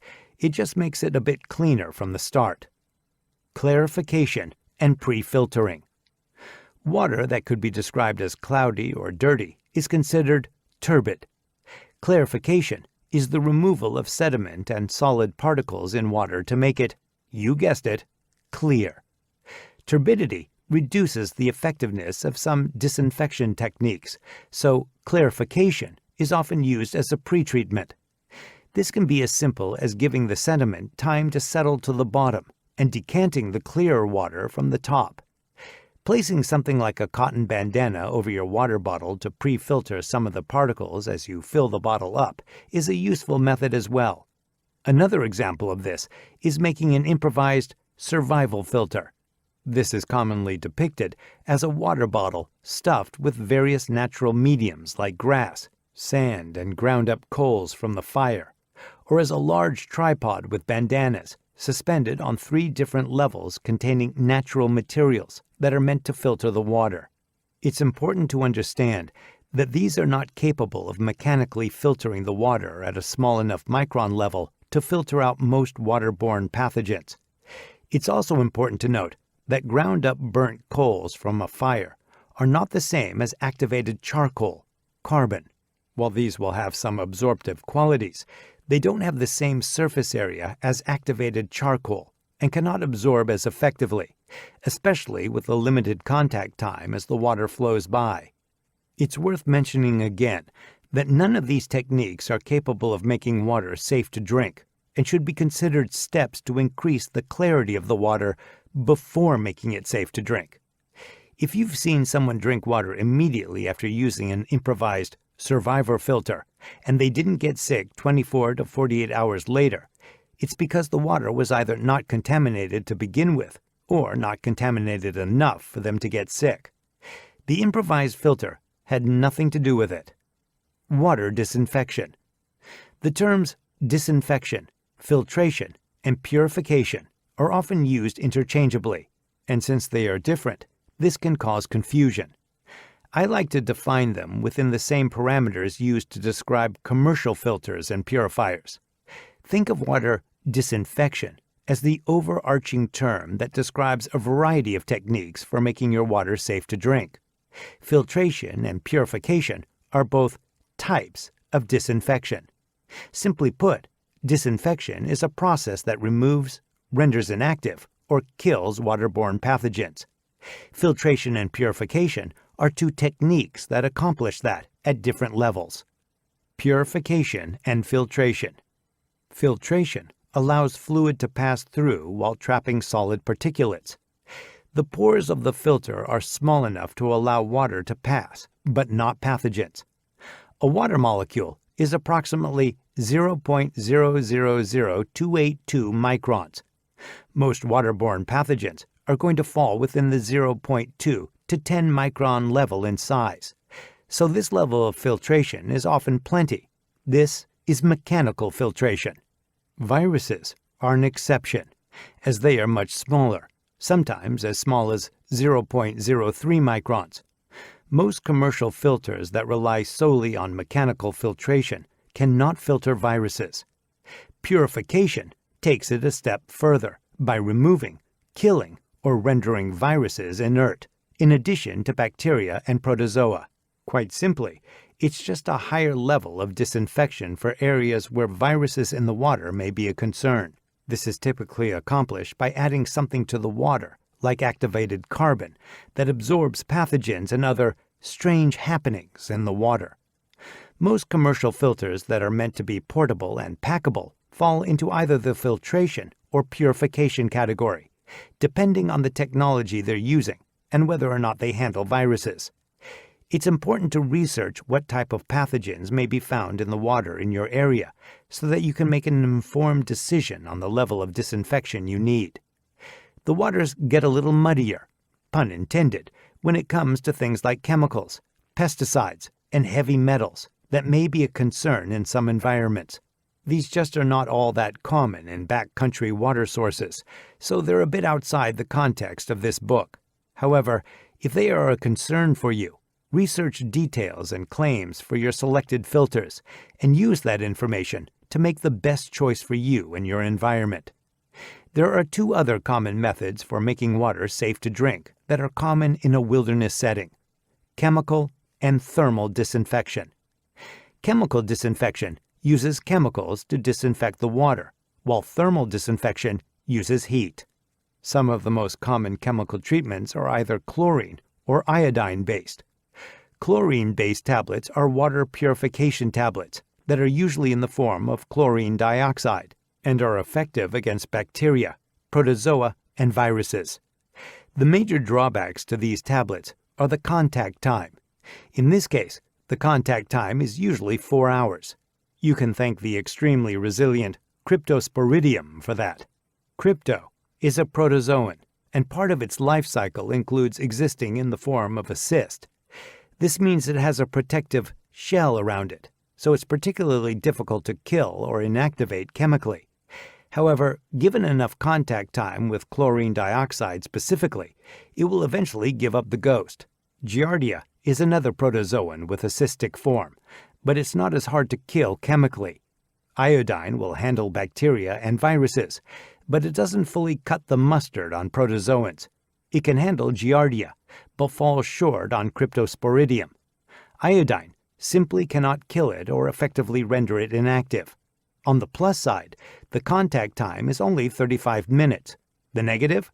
It still isn't necessarily safe to drink. Cryptosporidium is found in every part of the United States and is common throughout the world. It's probably not a risk you want to take when there are so many other more effective options. There are other chemical treatments that are often touted as effective. The two that come to mind are sodium hypochlorite and potassium permanganate. I'd consider both to be improvisations that you use out of necessity and not ones you'd intentionally pack with you for the field. Household bleach, sodium hypochlorite, can be useful in killing bacteria and viruses, but you shouldn't expect it to have any effect on protozoans like Giardia or Cryptosporidium, so it's not something I would recommend when there are other options like chlorine dioxide tablets or boiling that are actually effective. Potassium permanganate is often suggested as a multifunctional item that's good for fire, water disinfection, and medicinal uses. On the surface, this may appeal to many for those reasons. If it does all that, why wouldn't everyone want to carry it? But if you scratch at the surface and dig in a little deeper, you'll find that it isn't very good at any of that. In reality, it's a gimmicky way of starting a fire. It's not meant for point-of-use water treatment, procuring water from a stream or lake for treatment and drinking immediately. And the medicinal values are nothing more than slight antibacterial and antifungal properties that are good for skin rashes and irritations, hardly worth carrying in a kit meant for the wilderness. One of the most effective methods to make water safe to drink is boiling it. Pasteurization could also be considered a form of thermal disinfection, since you're using heat to kill pathogens, but it is simply not common in the wilderness. Unless you're carrying a thermometer that you can use to ensure the water was at the correct temperature for the correct amount of time, you'd be guessing it was pasteurized at best. What does 149 degrees Fahrenheit look like in a container suspended over a campfire? It's not possible to know by looking, and your finger is not fine-tuned and calibrated to know what 149-degree water feels like if you were to dip it in. It's true that most pathogens are dead before the water is brought to a boil, but boiling is the only means of determining that the water was brought up to a high enough temperature to be effectively disinfected. In other words, it gives you a positive, reproducible, visual indicator of 212 degrees Fahrenheit, with some variance due to elevation. This is the primary reason for bringing water to a boil, even though most every waterborne pathogen, including bacteria, protozoa, and viruses, are dead in less than a minute at temperatures between 165 and 185 degrees Fahrenheit. By the time the water reaches that full boil, there has usually been plenty of contact time at the actual required temperature to make it safe to drink. So what about elevation? It's a fact that the boiling point of water goes down as you go up in elevation. In other words, when you go higher in elevation, water will boil at a lower temperature. Conventional wisdom is to boil water longer at altitude, with the thought behind that being that the lower temperature needs increased contact time to ensure it is effectively disinfecting. This is a chemistry equation, but you can save time by simply researching it on your own. The boiling point does not dip below 185 degrees Fahrenheit until over 14,000 feet in elevation. Conventional wisdom says to boil water for anywhere from 3 to 10 minutes above 5,000 feet. Did you know that the boiling point of water at 5,000 feet is still over 202 degrees Fahrenheit? That's still well above the necessary temperature to kill most pathogens. I don't tell you all of this to encourage you to go against the standards set forth by various government agencies. I tell you this so that you can apply some critical thinking to the conventional wisdom and decide for yourself what the correct answer is. In an emergency or when water is scarce, you might not want to lose that resource to evaporation because you're boiling it way longer than needed. Every little bit counts. It should be noted that boiling does not do anything for chemicals, pesticides, or heavy metals that may be in water. If anything, it concentrates them, since some of the water evaporates during boiling. Again, this is not a common concern in the backcountry, but if it is a concern in your area, boiling may not be the best choice. Distillation and desalination. Distillation is a method of purifying a liquid through a process of heating and cooling. To put it simply, dirty water is heated up to the point of becoming a vapor, evaporated, and is then cooled to the point of condensation, becoming a liquid again. This process evaporates clean water vapor, separating it from the contaminants, and after cooling and condensing, it is collected in a clean container. You can do this with a method called a below-ground solar still. This system uses heat from the sun to evaporate moisture from the ground and from green plant material, if available. That moisture evaporates and is captured on a piece of plastic where it cools and drips into a collection container. If you have a section of rubber tubing, you can use it as a straw to drink from the container without disturbing the still. Just make sure you close or plug the end of the drinking tube. This is a frequently used technique within the survival industry that gets a lot of negative press, the most common being that it is likely a net loss in hydration, meaning you put more water into building the system than you'll gain from the system itself. Don't be in such a hurry to dismiss it based on someone else's experience. It depends on several things. First, you must have a sheet of plastic, a container, and a way to dig a hole. Green vegetation is also a plus if it's available. So who carries clear plastic to the woods with them? Well, ignoring that there's always a chance of finding something useful along the way, anyone who plans on making something like this a part of their bigger plan to stay hydrated in an emergency should be carrying the resources needed to make it. Plastic trash bags are useful for more than just this technique. Think of this as a potential supplement in that way, rather than a waste of time. When you build it, look for an area where you expect to find moisture in the ground as well as in the plant material. Remember the locations that were good for attempting the seepage basin? Those are also probably good locations to attempt a solar still, because there's a better chance the ground has some moisture in it.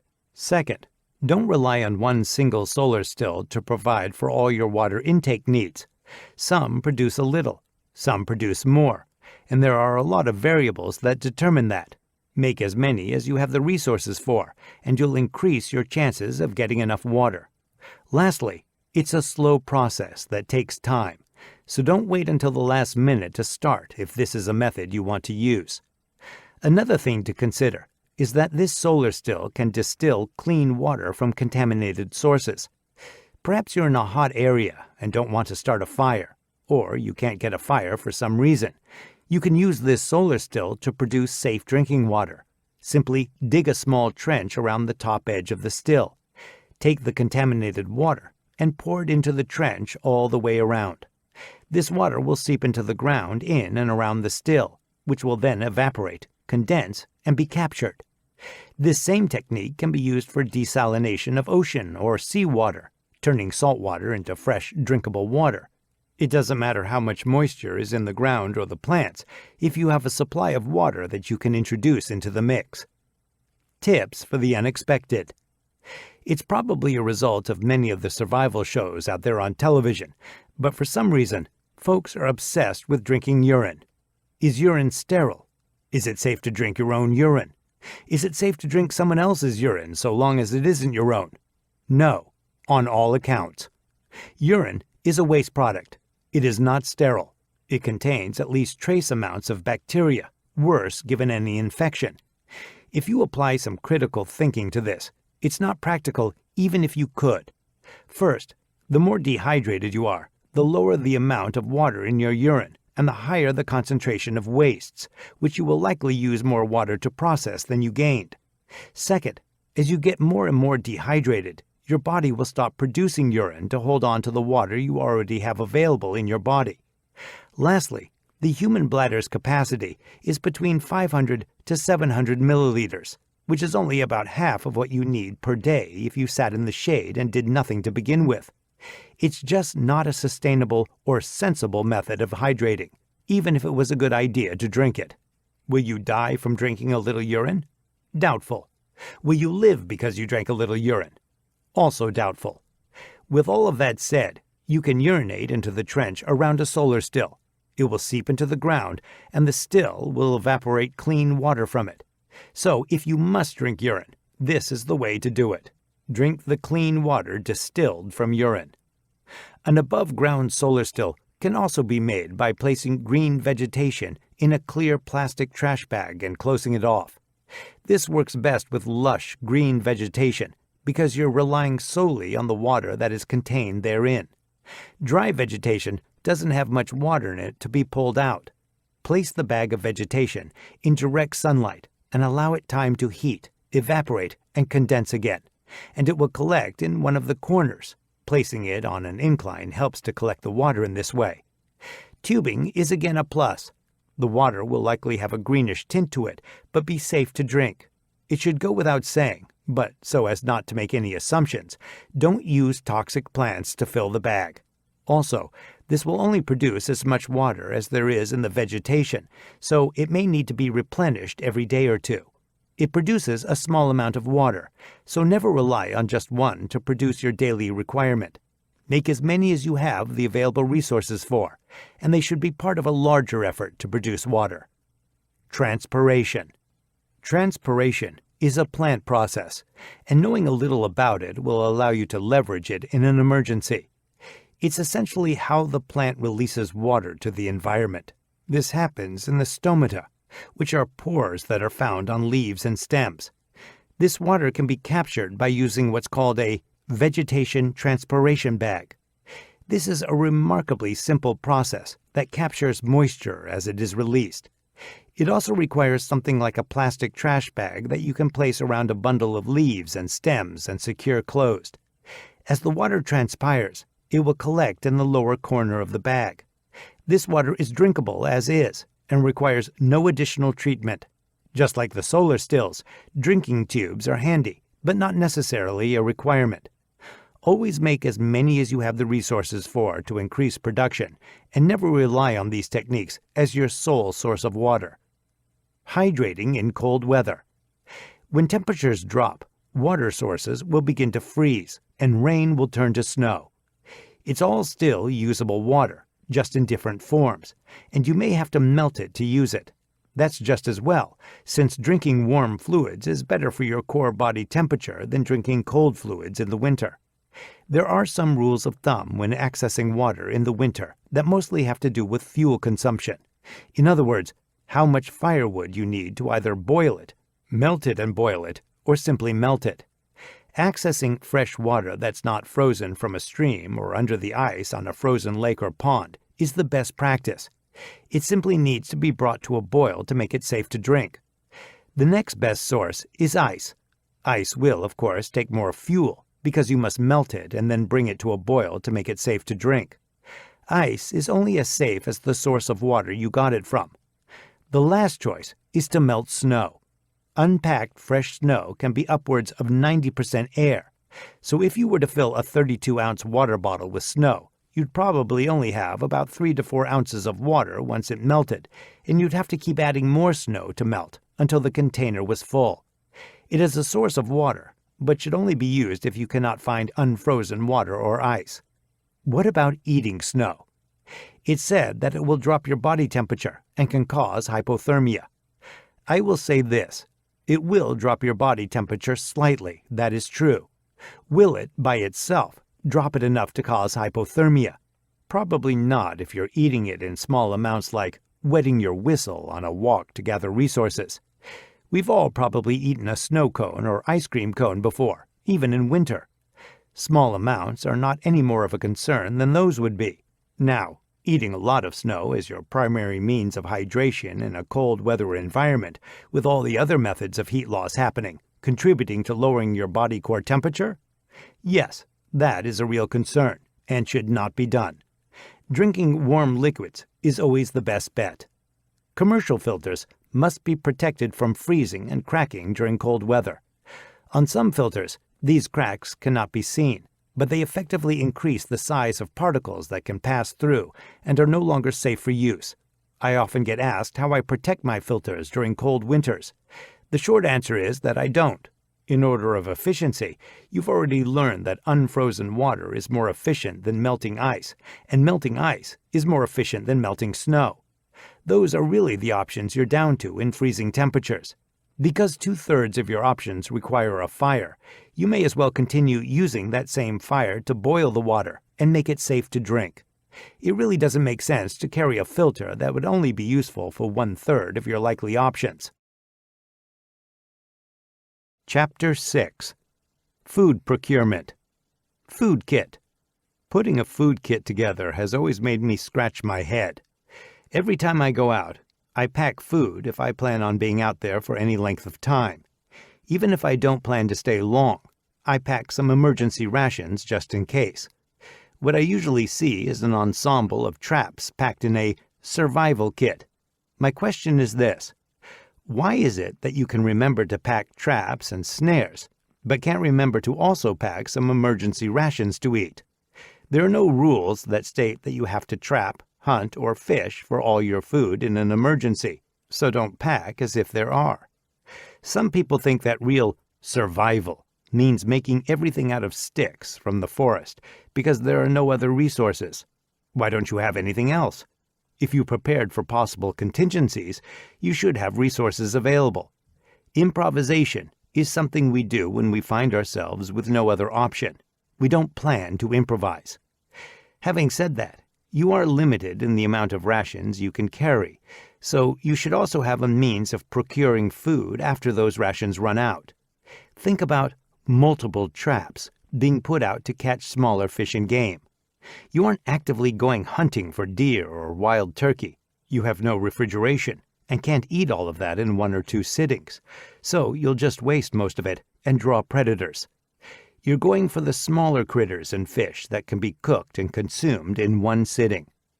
Actively hunting is not realistic, so don't think you need to carry a gun or a bow to survive. It's the least efficient means of procuring food in your situation. You have too many other things to worry about, and eating is pretty far down on that list. You want to focus on passive means of procuring fish and game. Trapping is the most efficient method of doing this. Once they're in place, traps work for you while you do other tasks. The more traps, the better. You don't need heavy body gripping traps like the Conibear, one particular brand of body gripping traps. It's not practical to carry 10 of any size of those. They're too heavy, bulky, and awkward. That, and even the 110 are too large to catch a lot of the smaller critters you're going for. You also need to consider what environment you're going into. Life begins at the water's edge. Fish, frogs, crayfish, and turtles will be in the water. Land animals and birds will be coming to drink water. You should set up your kit accordingly. Plan to set traps for land and water. I recommend carrying an assortment of traps for land and water. You can quickly set out a small trap line and put that to work before you even break into your emergency rations. You can eat your rations knowing that you're already working on getting more food. Less time spent hungry that way. An assortment of survival snares, rat traps, and yo-yo fishing reels are what I recommend. Add a small packet of peanut butter to that mix, and you have a winning combination. Use that to bait your traps. Everything loves peanut butter. If you do catch fish or game, you'll need a way to cook it. Most of the time, I can use the nesting cup from my water kit to cook with. Depending on the size, you may need to add a bush pot to your kit. If you're going to actively hunt, do so for fish and frogs at night on the water's edge. A good fish and frog gig that you can attach to the end of a wooden pole made out in the wild is a great addition to your kit and worth the wait. A good knowledge of edible plants in your area can also supplement your diet well if you take the time to learn them now and are able to positively identify them. What you don't want to do is pack a field manual and try to learn them from a book in an emergency when you're cold, wet, tired, and hungry. That's the wrong way to go about accessing this resource. Recommended food kit: emergency rations, survival snares, rat traps, mechanical fishing reels, yo-yos, fish and frog gig, small packets of peanut butter. You can go several days, even weeks without food, but why would you want to? In as little as 24 hours, you'll begin to see the negative effects of a lack of food. These are psychological in some ways, but also physiological. We're used to eating about 3 meals per day. That's the fuel our body runs on. Most of us have fat stores and can stand to go a while without some food, but that fuel changeover is not going to feel normal by any means. Physically, you'll feel hungry, and you may feel tired and have little energy to do things. Mentally, you'll likely find it difficult to concentrate or make decisions. After a few days, you may adjust to that and settle into a new normal, but your brain will quickly switch to being focused on finding fuel to burn. It will occupy nearly every thought. My first real taste of hunger was during ranger training. Food and sleep deprivation were a key part of the gut check that comes with that training. We typically had 1 to 1.5 meals per day, and also had an increased physical workload that we had to deal with in spite of that. When I started ranger training, I weighed 185 pounds. By the end, I was tipping the scales at a whopping 135 pounds. To say I was hungry was an understatement. Nearly every thought of mine centered around food. We all had our different food fantasies, but mine was chocolate and peanut butter. We'd sit in our patrol bases and swap recipes with our buddies and talk about what we were going to eat out of our rations that day. We just couldn't wait for that 5-minute window when it was our turn to pull back off the line and eat for the day. When the time came, it was more than enough to eat a full meal. I had it down to a science and had already been mentally eating it for hours. The often regurgitated survival rule of threes says that you can live 3 minutes without air, 3 hours without shelter, 3 days without water, and 3 weeks without food. Without getting into all the reasons, I personally dislike that statement. I usually don't believe in a rule unless it's applicable across the board. Generic statements like that rarely apply in every situation or in every environment, and they're too vague to be all that useful. The only real value it offers is giving a beginner a framework of what needs must be met and in what order, but it's hardly foolproof. Experience will show you that it's very much situationally and environmentally dependent.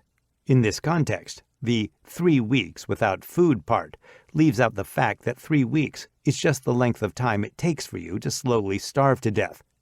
There are probably worse ways to go, but withering away to nothing, slowly degrading mentally and physically over a period of 3 weeks, sounds like it's at least near the top of the list.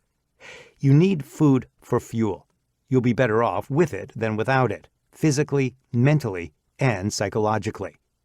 It's going to take time, plus the right knowledge, skills, and resources to procure food in the wild, so it's best to start as soon as possible within the priorities you've established for yourself and your situation. Do you need it more than first aid for life threats, fire, shelter, and water? No, but you'll want it soon after. 2 methods of obtaining food. When it comes to food procurement, you have both active and passive means of doing so. Active methods, like hunting or fishing, may often be a net negative in terms of calorie expenditure versus calories gained. An exception may be hunting a large game animal if you have a weapon capable of taking one down.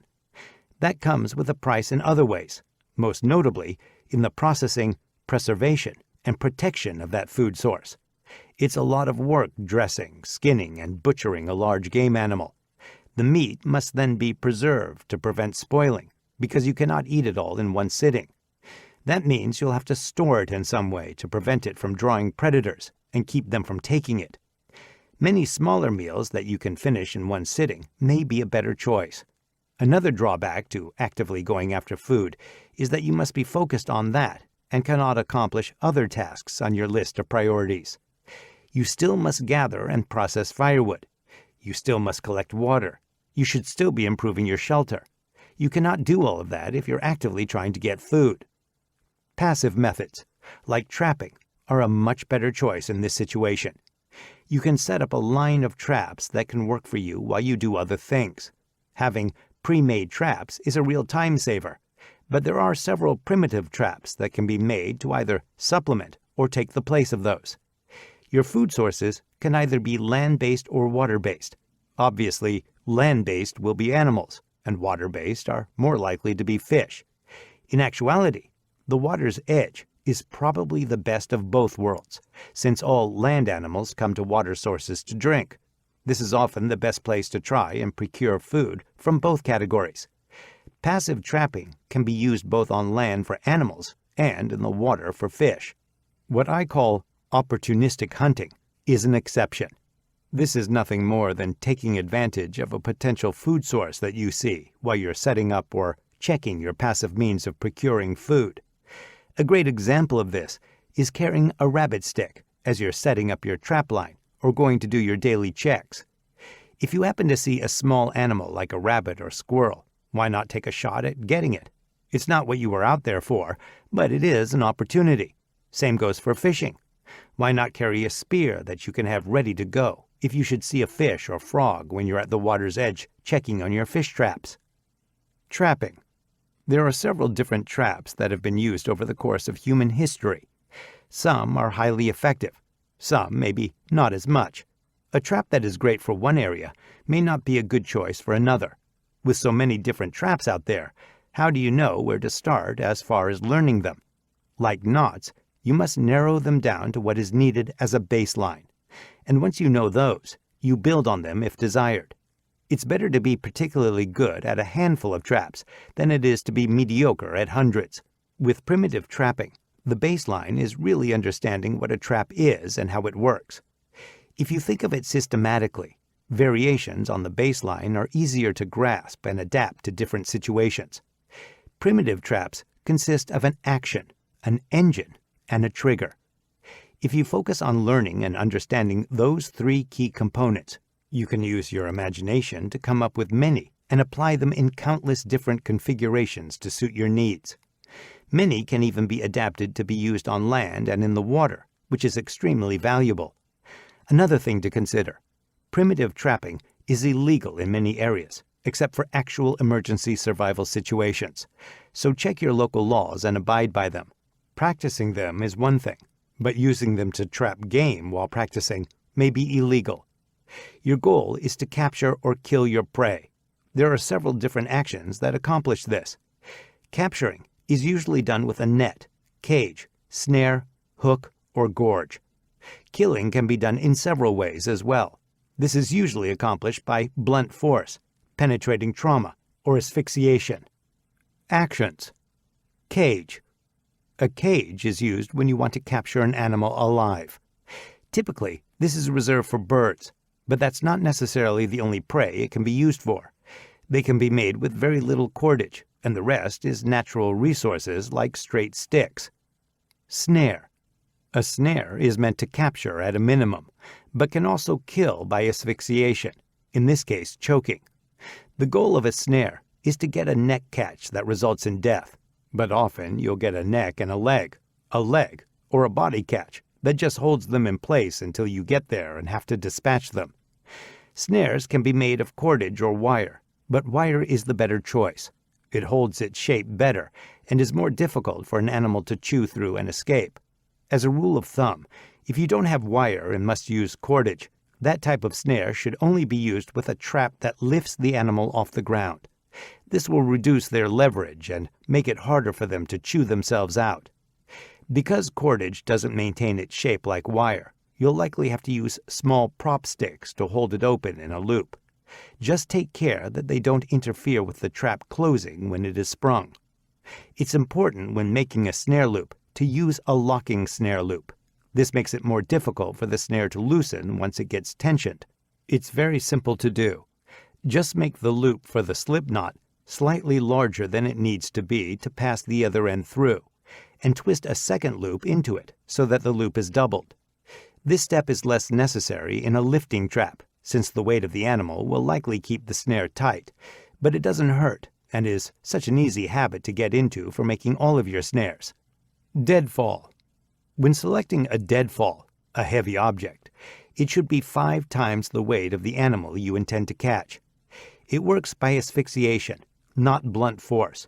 It's not meant to crush or smash them.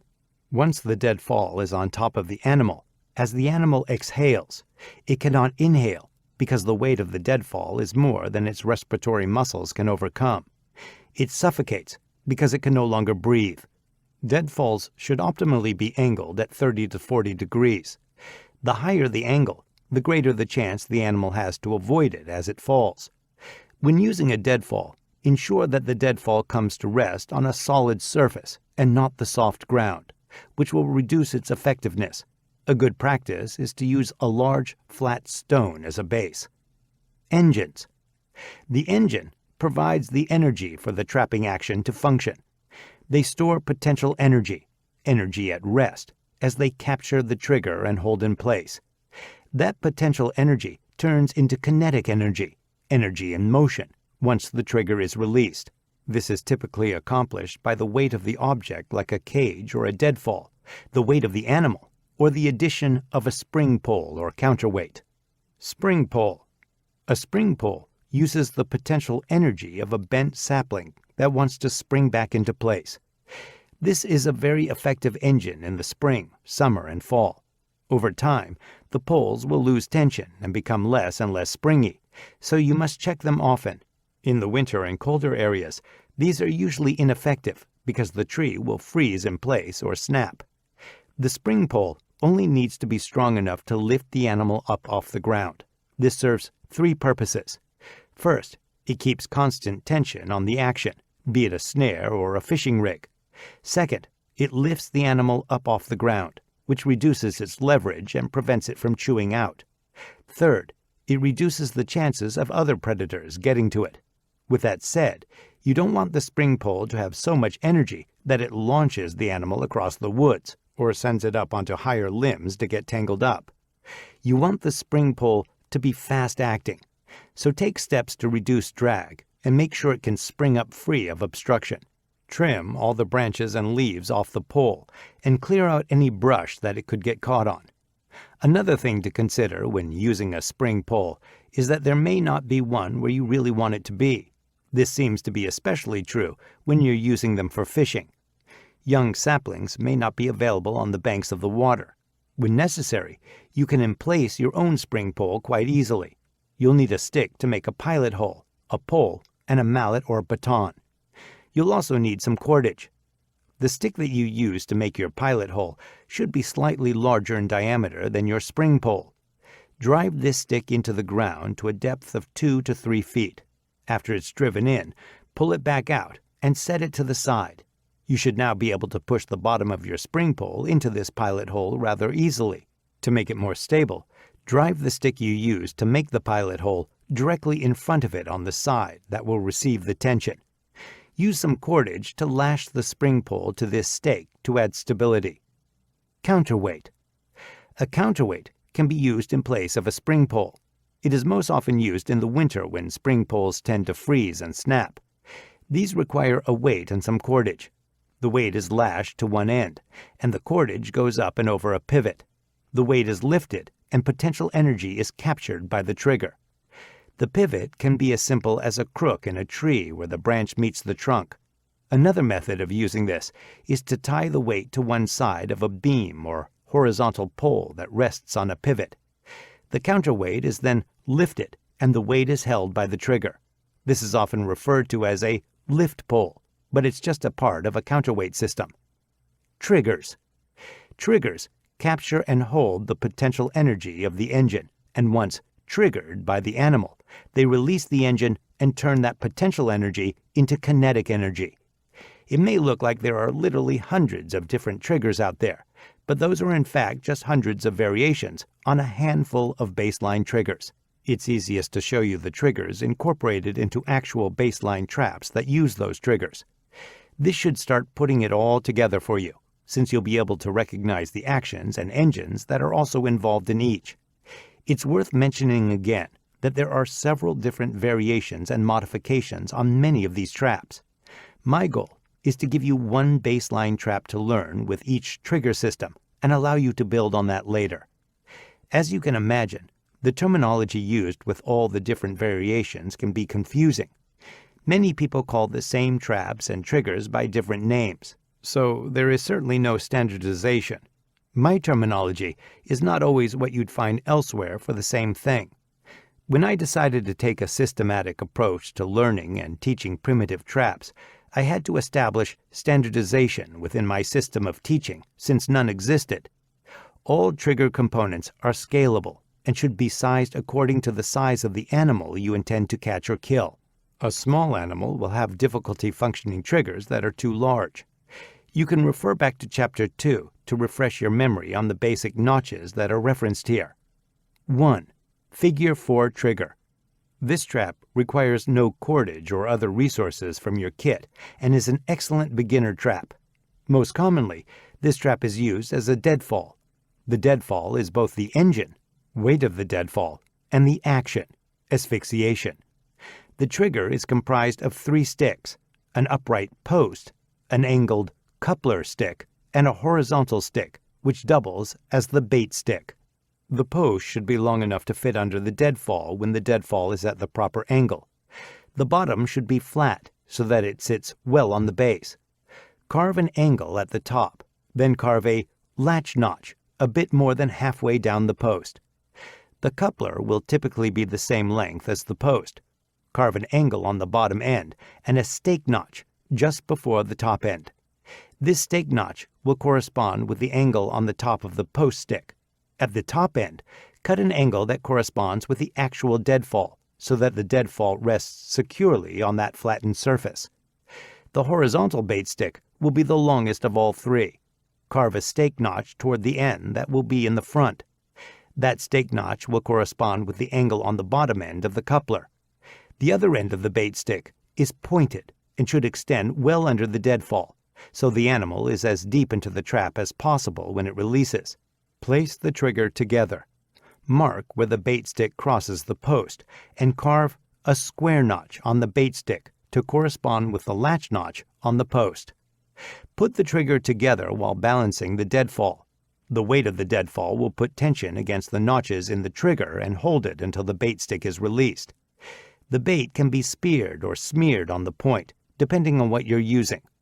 Alternatively, you can split the point and wedge the bait inside the split, or tie it on with cordage or wire. You can easily replace the deadfall with a cage and capture animals alive with this trigger. 2. Toggle release trigger.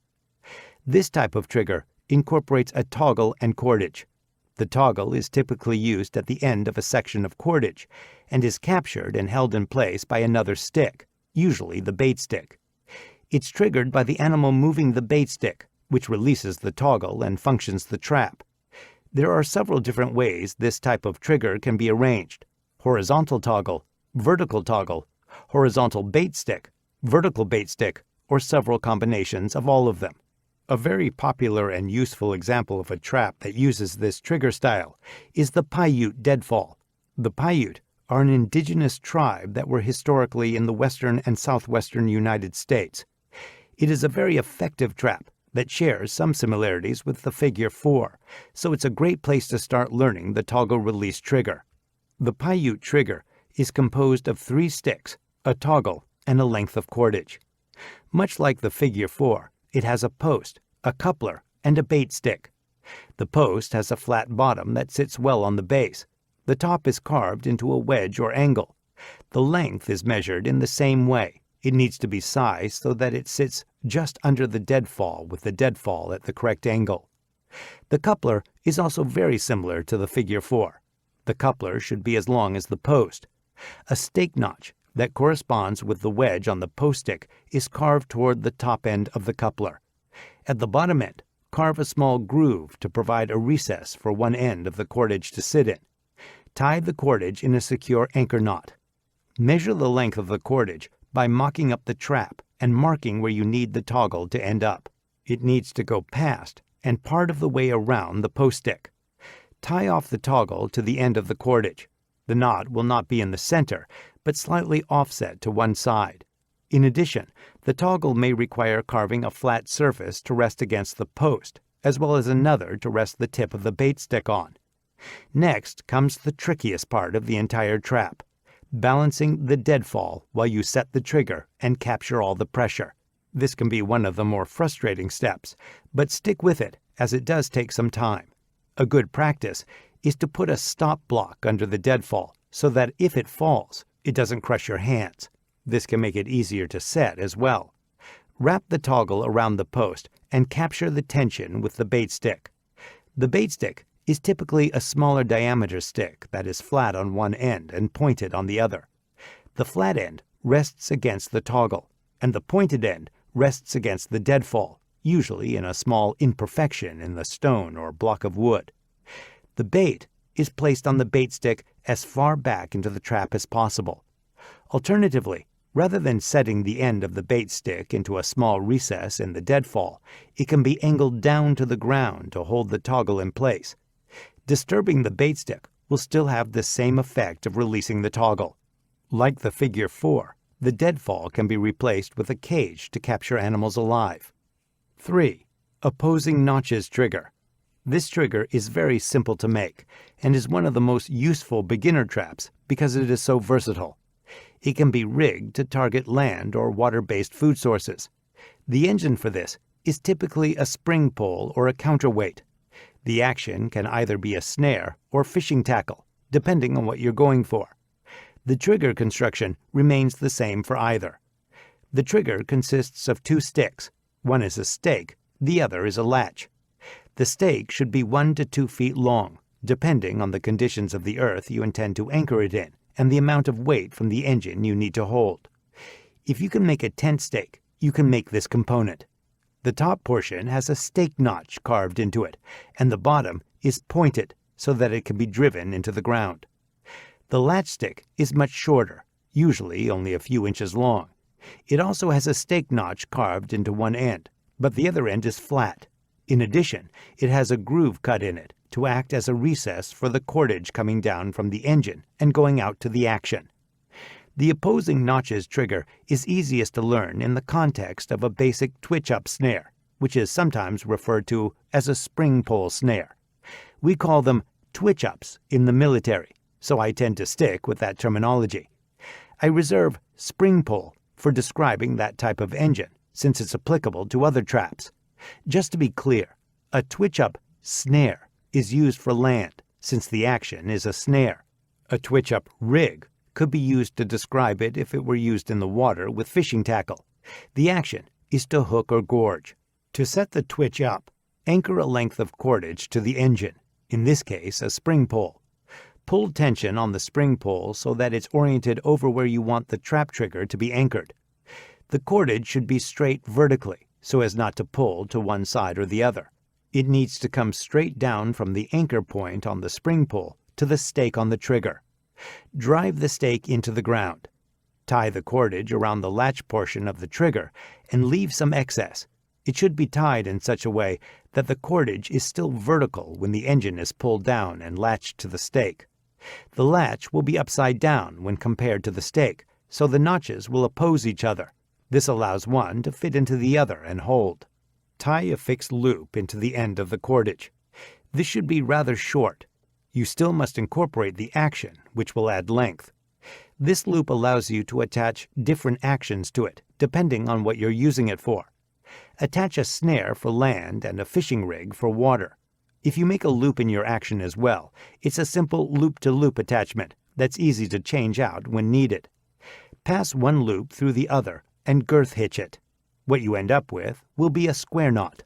This snare should be placed at the correct height on a trail to catch what you're going after. A neck catch is best, so always go for that. If you're using wire, it should be easy to mold and hold its shape. Cordage will have to be held open with prop sticks. Once the animal attempts to go through the snare, it will tighten, pull tension against the trigger, and eventually release the engine. The animal will be pulled up off the ground and will either be killed or captured, depending on how it was caught. 4. Split trigger. The baseline split trigger uses no cordage. It's very easy to make many of them rather quickly. The most popular and arguably the easiest to learn is the promontory peg. It requires nothing more than a single finger-sized stick that's long enough to fit under the deadfall with it set at the correct angle. The two parts consist of an upper post and a lower post, and the latter of which acts as the bait stick. Making these two components is easy. You'll need to make 2 cuts, each one quarter of the total length of the stick from either end. This can be done easily with a saw. These cuts should only be cut halfway through the diameter of the stick, and both should be on opposing sides. The only thing holding the stick together at this point is the grain of the wood, so it doesn't need to be sawed in half. Bend each end away from the other, and the stick will break along the straight grain between the saw cuts, leaving you with 2 identical halves. For the lower post, bait stick, sharpen the split portion to a point. The bottom of the post will need to be cut at an angle as well, and that angle should match the angle on the lower post, 25 degrees. This will allow it to sit on the base at the correct angle. The upper post simply needs to have the upper and lower ends trimmed at angles that correspond with the deadfall and the lower post respectively. The lower post will be oriented back toward the inside of the trap so that the bait is as deep inside the trap as possible. The upper post will be angled slightly forward toward the front of the trap. This is important because it orients the weight of the deadfall over the lower post correctly. This trap can be difficult to set at first, but once you get better at matching all the angles, it will get easier. As you might have guessed, the deadfall can be replaced with a cage for capturing animals alive if you prefer. 5. Captured knot trigger. This trigger is not common, but it certainly is unique. The only trap I've ever seen it used for is the Ojibwe bird snare, a trap that's meant for open areas, specifically for birds. Rather than relying on bait, it takes advantage of birds' natural instincts to find a high perch to land on. The components are a vertical pole, a horizontal stick that acts as the perch, a snare, and a counterweight that's at least as heavy as the bird you intend to catch. The pole is driven into the ground and should be higher than the grasses and shrubs around it. At the top of the pole, carve a square reduction with a hole through. The hole through acts as a mortise for the perch. You can either do this on the top of the pole or on a separate stick that's then lashed to the pole. The top of either should be pointed sharply to discourage the bird from landing on that instead of using the perch. The perch should be a small straight stick.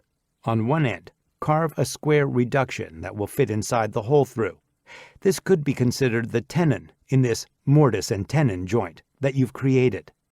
Next, make a snare loop that's roughly the size of the perch.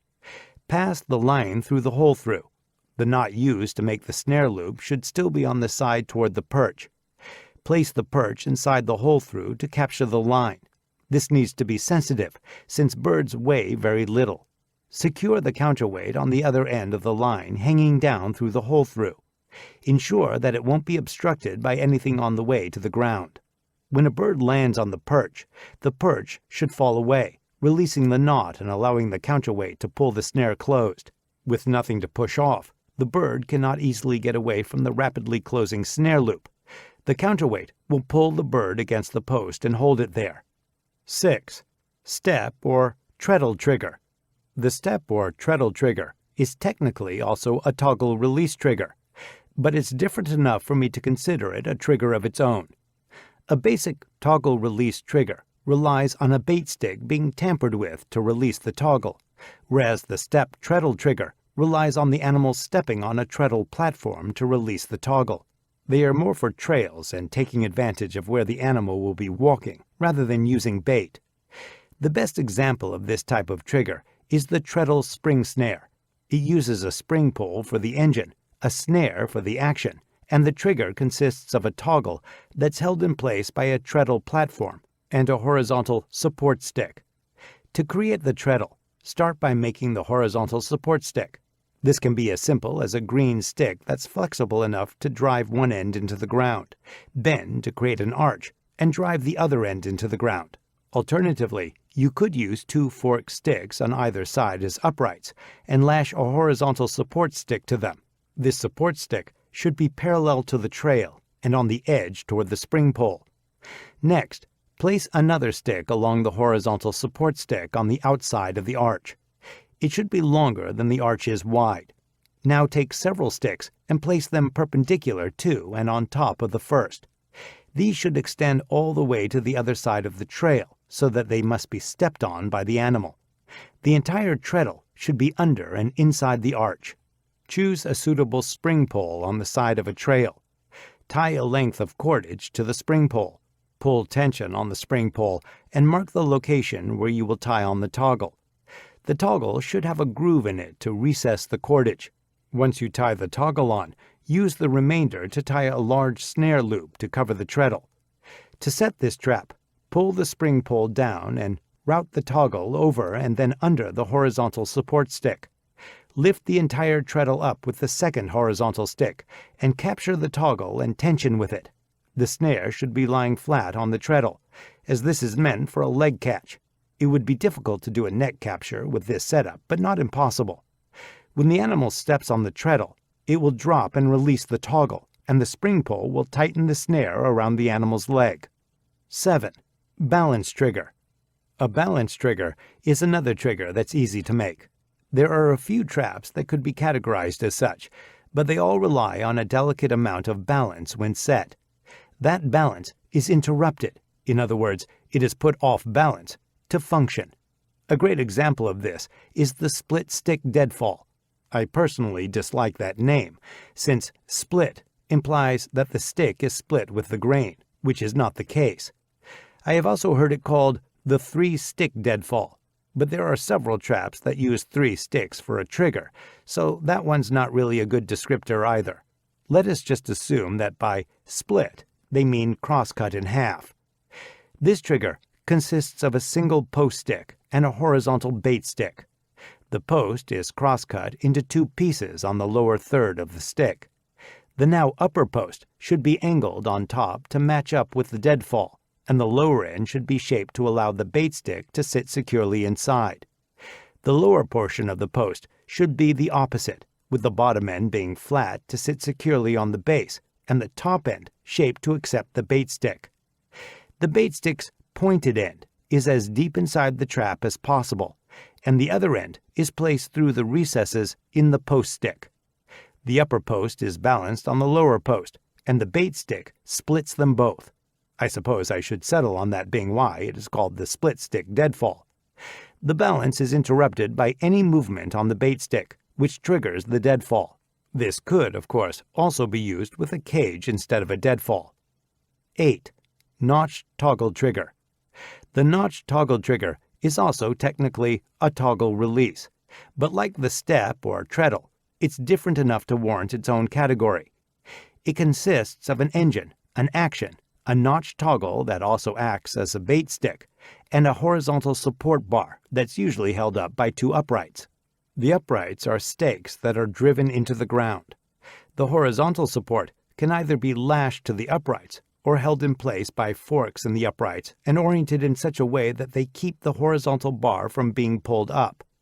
At a minimum, the center of the horizontal support must have a square reduction to correspond with and capture the notch in the toggle. The toggle has a square notch carved into the middle that rests on the square reduction of the horizontal support stick. The bottom is sharpened to a point to accept the bait. The top of the toggle is tied to the line that goes up to the engine, where the other end of the line is secured. The action can either be a snare, a couple of snares, or a fishing rig, depending on the application of the trap. When used as a snare, the animal should have to put their head through the snare to get to the bait. Interfering with the bait releases the notched toggle and functions the trap. It can be a bit directional, since it's easier to release one way versus the other, but once the snare is tight and the animal begins to thrash about trying to get free, there's a good chance it will still trigger. 9. Roller bar trigger. The roller bar trigger requires two uprights and a horizontal stick that acts as a long toggle. Carve a saddle notch toward the top of each upright and point the bottom end. The saddle notches correspond with the horizontal toggle stick. Drive these into the ground securely. Tie one end of a line to an engine and the other to the middle of the toggle when the engine is under tension.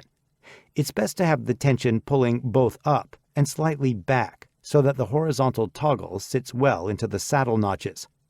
Leave a loop in the end of the line after tying on the toggle so that you can easily tie on whichever action you choose to use.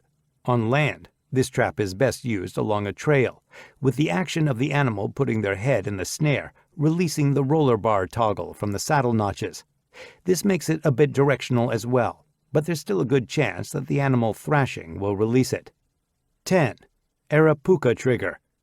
The Arapuca trigger is a unique trigger used for the Arapuca bird trap. This is a cage trap that relies on the weight of the cage for the engine. It is a complex trap, but it's worth leaning in on the context of establishing a baseline, since the cage can be used in place of most any dreadfall. The trap consists of the cage, a vertical post, a Y-shaped coupler, and two trigger sticks. Making the cage requires several sticks of varying lengths and two lengths of cordage. The stick should be thick enough to add enough weight to the trap for it to function properly. They also need to be small enough in diameter that they won't cause excessive gaps through which the birds could escape. The smaller they are, the more of them you'll need to complete the cage. Finger size is usually just right. Start by placing two sticks down to serve as the base. These should be the longest of all the sticks if they're different sizes. Tie a length of cordage around the top of the first stick, and the other end knotted around the top of the other stick. Repeat for the other end of the same sticks. The cordage should be longer than the sticks to allow for height as you build the cage. Twist these base sticks opposite each other to form an X in the middle. Add the next two sticks under the cordage perpendicular to the base sticks and push them tight against the cordage to take out as much slack as possible. Continue this until you get to the last couple of inches at the top. Fill the gap at the top by placing sticks right next to each other under the cordage. If necessary, trim all the ends of the sticks and ensure the cordage is routed along the inside of the corners made by each layer so that it doesn't come loose. If the cage is loose, you need more layers to make it tight. The goal is to take all stretch out of the cordage, and that tension keeps the cage tight. The post should be pointed at one end and wedged at the other. Drive the pointed end into the ground to the correct height, one that allows the cage to sit at the same angle that a deadfall would. Next, carve a stake notch slightly higher than center on the Y-shaped coupler. This stake notch will correspond with the wedge at the top of the post stick.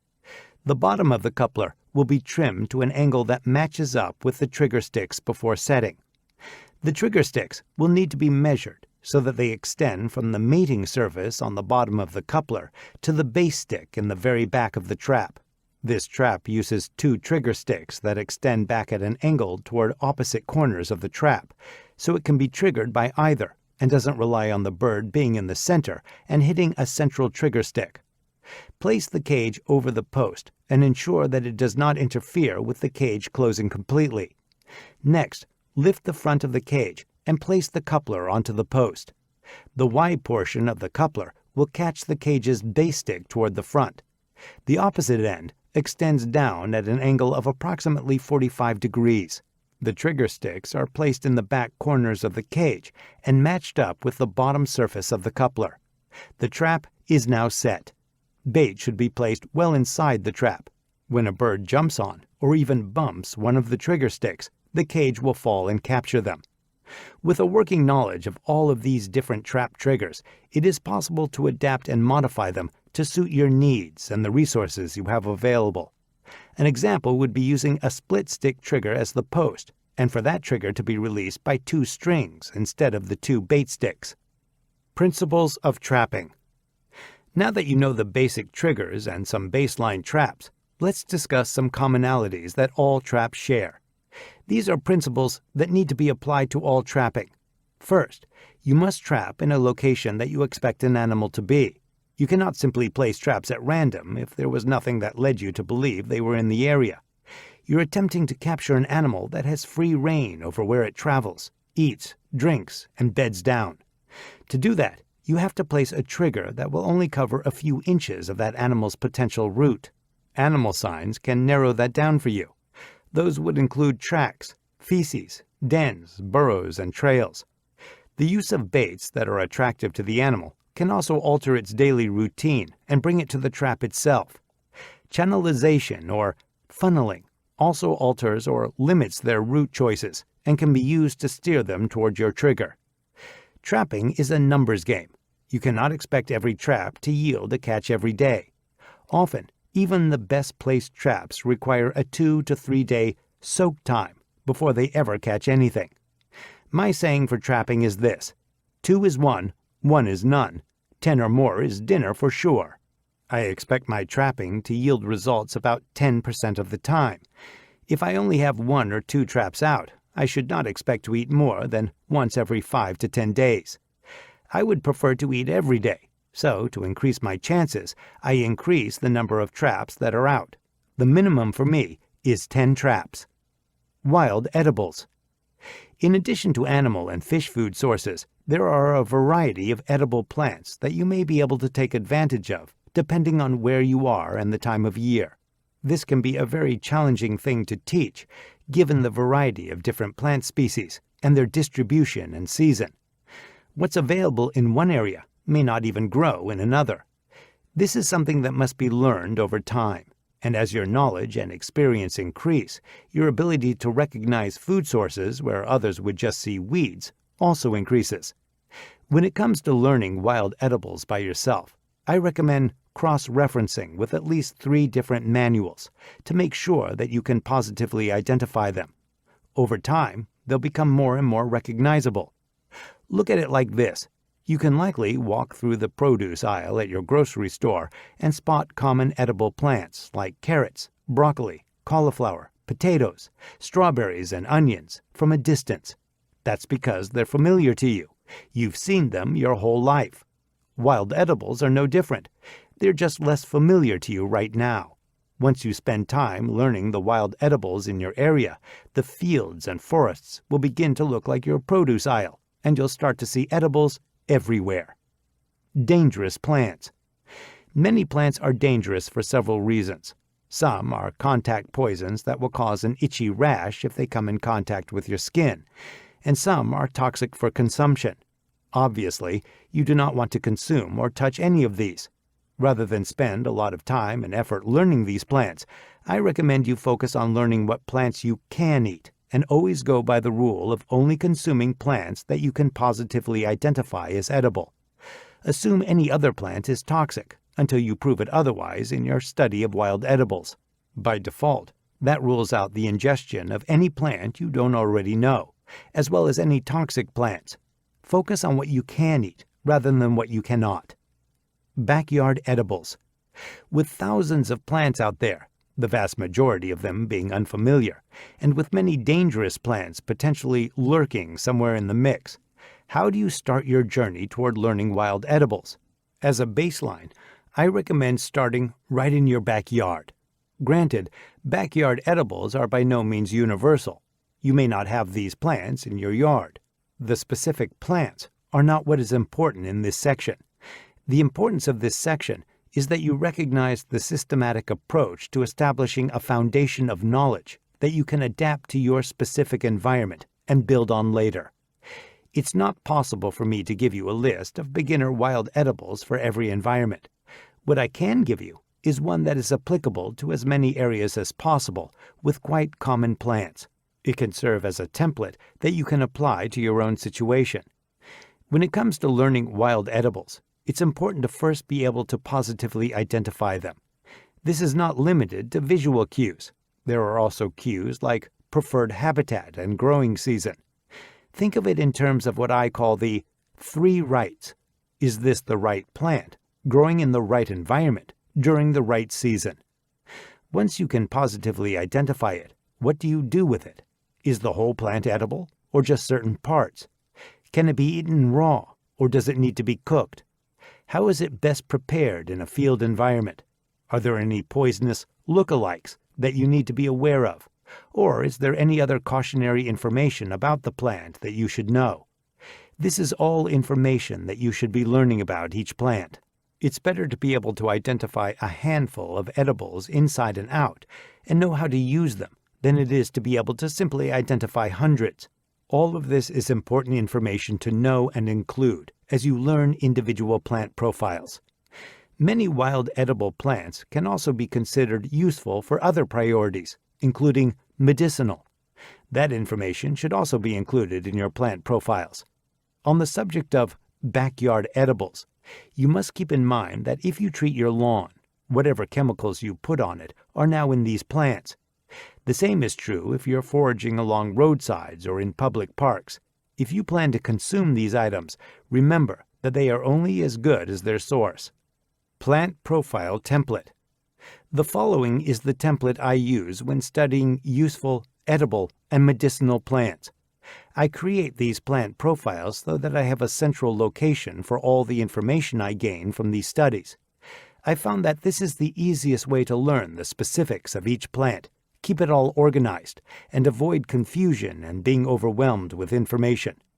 To print your own, you can find a free PDF on my website, graybeardedgreenberet.com/WP-content/uploads/2021/GB2-plant-profile-template.pdf.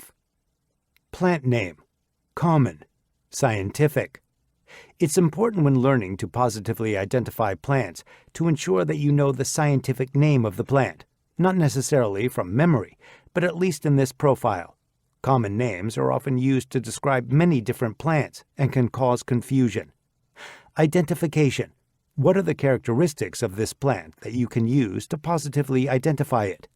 What do the flowers, seeds, stems, leaves, and root look like? Include pictures of the flower, leaves, stems, and roots. When possible, you should add pictures that show it in different growing stages throughout the seasons. Habitat. Where do you expect to see it growing?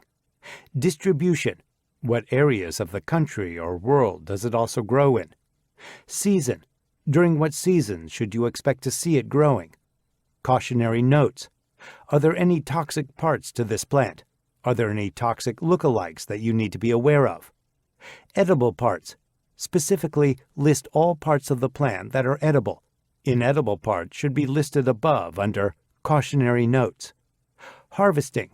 When is the best time to harvest which parts? Field preparation. How can you prepare this in the field so that you can eat it? You can also list ways you could prepare it in your kitchen at home if you desire. Medicinal value. What other medicinal properties is it known or thought to have? What is the value of that to you in the field? In addition, how should it be prepared medicinally? Utility value. What other properties does this plant have that make it valuable for other priorities, like fire, shelter, etc.? Notes. Any other notes you find in your research that you want to have readily available in this plant profile. Select Backyard Edibles Plant Profiles. This list is by no means all-inclusive. These include my own personal notes and what I feel is important about each plant. You should feel free to use this same systematic approach to learning plants for yourself. If you don't understand my terminology, that's okay. It's more important for you to research each plant and put it into words that you understand. Make these profiles your own. This isn't meant to serve as a checklist for you or be used as a method of identification. It's meant to provide you with an example of how you can turn information gleaned from various courses and books into one systematic and personalized reference that you produce. I used the USDA Plant Hardiness Zone Map as a means of referencing locations where I'd expect to find the plant growing, but you could use any system you want to keep track of that for yourself. As a note, any information about the medicinal effects of these plants has not been evaluated by the FDA, may or may not be scientifically proven, and should not be considered medical advice.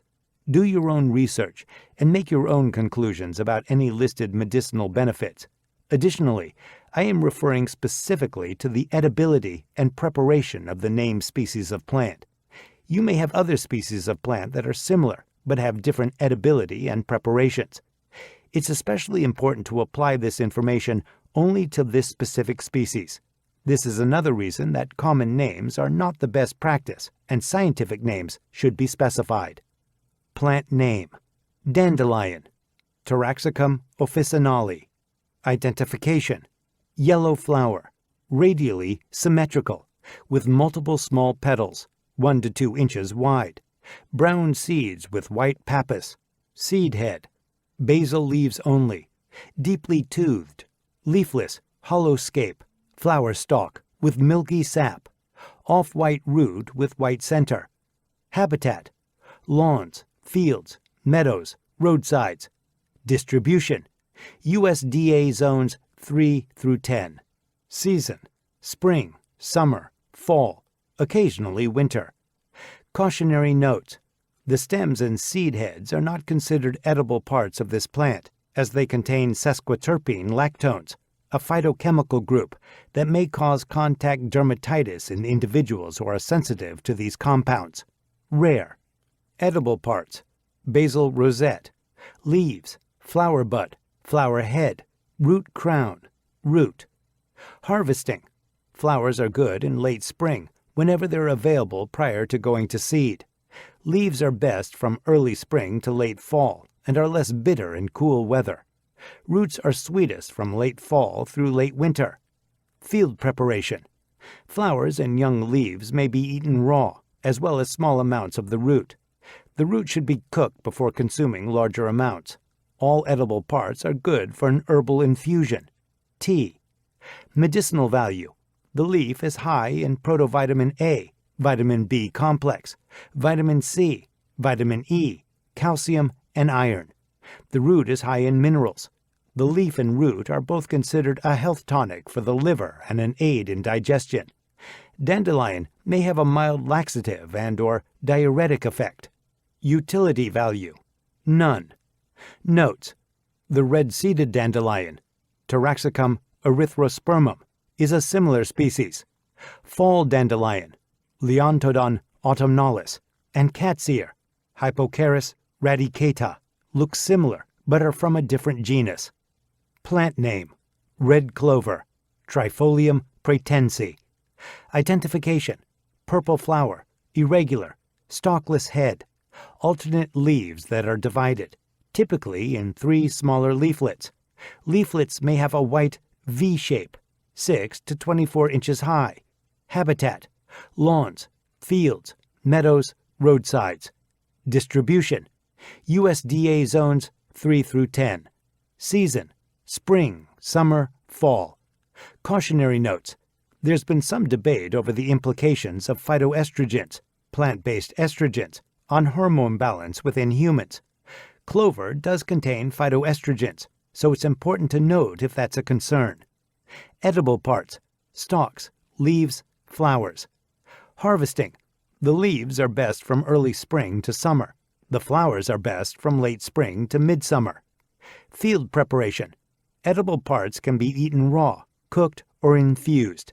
Tea. Medicinal value: infusion is thought to have a mild blood-thinning action. Utility value: none. Notes: there are several other clovers within the Trifolium genus. Plant name: yellow sorrel, Oxalis stricta. Identification: yellow flowers 1/4 to 1/2 inches wide, alternate leaves that are divided, 3 leaflets that are notched at the tip, stem erect, not creeping, 3 to 15 inches high, stalks of pods erect. Habitat: lawns, fields, meadows, roadsides. Distribution: USDA zones 3 through 10. Season: spring, summer, fall. Cautionary notes: this plant is high in oxalic acid and should not be consumed in large amounts for extended periods of time. Edible parts: flowers, flower buds, seed pods, stems, leaves. Harvesting: harvest the leaves and stems from spring through fall. The flower buds will begin to appear in spring, right before flowering. The flowers and seed pods can be harvested when available from late spring through summer.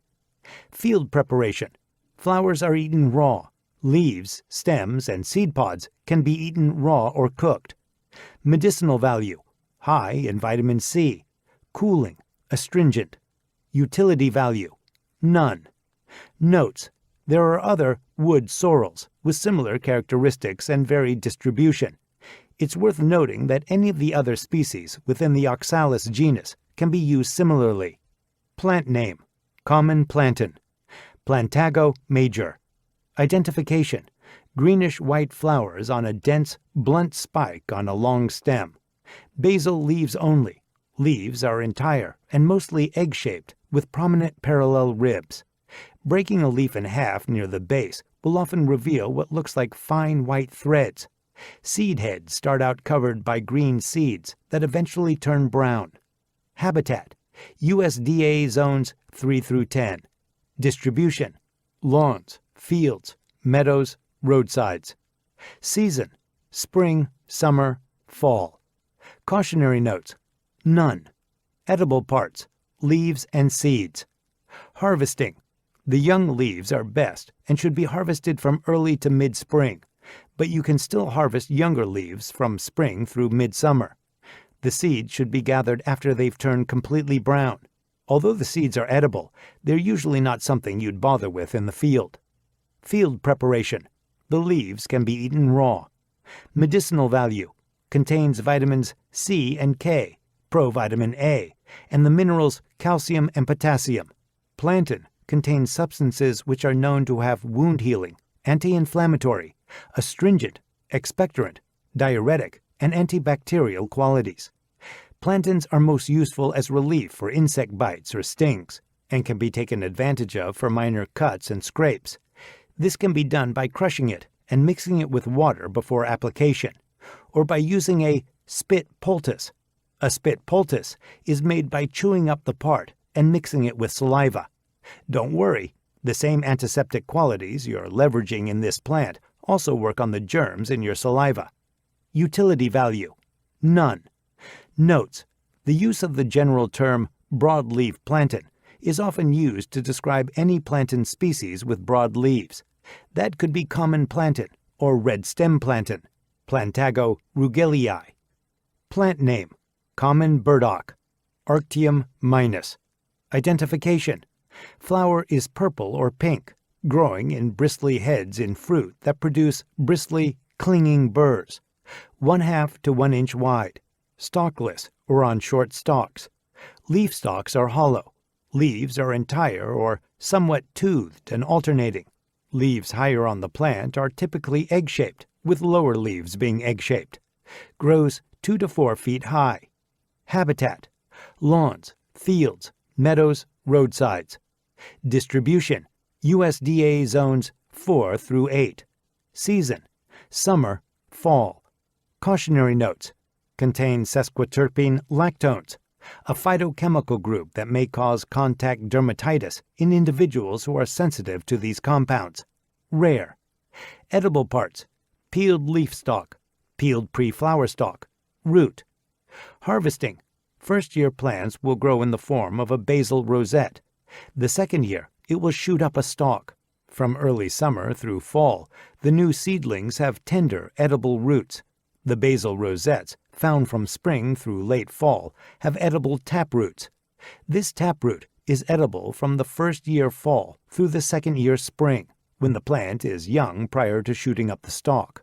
The leaf stalk of the basal rosette can be eaten once peeled. From late spring to early summer, when it is a pre-flowering second-year plant, you can harvest the pre-flower stalk and eat it once peeled. The roots are going to be extremely difficult to harvest. Field preparation: the leaf stalk and pre-flowering stalk can be eaten raw or cooked once peeled. The root should be cooked. It can be eaten raw, but it will make you gassy due to a high inulin content. Medicinal value: root is considered a healthy tonic that contains vitamins B1, B6, B12, and E, plus the minerals manganese, copper, iron, and zinc. The roots are thought to be a blood purifier, digestive aid, and good for chronic skin conditions like psoriasis. The leaves have antimicrobial properties that can be leveraged as a treatment for wounds and for dry, scaly skin. Utility value: the fibers from the stalks can be used for cordage and basketry. Notes: greater burdock, Arctium lapa, looks similar but is much larger. The flowers are 1 to 1.5 inches wide and grow on long stalks. The leaf stalks are solid and deeply grooved. It grows 3 to 8 feet tall. It is worth noting that it can be used in the same way. Burdock is cultivated in Asian cultures and referred to as gobo. Again, this is just a sampling of my notes on a few plants that are abundant, easy to identify, and maybe growing in your backyard as well. Grab a blank journal and a camera and use this template for your own plant studies. You'll be surprised at how quickly you can learn useful, edible, and medicinal plants when you approach them systematically like this. Remember to only consume what you can positively identify, and assume everything else may be toxic until proven otherwise through your own studies. Remember, it's better to know a handful of plants and how to use them really well than it is to barely know and merely be able to identify hundreds. Chapter 7: First Aid in the Wilderness. First Aid Kit. The most common causes of death in the backcountry may surprise you. Most think of starvation or exposure, but that's not really the case. Statistically, the biggest killer in the backcountry is cardiac-related. Often this is a result of diet, age, fitness level, and pre-existing conditions, coupled with physical exertion that the person may not be used to. Many of the folks are probably aware of their condition and are already seeing a doctor for it. Aside from prescriptions, there isn't much you can carry in a wilderness medical kit that will stop something cardiac-related. It's simply outside the scope of things a layperson can prevent. The exception would be people who are certified in CPR. The application of CPR in these instances is certainly valuable, although carrying an AED, automatic external defibrillator, everywhere may not be. The second biggest danger is drowning. This is often the result of underestimating the current during a water crossing, or a loss of footing causing someone to fall into the drink. Being a strong swimmer is a good preventative measure, as is not attempting to cross water in swift currents. Again, not something that goes into a kit or that you can necessarily help in this context. Third on the list is falls, usually from a height that can cause severe trauma that results in death.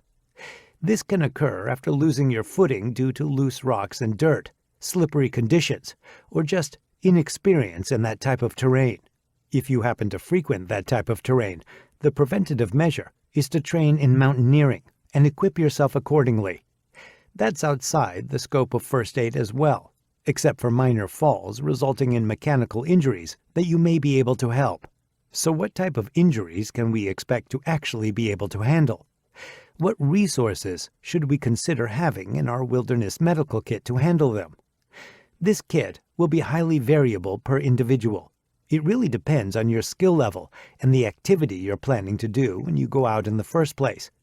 If you're hunting or participating in a sport involving firearms, you may want to pack a complete individual first aid kit, IFAK, designed for handling gunshot wound trauma. If you have pre-existing medical conditions, you want to pack prescription meds. If you're allergic to bees, you might pack Benadryl and an EpiPen. A wilderness first aid kit typically uses a lot of your other gear to improvise medical gear for common wilderness injuries. That's okay to do as a supplement to having proper gear for what you're trying to address. Again, we don't improvise on purpose, and some wounds are very time sensitive, so we don't want to improvise at all if we don't have to. The most common injuries that we can actually do something about in the backcountry are bleeds, breaks, sprains, strains, typically to the lower extremities, burns, blisters, bites, and stings. Since these are the most common, it only makes sense to structure your medical kit around them so that you have the resources available to handle them if needed. Common injuries. Bleeds. We use sharp tools in the wilderness, like knives, saws, and axes. Lacerations and puncture wounds can happen very easily. Bleeding can be the most time-sensitive, so while you can improvise a tourniquet with items from your kit, you really shouldn't. You need to carry a real tourniquet, because if the bleed is severe enough that you need to use it, you may not have time to improvise. Aside from the actual bleed itself, you may also have secondary and tertiary dangers, like hypovolemic shock and the risk of infection to deal with. Breaks, sprains, and strains. Mechanical injuries to lower extremities are common in the backcountry. Hiking on uneven terrain while carrying a pack often results in injuries to the feet, ankles, knees, and legs. Shoulder and arm injuries are also common, as people tend to reach out to break their fall. These are typically less time-sensitive and are fairly easy to improvise if you have the knowledge, skills, and resources to do so. For me, it's worth carrying at least one SAM splint and a couple of cravats to make splinting and immobilization easier. Burns and blisters. Large surface area burns are not common, but smaller surface area burns are much more likely. Something as simple as reaching into a fire to grasp a hot water bottle can result in a burn. I like to carry at least one 4x4-inch burn dressing and a dry, sterile cravat for that purpose. Blisters are very similar. They're essentially friction burns. While painful, they are rarely serious unless they prevent mobility or get infected. For blisters, moleskin and mole foam are extremely handy. These provide a protective cover over your blister and reduce friction. A lot of times, this can be the difference between being able to make it out of the wild or not. At a minimum, you can usually make it out more comfortably. Bites and stings. There are several things that can bite and or sting out in the wild. Some are simply irritating, while others can be life-threatening. Be familiar with the snakes and insects in your area and take precautions. Venomous snake bites are rare, but they can be deadly if you cannot get help quickly enough. Contrary to popular belief, whatever folk remedy you heard isn't going to do anything for you. It'll probably do more harm than good. There is no such thing as a snakebite kit that actually works. Your snakebite kit is your car keys and cell phone and getting to an emergency room as quickly as possible. For insect stings, they are typically not dangerous unless you're allergic. So, if that's you, make sure you have what your doctor recommends in your kit when you go out. Recommended first aid kit. Bleeds kit. Tourniquets. 2. Clotting agent. S-rolled gauze. 2. Pressure bandage. Breaks, sprains, and strains kit. Moldable splint. Elastic bandages. 2. Cravats. Triangular bandages. 2. Burns and blisters kit. Burn dressing. Dry sterile burn cravat. Moleskin and mole foam. Bites and stings kit. Car keys and cell phone. Bee sting kit for those that are allergic. Additional recommended items: individual first aid kit, IFAK, nitrile gloves, trauma shears, emergency mylar blanket. Disclaimer: every wilderness medical class that I teach starts off the same way. I ask the students, by show of hands, how many are emergency medical technicians, paramedics, military medics, nurses, physician's assistants, nurse practitioners, or doctors. Usually there are a couple of hands that are raised. I immediately follow that question up with this statement: if your hand was not raised, you will not be after this class either. The same applies to the information contained in this chapter. I am in no way certifying you in anything at all. What I teach is a hybrid blend of my own personal medical experience with what I think is most important in a remote wilderness emergency. I'm talking about when emergency medical services, EMS, may be days away, and all you have to rely on is yourself or others that may be with you. When the ambulance isn't coming anytime soon, you have precious few minutes to handle whatever life-threatening injury you're faced with. With training, you can hopefully prevent those minutes from being your last. The goal of these techniques is to sustain life until more qualified medical personnel can take over, or to regain mobility so that you can reach a higher level of care. These methods do not necessarily follow any specific protocol that you may be bound to if you're certified or licensed to practice medicine. They're not meant to be your go-to procedures if EMS or a hospital are just minutes away. They're also not meant to replace formal wilderness medical training. This is very much a what I would do in this situation if it were me with no other options scenario. As the end user of this information, you use the following methods at your own risk. It's also important to check your local Good Samaritan laws and be familiar with them before you apply these techniques to someone else on the trail that you may happen upon. In addition, medical practices are often evolving and changing, so take the time to familiarize yourself with the most current best practices. If you sustain an injury in a remote wilderness setting, whether by yourself or with someone else, you cannot always rely on search and rescue, SAR, or EMS getting to you in time. Chances are you're more likely to need to rely on yourself and whomever you're with, if anyone.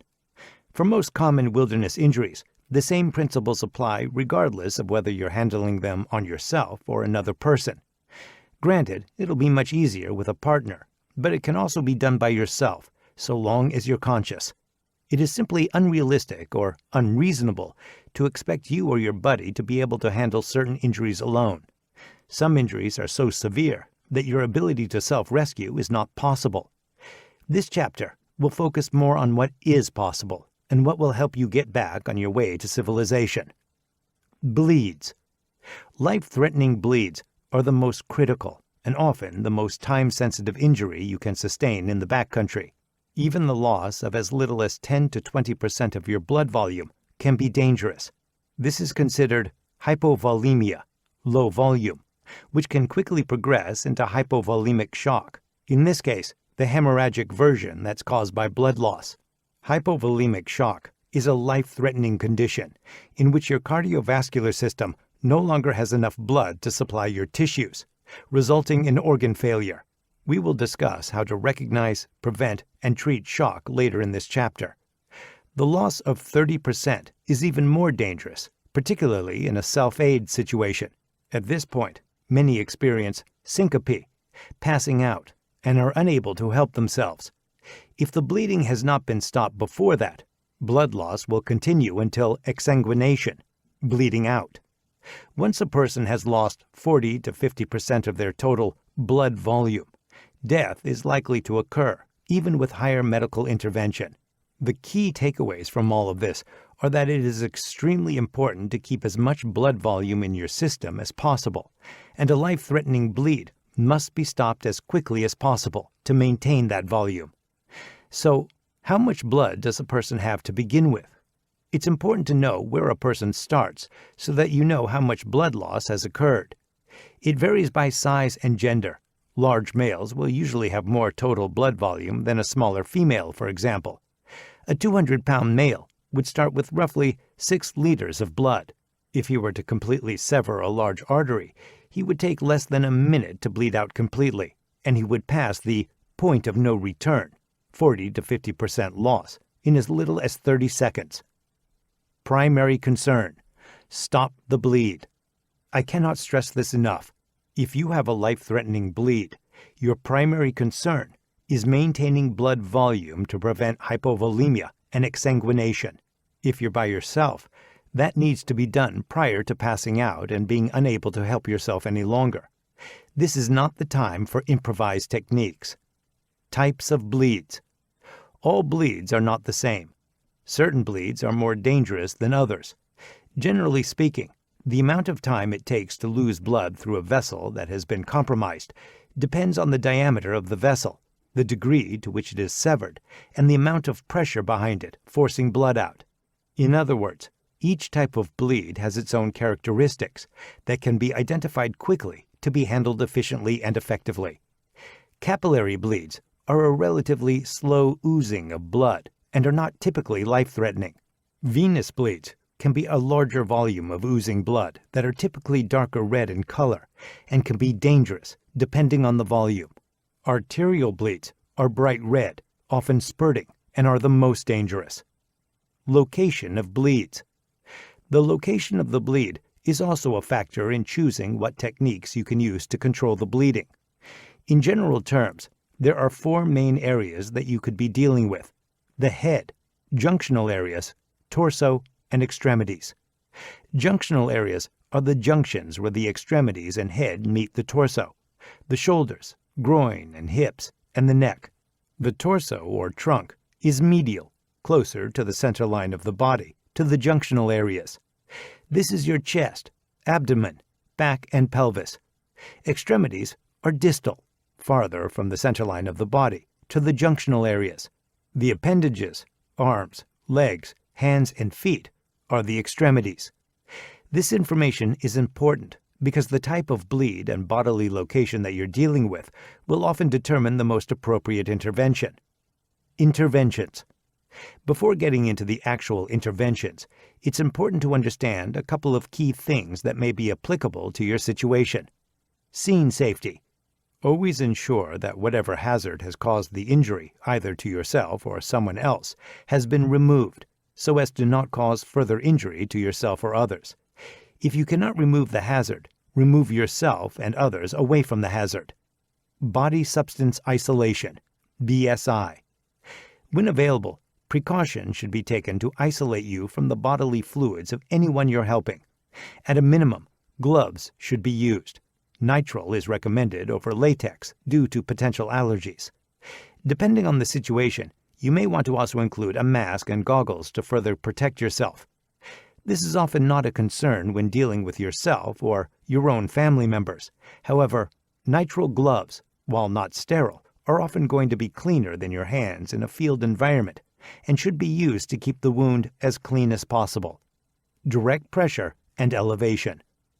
This intervention is used to attempt to stop a low-volume, low-pressure bleed that is not typically life-threatening. This intervention is usually appropriate for all areas of the body: head, torso, junctional areas, and extremities. The wound should be exposed unless clothing is stuck to it. Clothing that's stuck to the wound should not be removed unless completely necessary to assess additional injuries, as it will destroy clots that are already starting to form. If clothing is stuck to the wound, the dressing and manual pressure can be applied over the clothing. Apply direct pressure to the wound manually, using your hands or body weight, with a dressing between the hand and the wound. Position the wound above the heart to allow gravity to help slow blood flow to the compromised vessels. Assess to determine the effectiveness after 10 minutes. If the bleeding is not controlled by direct pressure and elevation after 10 minutes, upgrade the intervention to wound packing and pressure dressing. If the bleed has stopped, place a bandage over the dressing to keep it as clean as possible. Continue to reassess the wound and change bandages every 24 hours if possible. This intervention is usually not appropriate for a high-volume, high-pressure bleed. The exception to this is the application of pressure, usually with the hands or by pressing your knee or elbow on a pressure point, such as a junctional area like the hips, to slow blood flow to an extremity as a stopgap measure. In this context, a stopgap is a temporary intervention with the goal of giving you time to handle a more serious injury with a more appropriate intervention. Wound packing and pressure dressing. If an open wound is big and deep enough, you can pack it with hemostatic dressings. This intervention is usually used for a medium to high volume bleed in an extremity or junctional area, except for the neck. For junctional areas, since we typically don't carry junctional tourniquets, this intervention would be most appropriate for a high volume venous or arterial bleed. If available, hemostatic dressings can be very effective on extremities and junctional areas. Refer to the most current manufacturer guidelines for indications, contraindications, and proper procedural use and application. 1. Fill the entire void with the dressing, packing it tightly. The goals are to have the dressing directly in contact with the ruptured vessel and to fill the wound cavity completely and tightly. This provides pressure where it is needed to help stop the flow of blood. 2. Any additional material can be placed directly over the wound to provide additional superficial pressure onto the packing. 3. Once packed, apply a pressure bandage over the packed wound using either an Israeli bandage or an elastic bandage. This provides superficial pressure against the wound packing. 4. At this point, you should check the circulation distal to the pressure dressing to ensure you didn't create an unintended tourniquet effect. Due to the potential blood loss from a medium to high volume bleed, this intervention should be assessed for its effectiveness within 3 minutes. If it's not effective, upgrade the intervention to a tourniquet for extremities. For junctional areas, manual pressure in addition to wound packing and pressure dressing may be your only choice. Where not to pack. You should not pack the torso, into the thoracic, abdominal, or pelvic cavities, as you often do not have enough packing material or solid tissue to push against to create the desired pressure, nor should you pack an open head injury. Also, wounds to the neck are generally not packed due to the risk of compromising the airway. Typically, direct pressure will suffice for a neck wound.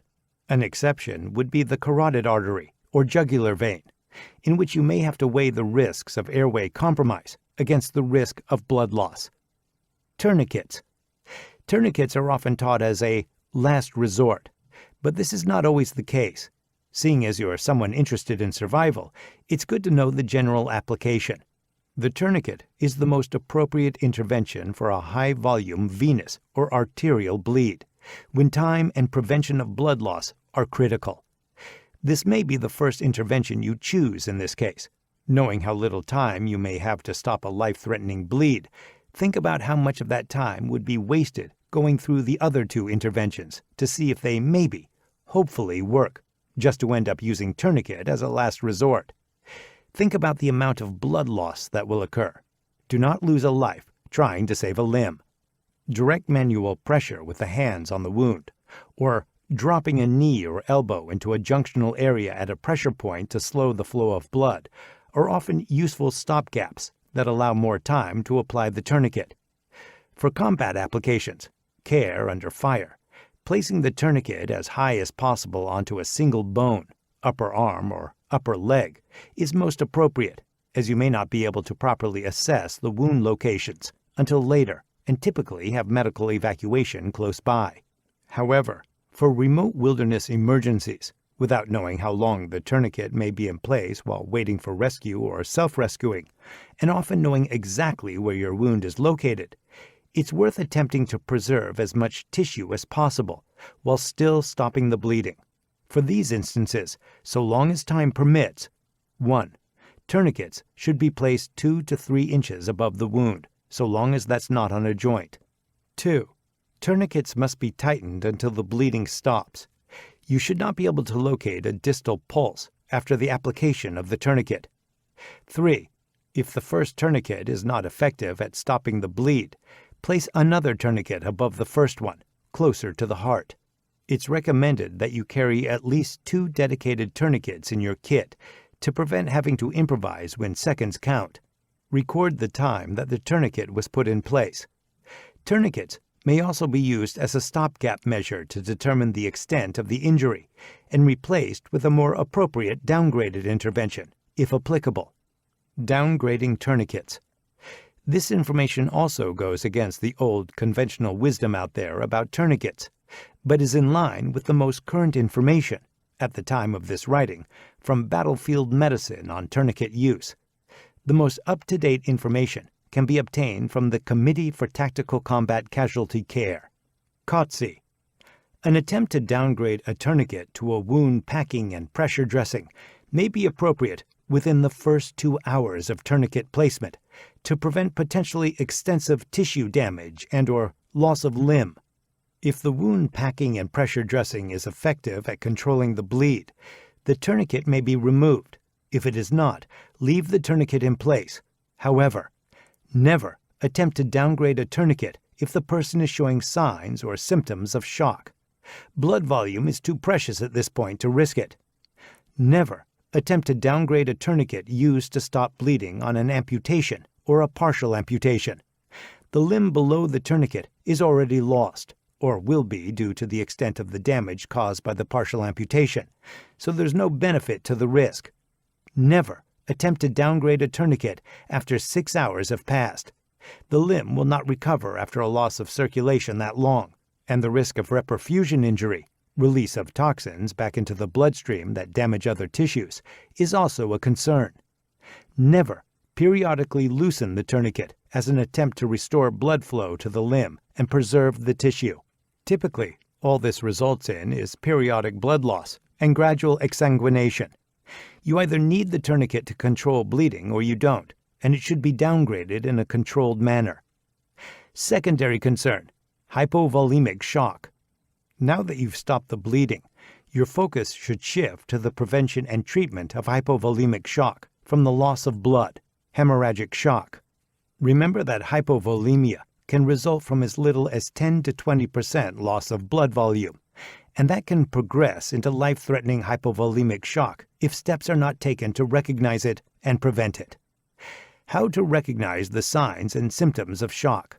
Increased heart rate. Typically, your heart rate will be greater than 120 beats per minute. This can be determined by counting the pulse at the radial artery.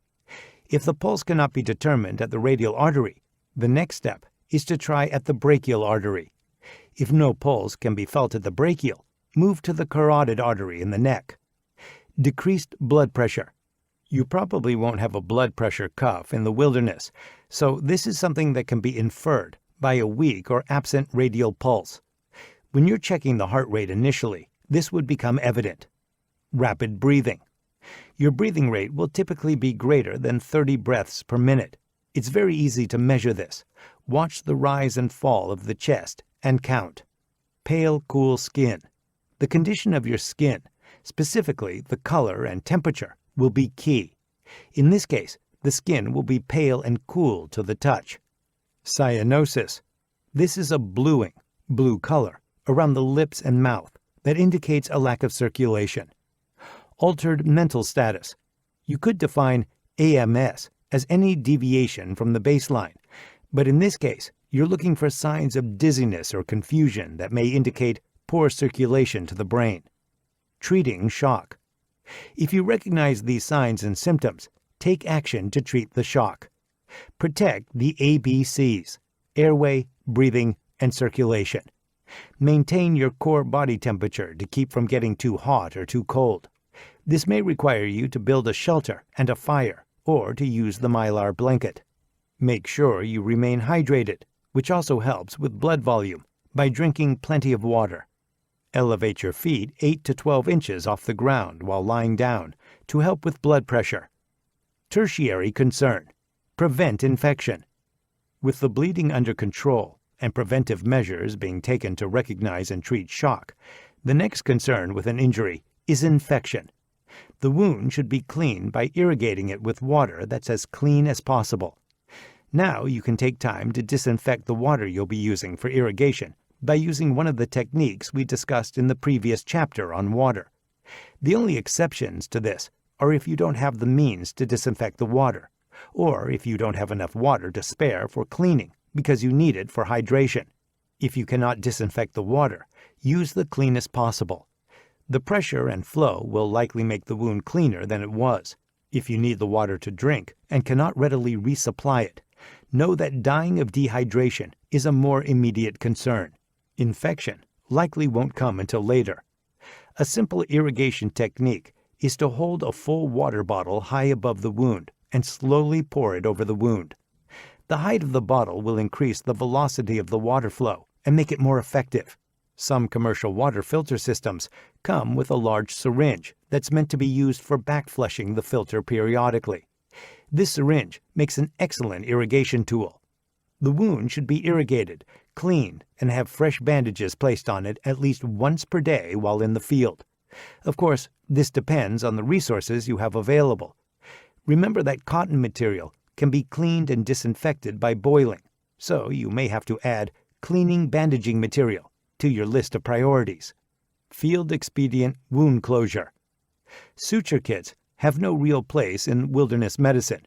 It's not a great method of controlling bleeding in the field, unless you happen to be a surgeon who can locate a bleeding vessel and tie it off with no anesthesia. External suturing is meant to close the wound to promote healing, lessen scarring, and prevent infection after the bleeding has been stopped. This can usually be accomplished in the field using non-invasive techniques, but it is hardly a time-sensitive thing that's critical for survival. However, with everything else handled, taking steps to promote healing and lessen scarring by non-invasive means may be beneficial. A simple technique is to use small strips of duct tape to improvise wound closure strips. Take small strips of tape and pull the skin's edges close together. Approximate the edges of the wound without overlapping. Alternate the direction of pull on the strips from one to the other to help hold the approximated edges. This is often all that is needed to bring the edges back together to promote healing and keep debris out of the wound. Don't worry about the tape not sticking due to blood. Again, the bleeding should be well under control and the wound should be cleaned before you even attempt this technique. It is not for bleeding control. Another technique that may come in handy if you have the resources is what I call the sewing technique. This is a more elaborate version of field expedient wound closure that works well for larger lacerations. Take 2 pieces of tape and reinforce the edges with smaller diameter cordage like bank line. Place the cordage on the inside edge along the length of each piece of tape. Roll the tape over the cordage to secure it. Place the 2 strips of reinforced tape along the edges of the wound and sew the tape closed. One last note on wound closure in the field. Puncture wounds are typically not something that you want to close. When a wound has that much depth, it's very hard to clean them properly, and there's a good chance that it will get infected.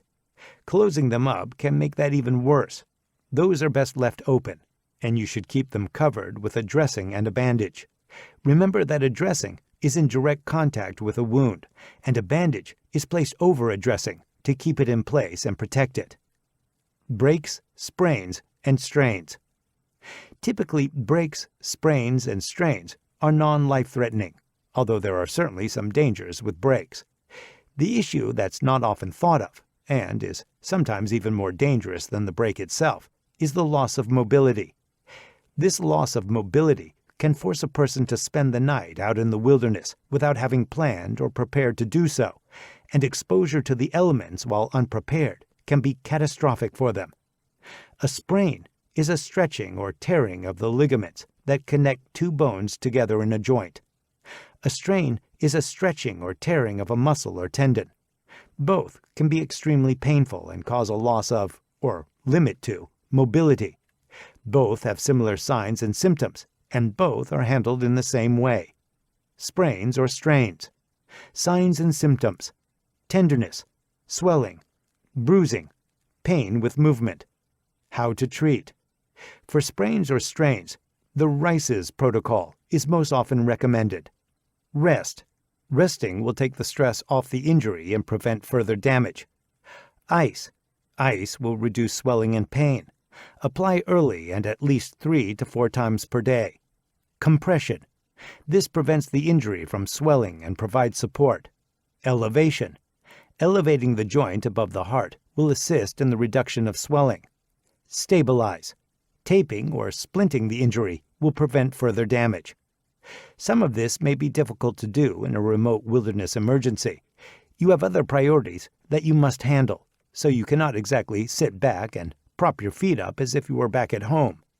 Ice is hard to come by in the back country, unless you're in a cold area in the winter. However, you should apply the Rice's protocol, even if only partially and/or periodically, as time and the situation permit. A cold water bottle may be a good substitute for ice, and when you do rest for the night, you can elevate the injury. Nothing should prevent you from applying compression or stabilizing it. Fractures, breaks. A fracture is a partial or full break in a bone. Besides pain and loss of mobility, it can result in sharp bone ends, severing vessels and causing bleeding, internally and externally. There are 2 types of fractures. Closed, simple fracture. The bone is broken, but there is no puncture to or open wound in the skin. However, there's still a danger of sharp bone severing vessels if it is not properly immobilized. Open, compound fracture. An injury where the bone is broken and pierces the skin, causing a secondary wound. This secondary wound can produce a high amount of bleeding and will be at risk of infection. This type of injury often exposes the marrow to the environment, and an infection to the marrow is very serious and difficult to treat. Controlling the bleed is the priority in this type of injury, followed by the fracture.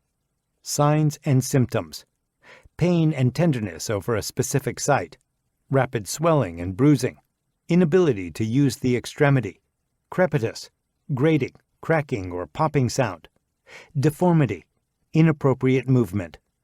How to treat: both types of fractures must be immobilized to prevent further injury and regain mobility. Again, for a compound fracture, the bleeding must be controlled first. Principles of splinting: manually stabilize. When possible, manually stabilize the injury with your hands to prevent further injury while you're applying the splint.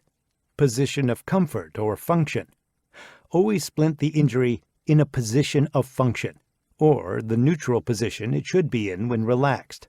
Accessible to assess and reassess CMS. CMS stands for circulatory, motor, and sensory. These functions need to be checked both prior to and after applying a splint to ensure that the splint is not interfering with any of them. Check for a pulse below the injury. Ensure that the limb can be moved and that it has feeling in it and is not numb. Padded. Pad all pressure points, especially where the splinting material meets bony areas. Rigid. The splinting material must be rigid. When the skeletal system is compromised, the entire framework is no longer stable. Splints are meant to be an artificial framework to stabilize the area. Adjustable. Use knots that are easy to get out and adjust as needed. This will save time if you notice a change in CMS or if the splint loosens over time, especially with movement. Secured above and below the joint and injury. Splinting should always be done in such a way that the joints above and below the injury are secured and stabilized. This is to isolate and protect the injured area. What you need for splints. So, with all that out of the way, how do we put it into practical application? Splinting really consists of 2 parts: rigid splinting material that will be used to provide structure, and a means to secure it. There are several things you can use for rigidity. If you're prepared, you're carrying a moldable splint or 2 in your kit. These are foam-covered, bendable splints that come in a variety of different sizes. In the military, we typically only carried one size and cut them as needed with trauma shears. You can also just fold the excess. These can be easily fitted to a variety of injuries. Other useful common items that may be in your kit are sleeping pads, closed-cell foam or inflatable, both work, and a wool blanket. You can also use natural resources like sticks that can be sourced from your environment. Securing the splint in place is most easily done with a couple of elastic bandages or cravats, triangular bandages, if you have those in your kit. Other items you could use are cotton bandanas or strips of cloth, duct tape, or cordage, anything to hold the splinting material in place. The following are several examples that use a variety of different splinting and securing materials. These examples are by no means a complete list of potential injuries or configurations, but they do show the practical application of many different principles. Types of splints. Lower body. Ankle stirrup. A commercial moldable splint is used for rigidity and is secured with an elastic bandage to provide some compression rigidity. The splint is secured above and below the injured ankle by capturing both the foot and the lower leg. 1. As with all splints, first check CMS below the injury and ensure the foot is in a position of function. 2. Form the splint into a U shape by using the uninjured foot and ankle. 3. Apply a C-curve to the upper third of both sides of the splint to provide additional rigidity and form it to the ankle and leg. Place it over the injury. 4. Secure it in place by wrapping the elastic bandage from the foot to the shin, bottom to top. Wool blanket improvised splint.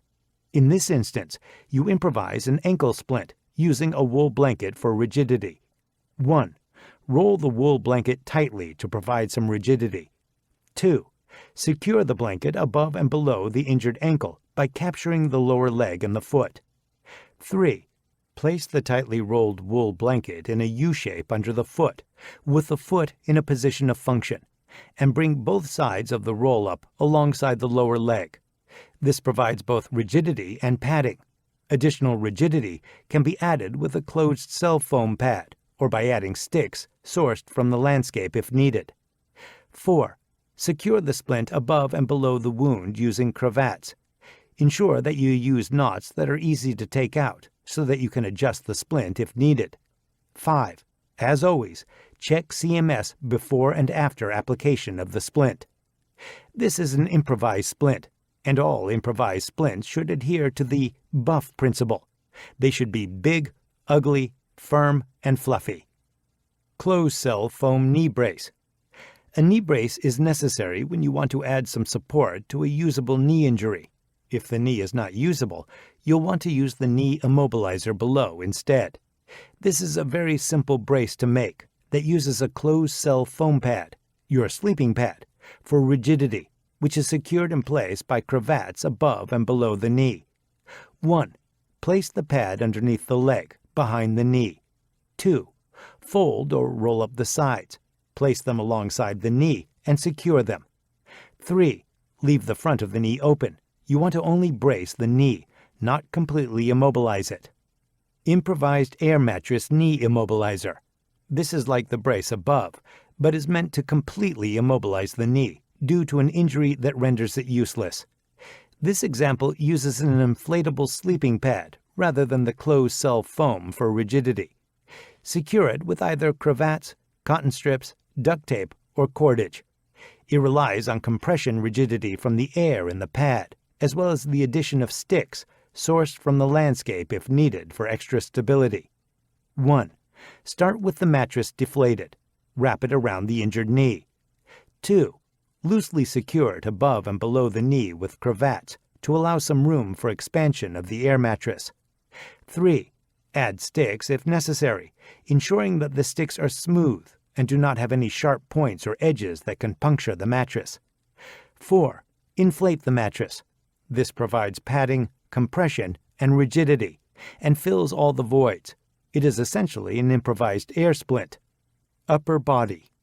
Although they wouldn't necessarily cause you to lose mobility, injuries to upper extremities are still very painful and can make carrying gear that's necessary for your survival that much more difficult.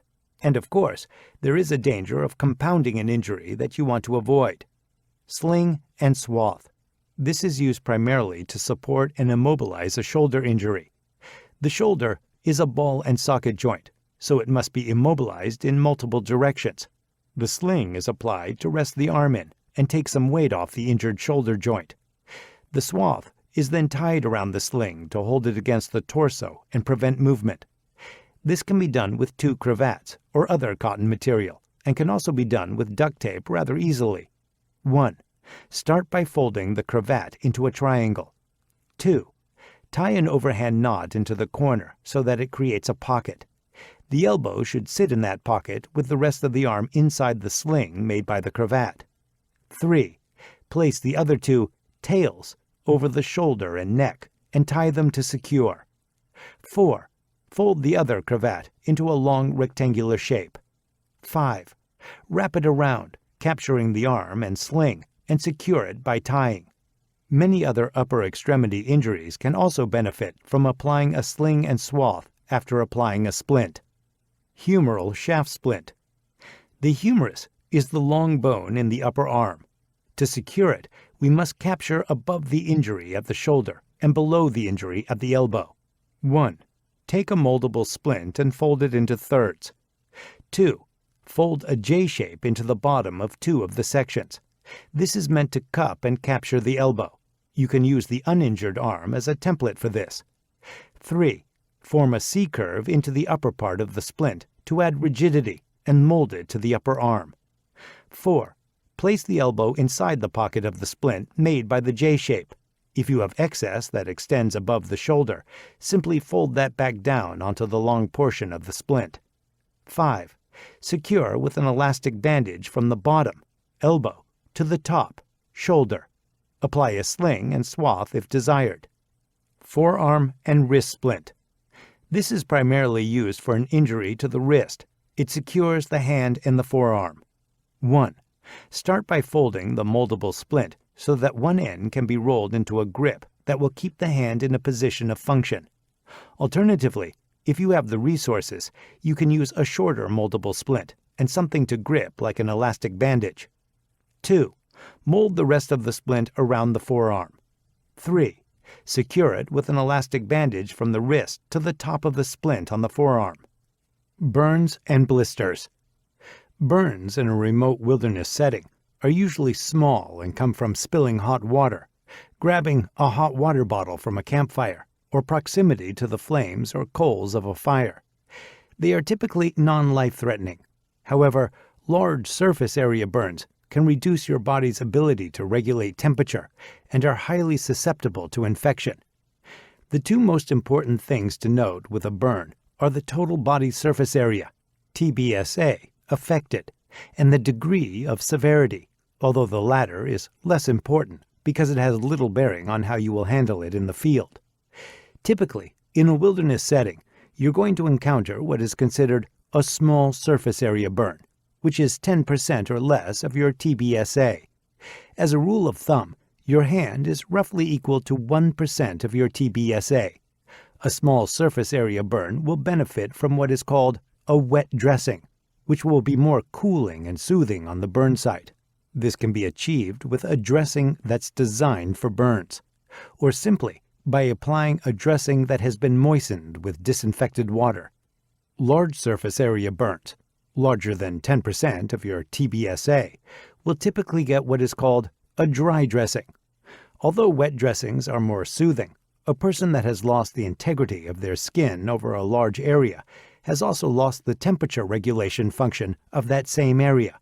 Adding a large wet dressing to that will increase evaporative cooling that they cannot regulate, which can result in hypothermia. At the time of this writing, there has been some research that suggests dry dressings for all, so I will reiterate the need to research the most current information and best practices. All burns are extremely susceptible to infection, since the skin has lost its ability to be a barrier against the environment. It's very important to clean these wounds well, use dressings and bandages that are as clean as possible, and change them as often as your resources allow. As far as the degree of severity, the spectrum goes from a superficial burn all the way to full thickness, which involves the tissues underneath the skin layers. A first-degree burn is considered superficial, since only the surface of the skin is really affected. Second-degree burns may be superficial, but more severe, or deep partial thickness, meaning some of the underlying layers of skin are affected. Third degree is considered a full-thickness burn, meaning all the layers of skin are affected. Fourth degree is a full-thickness burn that also affects underlying tissues. These points don't really have any bearing on how you treat burns in the field. Regardless of the degree of severity, it really comes down to TBSA and whether you're going to apply a wet or dry dressing. Treating burns. 1. When treating a burn, the first thing you should do is remove the source of the burn. That should go without saying. 2. Cool and clean the burn site with cool water or wet gauze. 3. Clean the burn with soap and water. This may be painful, but it is critical to help stave off infection. 4. Cover the wound with the appropriate dressing for the size of the wound, and change that dressing at least once per day. Preventing blisters. Blisters, as we noted earlier in this chapter, are essentially small burns caused by friction. They can be extremely painful and at risk for infection, and can make mobility painful, which can hinder your ability to self-rescue. Being able to handle these can at least help you make better time on the way out, and possibly even save you from further issues like infection. I can remember being in Phase 2 of the Special Forces qualification course, where we were learning small unit tactics. Essentially, it was like going back for another month of Ranger School, which I had already completed. I was wearing a pair of boots that were not as broken in as I would have liked, but that's just how it worked out. My feet were so chewed up, I could barely walk. I had open blisters on basically every friction point where my feet touched the inside of the boots. My heels, the tops of my feet, my toes, you name it. I was not able to just go home and get another pair, so I took a knife and cut away every part of the boot leather that touched a blister. Before long, I had more holes than I had boots, but the pain and pressure were gone. The running jokes were that every time I walked across a stream, the fish would swim right through my boots from one side to the other, and that I should probably try and just walk on top of the water, since my boots were so holy. I finished that phase with my holy boots, promptly threw them out, and went back to my older pair. An ounce of prevention is worth a pound of cure, or in this case, a pound of moleskin or duct tape. Wear good socks and footwear that's well broken in. Footwear is where the rubber meets the road, so this is not a place to skimp. Change your socks often. I like to do a 2-sock rotation, the pair that I am currently wearing, plus a pair that's dry or drying to change into whenever necessary. Lightly powdering your feet may also be beneficial, although I don't personally bother with that. As soon as you start to feel a hot spot, stop and address it so it doesn't get worse. Protect these areas by taking steps to reduce friction. This can be done with moleskin, mole foam, or improvised with duct tape. Treating blisters. If a hot spot does develop into an actual blister, how you handle it depends on whether it's closed or open. If it's closed, leave it closed if it doesn't interfere with wearing footwear or cause painful pressure when walking. The skin is still a good form of protection for the new skin underneath that's not quite ready to be exposed to the environment. If you do have to drain a blister to relieve pressure inside your boots, just make a small hole in the bottom of it and massage the fluid out. This will preserve that protective layer of skin over the blister for as long as possible. It will probably fill up again, as your body's natural response is to direct fluid to that area to cool and cushion it and create an environment for better healing. Although I have seen it done, I've never found the need to sterilize the needle prior to lancing a blister, or to route a piece of thread under the skin to wick moisture out. Typically, the fluid is pushed out of the small hole I made as I am walking. If the blister is open or gets ripped open, you want to clean it as best as possible and recreate the protective layer over it with resources you have in your kit. 1. Cut away any dead dry skin. 2. Wash the area with soap and water to help reduce the chance of infection. This new skin is not ready to be exposed to the environment, which is why this is often extremely painful. 3. Recreate the protective layer with either moleskin, mole foam, or duct tape to protect it. Make a donut-shaped cushion around the blister, then cover that with a final layer. Do not apply tape or moleskin directly onto the open blister. This will be extremely painful when you take it off later. Bites and stings. Bees. Bee stings are a concern, especially for those that are allergic. If you're allergic, make sure you always have the medications and interventions that your doctor recommends on hand when you're in the wilderness. Anaphylaxis is a life-threatening allergic reaction. If you get stung by a bee, 1. Remove the stinger, as it's still pumping venom into you. 2. Wash the sting with soap and water. 3. If possible, apply cold to reduce pain and swelling. 4. If you are allergic and need it, use your bee sting kit. 5. Continue to monitor for anaphylaxis and be ready to intervene if needed. Speaking of bees, I'm reminded of a time when I was in Panama for training. We were warned during our in-brief about many dangers of the jungle, including killer bees. What they told us was that if we were stung by a bee, it would release pheromones that attracted the rest of them. If you smashed the bee, it would magnify the release. These bees attacked in massive swarms, so this was a problem you didn't want to have. Fast forward to a training patrol along a random ridgeline, and, of course, we run into some bees.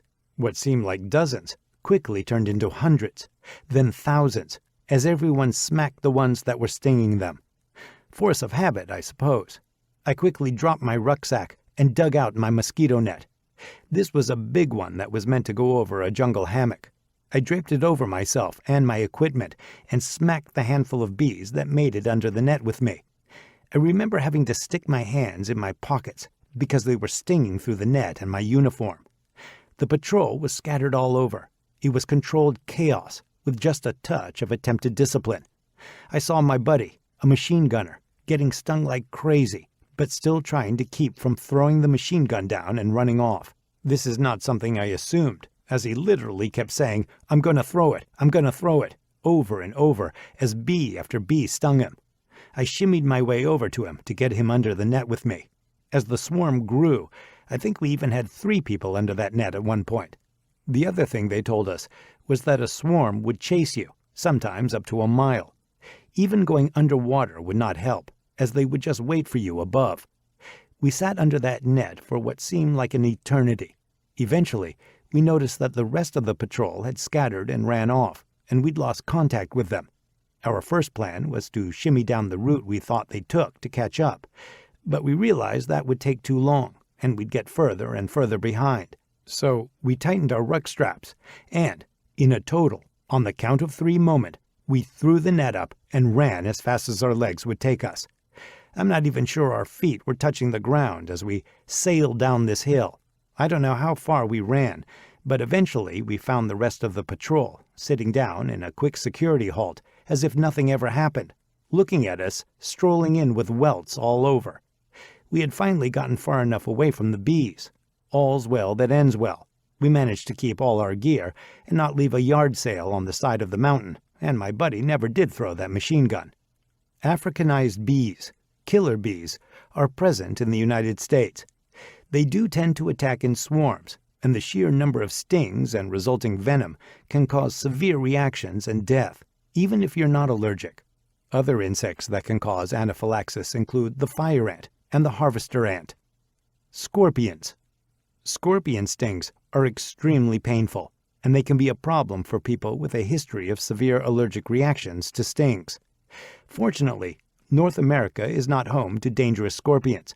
The most venomous ones we'll probably find here is the bark scorpion.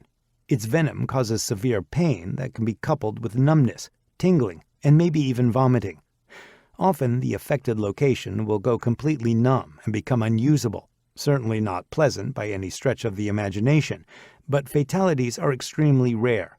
Children, elderly, and adults with compromised immune systems tend to be more susceptible to death from scorpion envenomations. During the Florida phase of Ranger School, I once leaned my back up against a pine tree during an administrative break and felt something large crawl across the back of my neck. Of course, my reaction was to immediately smack it as hard as I could. I hit this thing against my neck, and it simply scurried out from under my hand and moved on like it was nothing, right after it stung me so hard that the neck pain radiated through my molars. It was a Florida bark scorpion. I know this because I saw it scurry off with its dark brown body and tan legs, and it looked exactly like the one that stung me in the neck again a few days later. Lesson learned. Look before you lean against a pine tree in scorpion country. Another lesson I learned both here in the United States and abroad in places like the Middle East is that scorpions like to get into your stuff and just sort of hang out there. Not an issue unless they get inside your rucksack or boots and you don't notice before reaching in or putting them on. Handling a scorpion sting is very similar to what you do for a bee sting. If you get stung by a scorpion, 1. Wash the area with soap and water. 2. Apply a cold compress if possible to help with pain and swelling. 3. Keep an eye out for anaphylaxis. Spiders. Spiders are other insects that you should look out for.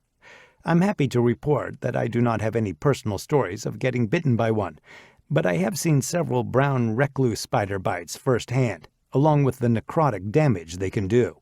The two main spiders of concern here in the United States are the widow, Latrodectus, and the recluse, Loxosceles. Widow spiders inject a neurotoxic venom that attacks the victim's nervous system. It causes a condition known as lectrodectism, which causes severe pain, muscle rigidity, vomiting, and sweating. More severe symptoms include chest pain and respiratory distress. The reaction is largely dependent on the amount of venom and the sensitivity of the victim. However, widow bites rarely cause death in humans. Recluse spiders inject a hemotoxic venom that attacks the blood and tissues. It causes a condition known as loxoscelism, where the bite presents as a small open sore, and the tissue around it begins to die off. Necrosis. Often you won't feel the bite or any initial pain at all. Most bites are minor and do not progress to necrosis. If you get bitten by a venomous spider, 1. Much the same as a bee or scorpion sting, wash with soap and water and apply cold to help with pain and swelling. 2. Keep an eye on it to make sure it does not worsen. With spider bites, you may benefit from elevating them to help reduce some of the pain and swelling as well. 3. If the condition gets worse, especially with a brown recluse bite, you should seek medical attention. Snakes. First and foremost, the information I'm giving you on venomous snakes is specific to North America, where I am from. I understand that you may be reading this on another continent, so I want to make sure this is very clear and you understand that the situation may be slightly different where you are. Snake bites can be very dangerous, especially if you're in a remote location, and most of what you've probably heard to do is not actually beneficial or recommended. Some preventative measures you can take if you're in an area that has venomous snakes. Watch where you step. Don't blindly reach into holes or crevices. Don't try to catch or handle a snake. Bites to the lower extremities are typically the result of stepping on or near a snake that has no way of escaping. Bites to the hand are common from reaching into an area where a snake is hiding or trying to catch or handle them. If you see a snake, take a couple of steps back and give it room to escape. During colder temperatures, they may not move very quickly, if at all. It's easy enough to just go around them if that's the case. On a particularly cold morning in the mountain phase of ranger school, the mountainside trail we were using had a rather large timber rattler stretched across it in a desperate attempt to warm itself in the sun so that it could move.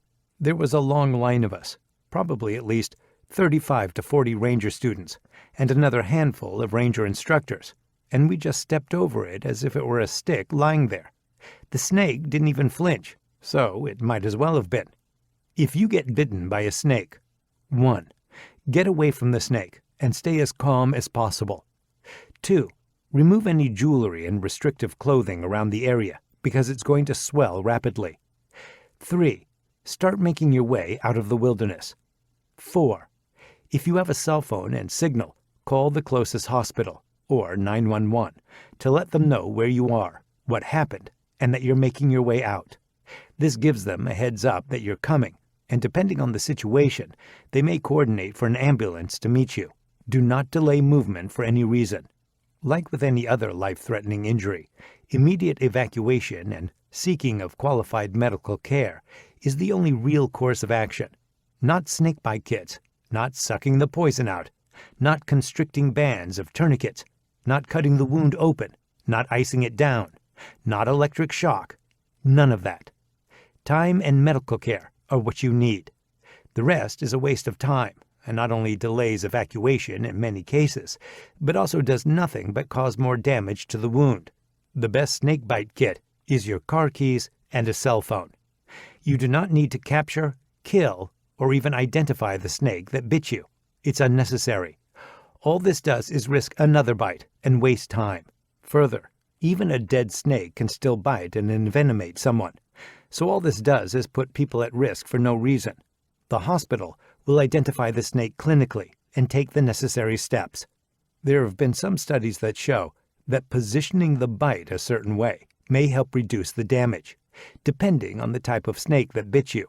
Most of the envenomations in North America are from pit vipers, rattlesnakes, copperheads, and water moccasins. Pit vipers have a hemotoxic venom that attacks the blood and tissues. The bites of the copperhead, Achistrodon contortrix, and water moccasin, Achistrodon piscivorus, affect the tissue in a similar manner. These snakes are closely related after all. Their bites tend to cause more local tissue damage rather than systemic, so they should be positioned above the heart to minimize that as best you can. On the other hand, a rattlesnake bite tends to cause both local and systemic damage, so you don't want to hold it above the heart as it will worsen the systemic. A rattlesnake bite should be held at heart level. Holding any of these below heart level will cause the venom to pool in the extremity and worsen local tissue damage. Coral snakes are an exception. They have a neurotoxic venom that affects the central nervous system rather than the blood and tissues. To prevent that from spreading, it should be positioned below the heart. There have been some studies that the pressure immobilization technique may be beneficial for a coral snake bite, but more research is needed. Bites from a coral snake are extremely rare. They don't have the retractable hypodermic fangs that vipers have. They have small, fixed fangs and deliver their venom with a chewing, grinding motion. Regardless, when you see a snake that you think might be a coral, just leave it alone like any other snake. Don't try to handle it. Just give it space and let it move on. An important thing to note, the venom of the Mojave rattlesnake is unique in that it is both hemotoxic and neurotoxic. These are found in the southwestern United States, so be aware if you find yourself in that area. Lizards. What about lizards? There are only 2 that are venomous in North America, and only 1 that is native to the United States. The Gila monster is found in the U.S., and the Mexican beaded lizard is found in Mexico. The Gila monster is said to produce one of the most painful venoms of any vertebrate. It is about as toxic as a rattlesnake, but it only produces small amounts that are not typically fatal to adult humans. It is best to leave these lizards alone. If you are bitten by one, follow the steps for snake bites. Medicinal plants. In the context of short-term survival, medicinal plants can't handle anything that is life or death by any means. I usually won't even teach them in basic level courses for that very reason. It's just not necessary to know to meet your immediate needs. However, I do feel that it is important to establish a solid foundation that can be built on later.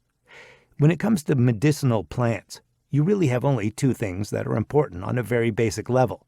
First, you must know how to positively identify them and know what parts are used for what purpose.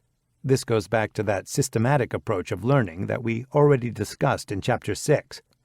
Knowing each plant and its uses, inside and out, is more important than just being able to identify a multitude of plants. Second, you have to know how to prepare and use them to make the most of their medicinal benefits. With a systematic approach to learning useful, edible, and medicinal plants already established, what's important to cover here is how to prepare them medicinally. There are many ways to prepare medicinal plants, but I have limited this list to those techniques that can realistically be done in a field environment. Methods of preparing and using medicinal plants. Raw, Simply use the desired parts of the plant as is. Yarrow, Achillea millefolium, is very useful as a means of staunching blood flow from a minor wound. Simply place the flowers or leaves in contact with the wound and secure them in place. I will typically just take one of the longer leaves and wrap it around the wound to hold it in place. This isn't yarrow's only medicinal use, but it's what I most commonly use it for. Poultice. A poultice is a small bunch of plant material that has been ground up and steeped in water, or simply chewed and mixed with saliva, also referred to as a spit poultice. The poultice is placed directly in contact with the affected area. A poultice could also be considered a raw application of the plant. Plantain, Plantago, species, is known medicinally as the master drawing plant for its ability to draw out impurities and bites, stings, and minor wounds. Typically, I will make a spit poultice by chewing up the leaves of the plant and placing that poultice directly on the affected area. It's very soothing for insect bites and stings and has antiseptic qualities that promote healing. If you're concerned about the germs from your mouth and saliva, you can grind it up and mix it with a small amount of water instead.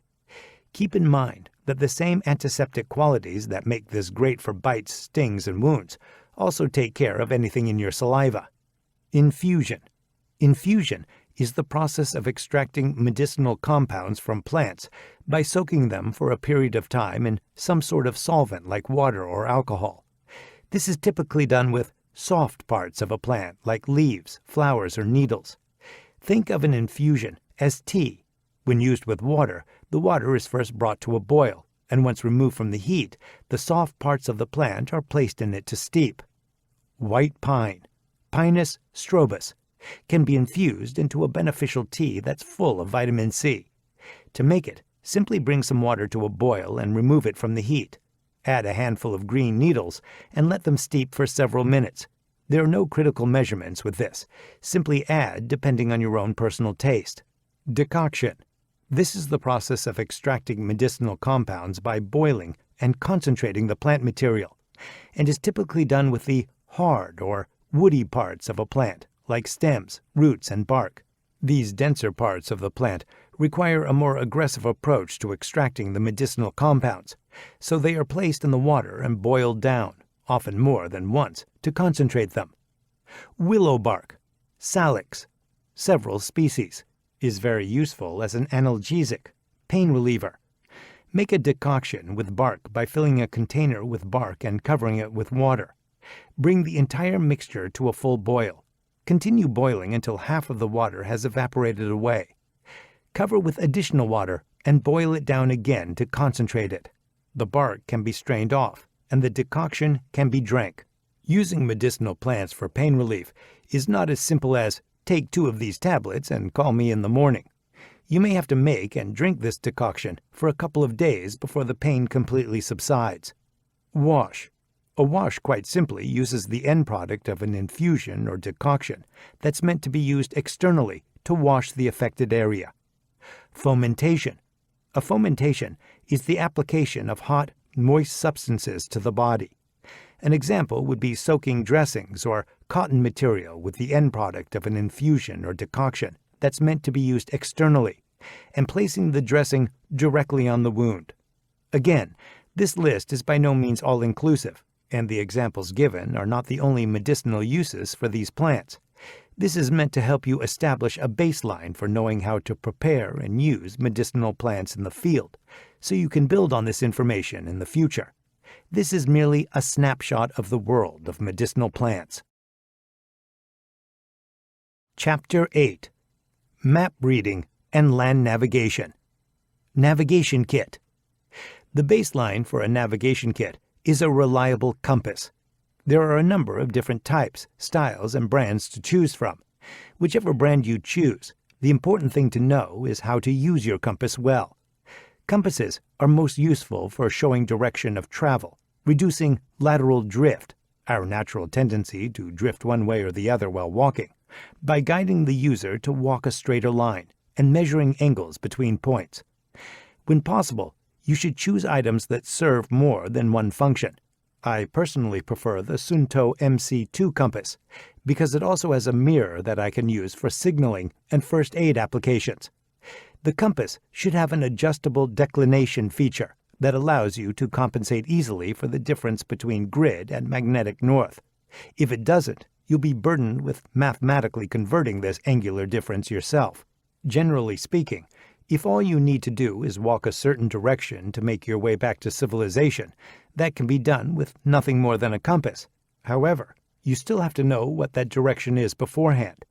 If you're lost, there's less of a chance you know what direction that needs to be. Compasses work best when paired with a good map of the area. The map is used to determine what direction and distance you need to walk to get to where you want to go. Your pace count is what you'll use to measure horizontal distance actually traveled on the ground. There are a number of ways you can keep track of this, but I prefer to use a good set of pace beads. This is a cord attached to your gear with beads on it that are slid up and down to keep track of distance traveled. The principle is similar to an abacus. Although not required, being able to plot routes and take notes while you're navigating is a huge convenience. I carry a waterproof notebook that doesn't get ruined if it gets wet from rain or sweat, and a mechanical pencil. I choose a mechanical pencil over one that I have to sharpen as it gets dull, because it allows me to make a much more precise mark on the map before measuring the angles and distances that I need to walk. Last but not least, you may or may not need a protractor, sometimes referred to as a coordinate scale. The scale you need depends on the scale of your map. Protractors are a tool for measuring angles, distances, and coordinates on a map during route planning. Many compasses already have scales on them that can be used to measure distances and plot coordinates, and the compass itself measures angles. If your compass has these features and you know how to use them, you may not need a protractor. If it doesn't, you'll need to add one of these to your kit and learn how to use it. Recommended navigation kit: Suunto compass, map, waterproof notebook, mechanical pencil, pace beads, protractor. Map reading. In my chosen military professions, I relied heavily on my ability to navigate from one point to another in unfamiliar terrain. My team members and I primarily used simple tools like the map and compass. Back then, GPS, Global Positioning System, receivers were very large, clunky, slow, and, of course, reliant on batteries. These days, nearly every vehicle and cell phone has a GPS. The map and compass skills of those that once had them are now covered by cobwebs, and they've been dismissed completely by those who never developed them in the first place. While GPS units have gotten smaller, faster, and more prominent than ever, they still rely on two things: signal and battery power. Many people in the search and rescue profession will tell you that too much reliance on technology is often a major contributor to the emergency situations they see. Many lost hikers rely completely on a GPS app on their phone. The danger of this? You have no control over when or where you'll have a good signal, especially in the backcountry. The farther away from civilization you go, the farther you get from cell towers. Even with a signal, you only have so much battery life in your phone or any external battery pack you may also be carrying. Cell phones and GPS units are both great parts of any complete navigation plan, but they cannot be all that you rely on. Having low and no tech options to fall back on when you no longer have a signal or battery power is always going to be the safest bet. Have a compass and a map of your area and know how to use them. Marginal information.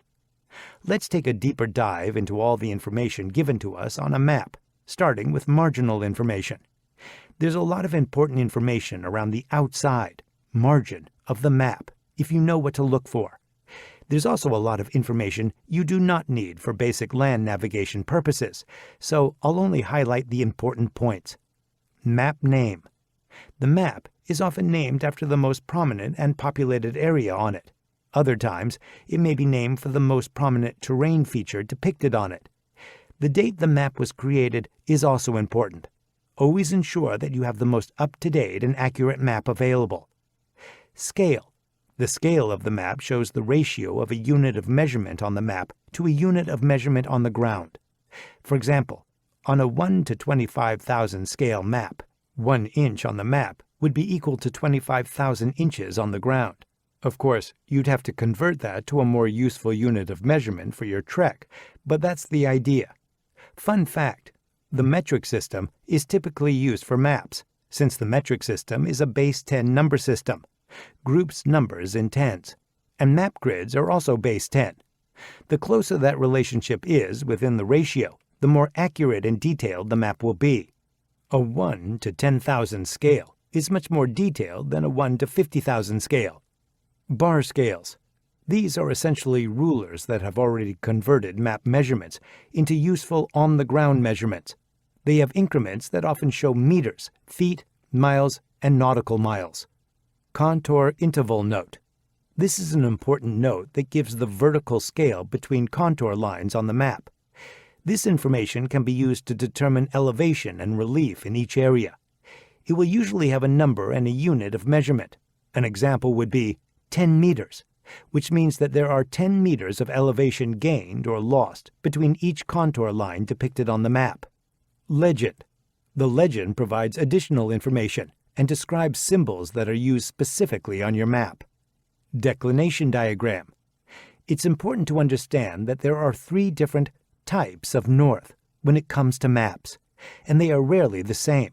The declination diagram shows the angular relationship between true north, grid north, and magnetic north.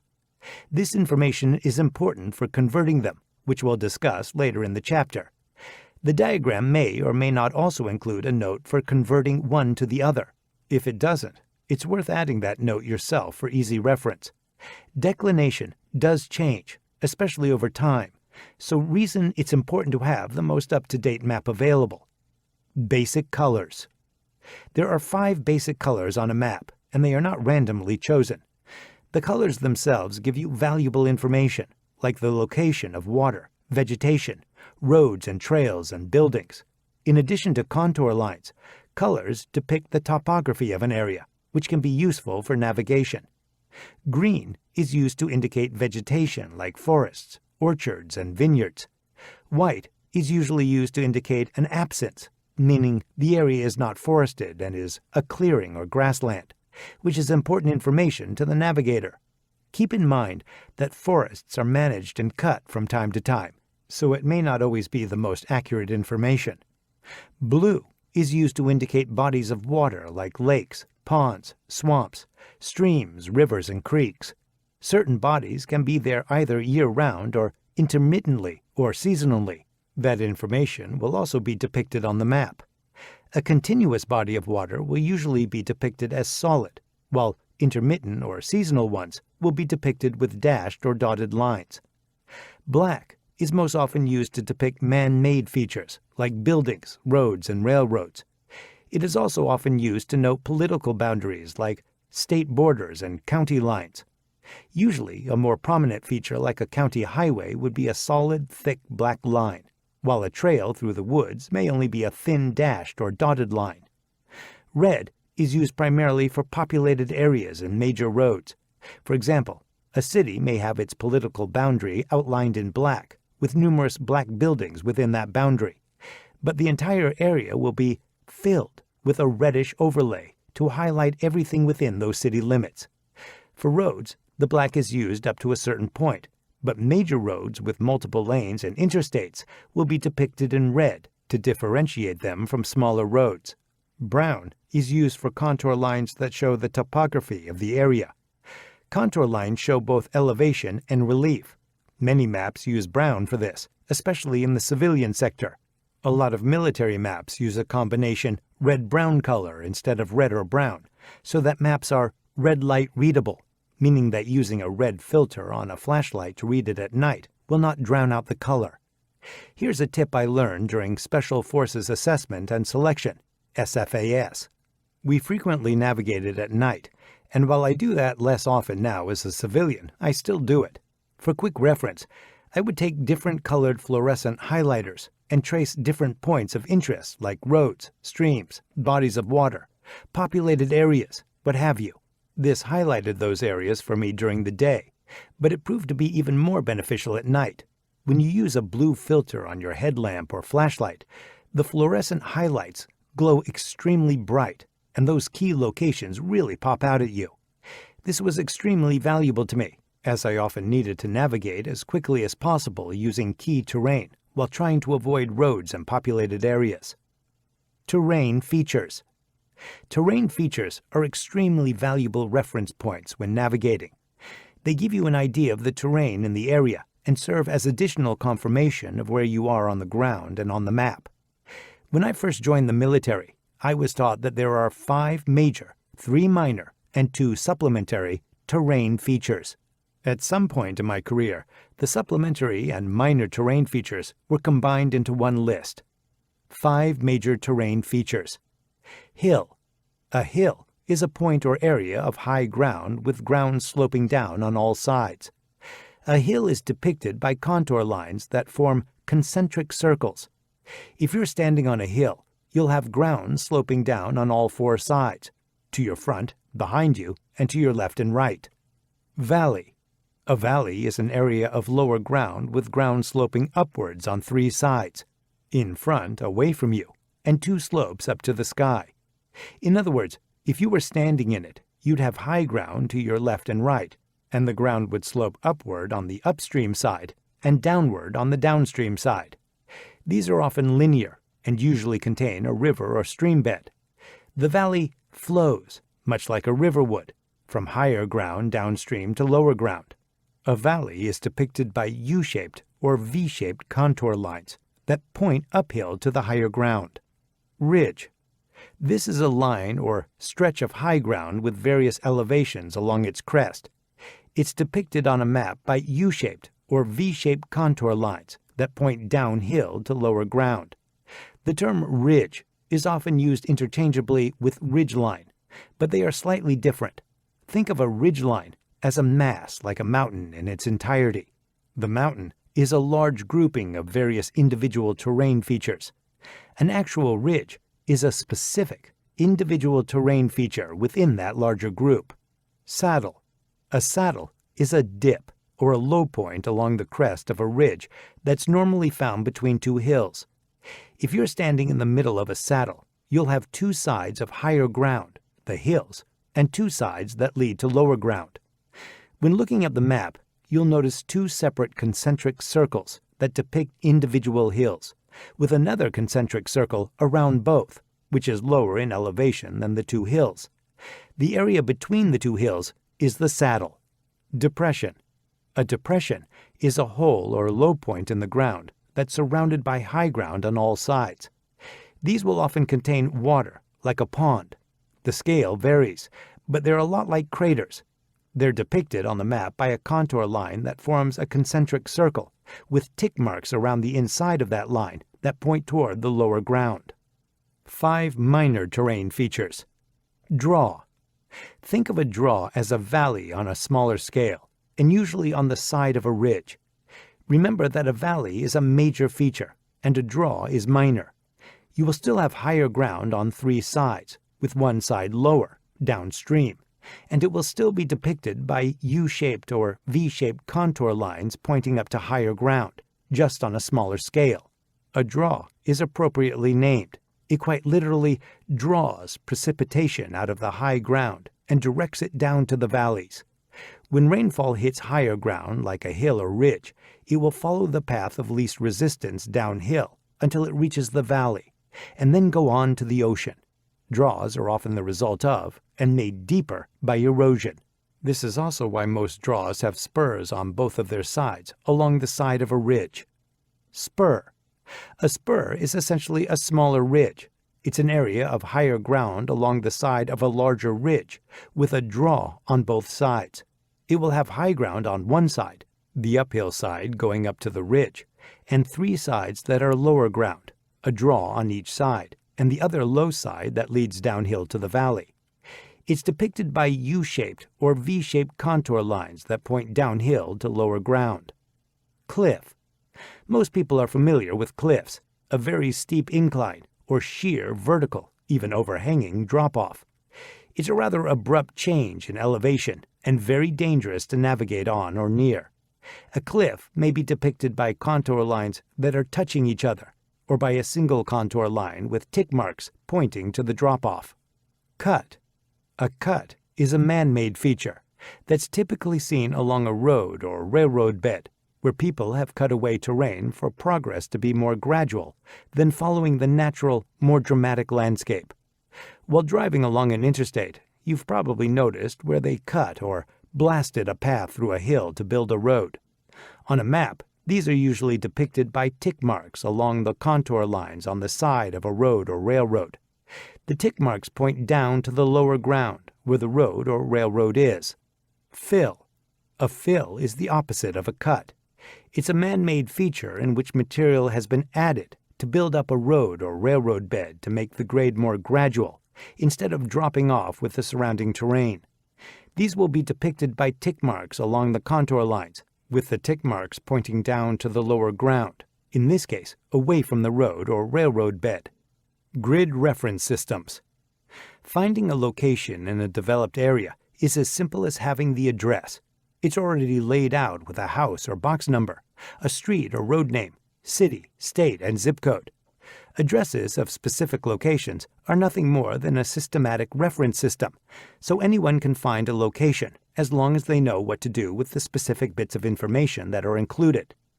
In the backcountry, there are no house numbers or street signs. This is where grid reference systems come into play. Essentially, a grid pattern is overlaid on the area depicted by the map, and that grid becomes the reference point to find all locations within it. The Universal Transverse Mercator, UTM, is essentially a civilian version of the Military Grid Reference System, MGRS.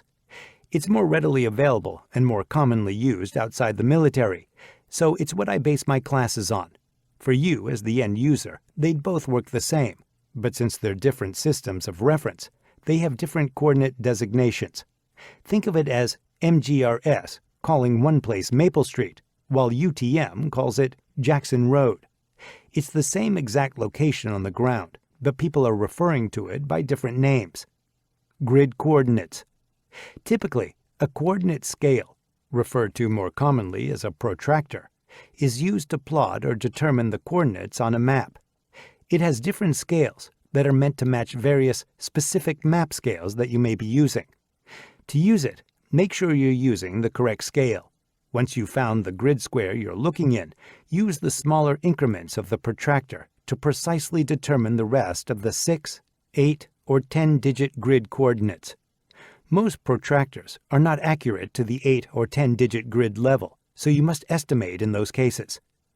The most important rule you must remember is to read the map right, from left to right, then up, from bottom to top. This is absolutely critical and bears repeating. Always right, then up.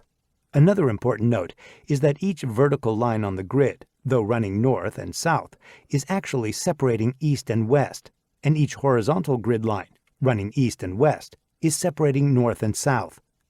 As stated before, maps are base 10, meaning that they are broken down into increments of 10. A grid square within a map is equal to 1,000 meters squared. This is expressed in what is known as a 4-digit grid coordinate. The first 2 digits designate the vertical grid line that separates east and west, and the second 2 digits designate the horizontal grid line that separates north and south. To put this into practical application, let's imagine you were looking for the grid coordinate 2396. The first 2 digits, 23, are telling you which vertical line to stop at, the 23rd grid line, when reading left to right.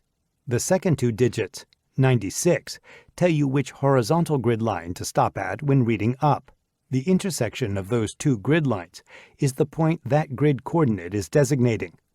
4-digit grids are only accurate within 1,000 meters. It simply tells you what grid square you're working in. It's like someone only telling you the city they live in, and you having to try to find their house with just that.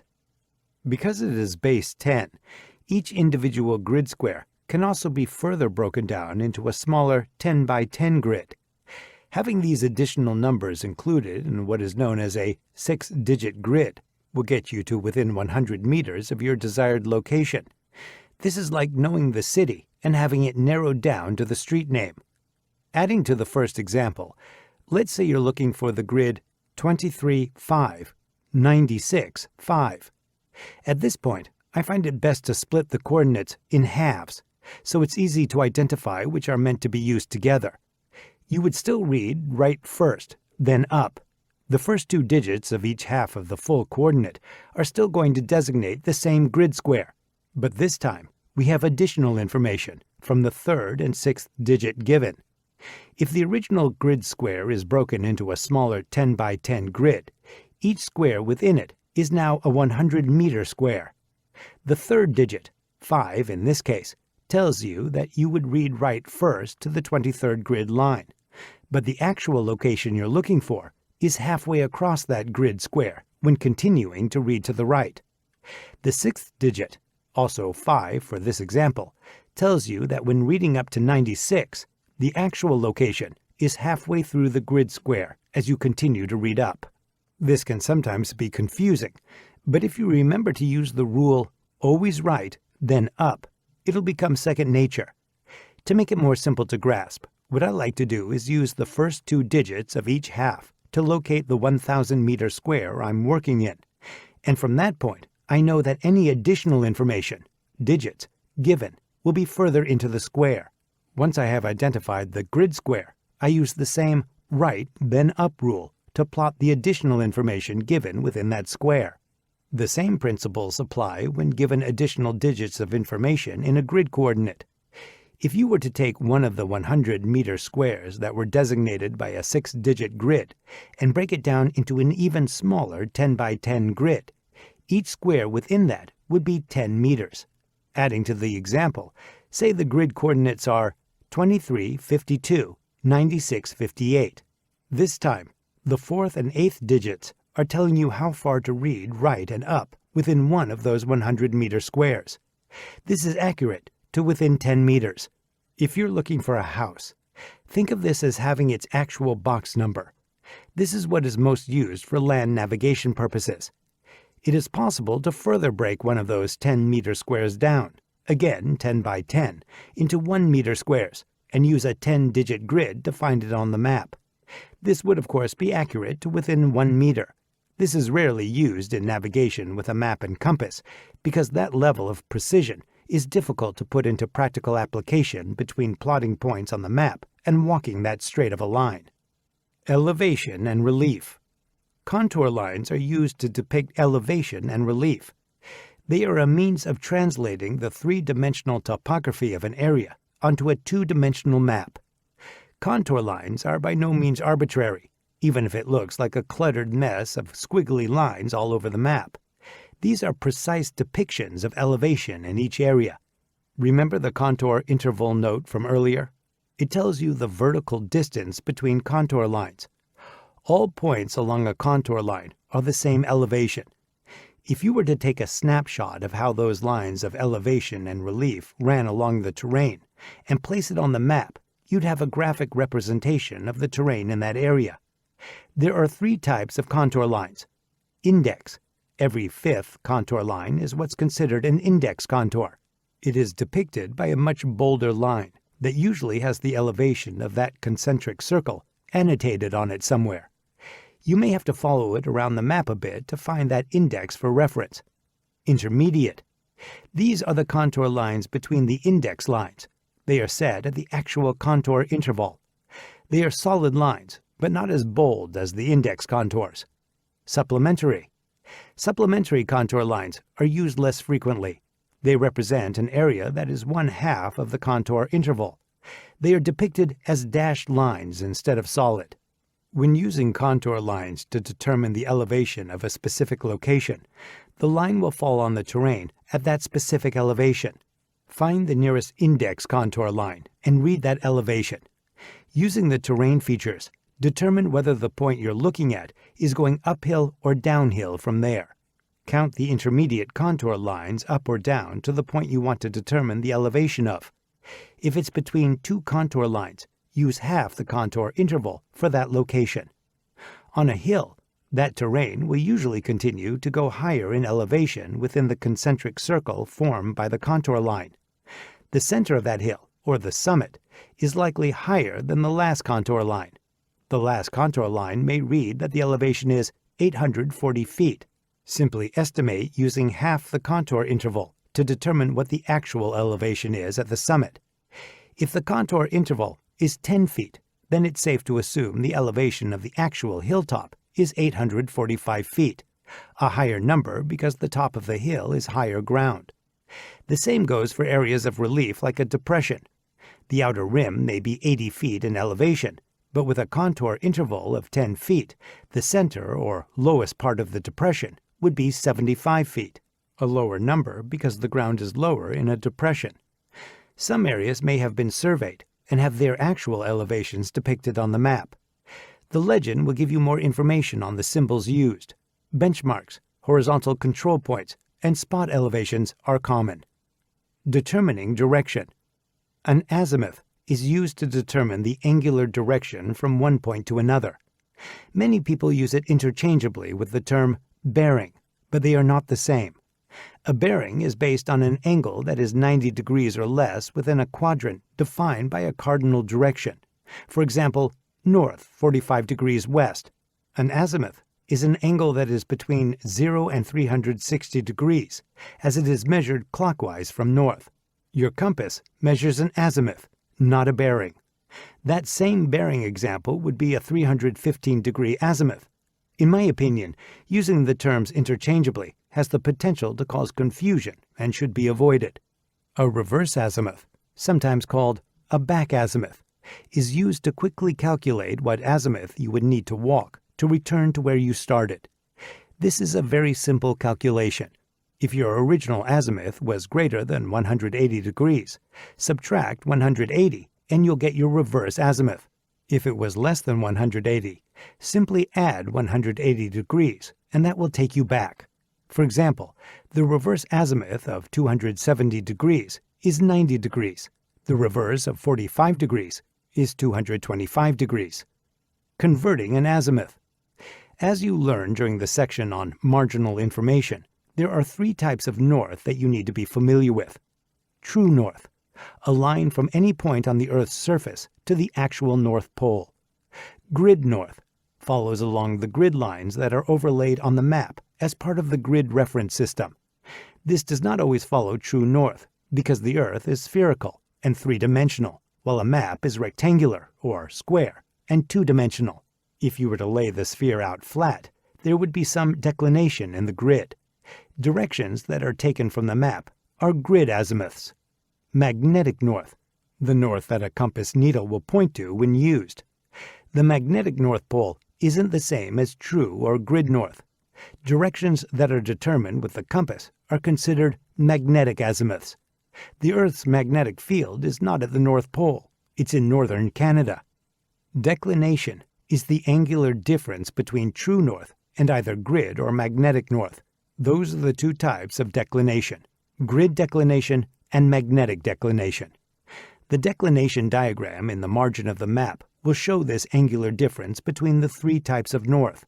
Taking true north out of the equation, it is of little practical value for actual navigation. The GM angle is arguably the most important part of that diagram. It is the angular difference between grid north and magnetic north, and it can be several degrees, depending on where you are in the world. What it will also show is whether you have a westerly GM angle or an easterly GM angle. An easterly GM angle means that magnetic north is to the east of grid north. A westerly GM angle means just the opposite. Magnetic north is to the west of grid north. Check how it appears on your map. That is important to identify, as it affects how the conversions are calculated. Here are the conversion formulas for each. Easterly GM angles. To convert from magnetic to grid, add the GM angle. When converting from grid to magnetic, subtract the GM angle. Westerly GM angles. To convert from magnetic to grid, subtract the GM angle. When converting from grid to magnetic, add the GM angle. Those two formulas are extremely important, and they often get confused, so much so that the military started adding those notes to the declination diagram some time ago. If your map does not already have that information printed on it, I recommend you write it in to avoid confusion.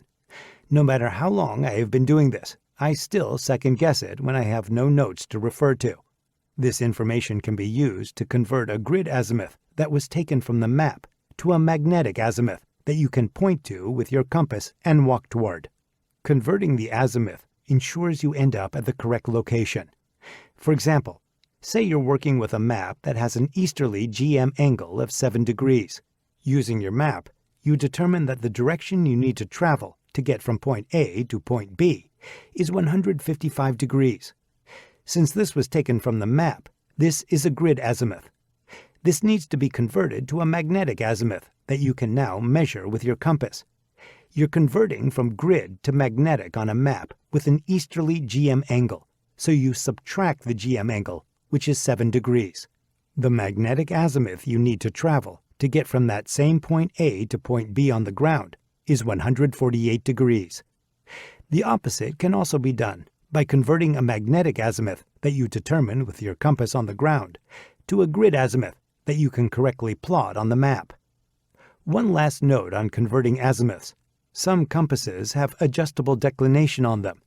With this feature, you can dial in the GM angle so that the offset is already factored in. Essentially, it adjusts magnetic north to match the grid north on your map, so you no longer need to worry about converting it. You're probably thinking, why didn't you just lead with that? The answer is because as easy as that is, most people that use it don't understand what it's actually doing for them. If they don't really know what it's doing or how to do it, they'll be at a loss if they must use a compass that doesn't have that feature. If you're using the adjustable declination, make sure to adjust it when you go to a different area with a different declination. Anatomy of a compass. There are many different compass designs, but most share the same basic parts that you'll need to know how to use. Base plate. The base plate is essentially the body of the compass. It will have the direction of travel arrow, which indicates the direction the compass should be facing when shooting or measuring an azimuth. You'll also find several different scales that allow for measuring distance or using as a substitute for a protractor. Your compass may or may not have a magnifier, which is useful for reading small print and doubles as a contingency solar ignition source for fire starting. It's a relatively weak and small lens, so it works best with charred material. Mirror. Many compasses have a mirror included. With the base plate flat and the compass extended out as it should be when taking a reading, it can be difficult to see down onto the compass housing. The mirror is adjustable so that you can view the compass housing and get the reading. The mirror also includes a sighting notch that allows for more precise aiming. Most will have one at the bottom hinge between the base plate and the mirror, and one at the top of the mirror. The lower one is usually the preferred notch to use. The mirror is also great for signaling and for first aid on areas that you cannot see, like your face and your undercarriage. Compass housing. The compass housing itself has several different parts that are important. It has orienting lines that are used to align the compass housing with the meridian, vertical grid lines on a map. The rotating bezel ring has an azimuth scale that has degrees marked, usually in 2-degree increments. The desired azimuth is lined up with the index line at the top of the bezel ring on the base plate. Many compasses will have a second index line at the bottom of the bezel ring, opposite the direction of travel. This is used to quickly determine the reverse azimuth without calculating. If your desired azimuth is indexed at the top, the azimuth reading that is indexed at the bottom is the reverse. Magnetic needle. The needle is the part that points north. It may be a different color, but the side that points north is usually red. This is important to know ahead of time. I've seen many students line up the wrong side of the arrow and walk 180 degrees in the wrong direction. With the chosen azimuth indexed, you have to rotate your body until the magnetic needle is lined up inside the orientation arrow, which is a larger arrow, sometimes also red, that's on the actual bezel ring, fixed at 0 degrees north, unless you have adjusted declination. The orientation arrow is sometimes referred to as the doghouse or the shed. To use the compass properly, you must put the needle in the doghouse or put red in the shed. If your compass is equipped with it, you can use the declination adjustment feature. This allows you to compensate for a westerly or easterly GM angle so that your magnetic and grid readings match without conversion. How to use a compass. There are a couple of different ways that you can use your compass. You may have a predetermined azimuth that you want to walk to, so you'll need to input that known azimuth into your compass to shoot the azimuth and actually walk in the desired direction. To input a known azimuth: 1. Determine the azimuth you want to travel on. 2. Dial the azimuth in by turning the bezel ring until the desired azimuth is indexed at the index line. 3. Keep the base plate flat and turn your body until red is in the shed, or reasonably close. 4. Now that you're facing the right direction, fine-tune it by taking a more accurate reading. With both hands on the compass, extend your arms out as far as you can. 5. Adjust the mirror so that you can see down onto the compass housing, and make minor adjustments to ensure the magnetic needle is centered inside the orientation arrow. 6. Look through the sighting notch for a distant aiming point to walk to. The second way you may use your compass is to actually determine the azimuth of a point you wish to walk to. Essentially, it is the same steps but in reverse. To determine an unknown azimuth: 1. Locate the object in the distance with the sighting notch. 2. Keeping the base plate level and using the mirror to see, rotate the bezel ring to move the orientation arrow to the magnetic needle rather than moving the needle to the doghouse. 3. Take the azimuth reading for the index line on the compass. Distance. There are two primary methods that are used to determine how far you'd have to walk on a specific azimuth to get from one point to another. Which one you use depends on your route. If you're walking a specific azimuth, you'd use what is called straight line distance. There are two methods you could use to calculate this. Both require that you have the 2 points marked on your map. 1. Take a piece of paper and place one corner at your starting point. 2. Mark the finish point on the edge of the paper. 3. Use the bar scales on the map to measure the distance in the desired unit of measurement. The other method is to draw a line between each point.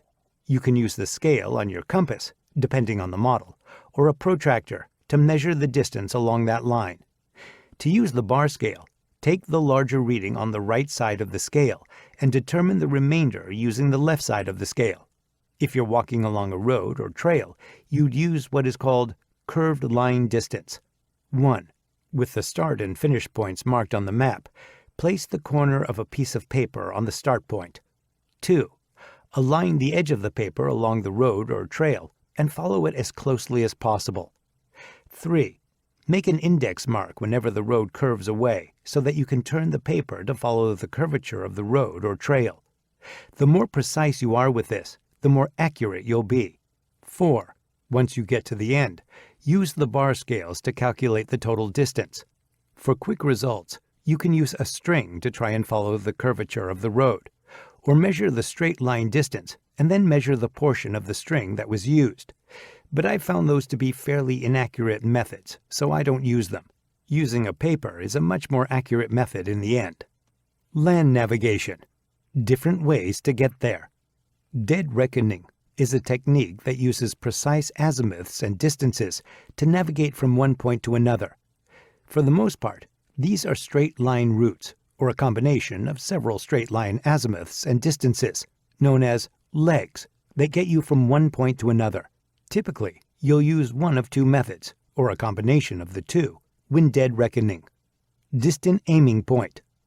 Pick a distinguishable object that's as far off in the distance as possible that lines up with the azimuth you want to travel. Walk to that object, while keeping track of pace, of course. Once you reach that object, take another reading and look for the next distinguishable object on an azimuth. Leapfrog. This technique is used when you have someone else with you that you can send out to act as that distant aiming point. Send them out as far as possible, and just before they're out of sight, have them stop. Give them any needed directions to move left or right until they are on the azimuth. Once they're set, they do not move until you get to them, counting pace as you go. Repeat this process as needed. Terrain association is a technique that uses general directions and follows distinct, and recognizable terrain to get from one point to another. It is often quicker and allows for easier movement, especially in hilly or mountainous terrain. Rather than bulldoze on an azimuth from one point to another, through any number of obstacles you might find, this allows you to follow contours and ridges and select easier routes. Often the fauna of an area has already created paths, or at least taken paths of least resistance, along those contours and ridges. A good navigator will have the ability to use a combination of both techniques on any given route and remain oriented while doing so. This includes reading the terrain on the map during the route planning portion and recognizing the legs of the route where prominent terrain and ease of movement will allow for terrain association, and seeing where the terrain doesn't really support it and identifying the need for dead reckoning on those legs. Orienting a map to the ground. One of the most important steps when using a map in the field is to first orient the map to the ground. This makes it easier to translate what you're seeing on the map to the ground in front of you. You can orient the map by using a compass or by terrain association. To use the compass, place it on the map with 0 degrees indexed. Use the orienting lines in the compass housing to line it up with the median, vertical grid lines on the map. Alternatively, you can use the straight edge of the base plate. Just ensure that the direction of travel is in fact toward the top of the map. The map is now oriented, and the terrain you see in front of you on the ground should closely match what you see on the map. You can also orient the map by using the terrain you see on the ground, assuming they are known terrain features. Orient the map so that it lines up with the terrain on the ground. This is less precise, but very quick and extremely useful when you're navigating more by terrain association instead of dead reckoning. This step is critical if you're going to use your compass to determine azimuths from the map. It requires precision to be able to get precise directions. This also assumes that you're either using a compass with adjustable declination so that magnetic and grid norths are aligned with each other, or that you're converting the azimuths before orienting the map. Pace counts. Navigation is nothing more than walking the answer to a simple mathematical equation. You figure out that answer by measuring the angle and distance on the map. Traveling at a specified angle for a specified distance will get you from your start point to your finish point. All you have to do is walk the answer to see if you got it right. The compass is used to continually measure the angle you're walking. The distance is measured by what is known as a pace count. A pace count is the average number of paces it takes to walk a specified distance, usually 100 meters. To simplify, you only count every other step, so you're essentially counting strides. Uniformity is one key to accurate measurement, so you always want to start from the desired point, step off with the same foot first, and only count every other step on the opposite foot. For example, I will always step off with the right foot and only count steps taken on my left foot. Counting strides rather than steps cuts the counting you have to do in half. Another key to accuracy is replicating actual field conditions as much as possible when determining your pace count. You should include flat, uphill, and downhill sections in your pace course, a short course used to determine pace count. Another variable that you should consider for best accuracy is carrying a similar load to what you'll be carrying in the field. Heavier loads often translate to shorter steps and therefore higher pace counts. Lighter loads tend to do the opposite. You'll want to walk naturally with the prescribed load on flat terrain for a measured 100-meter course.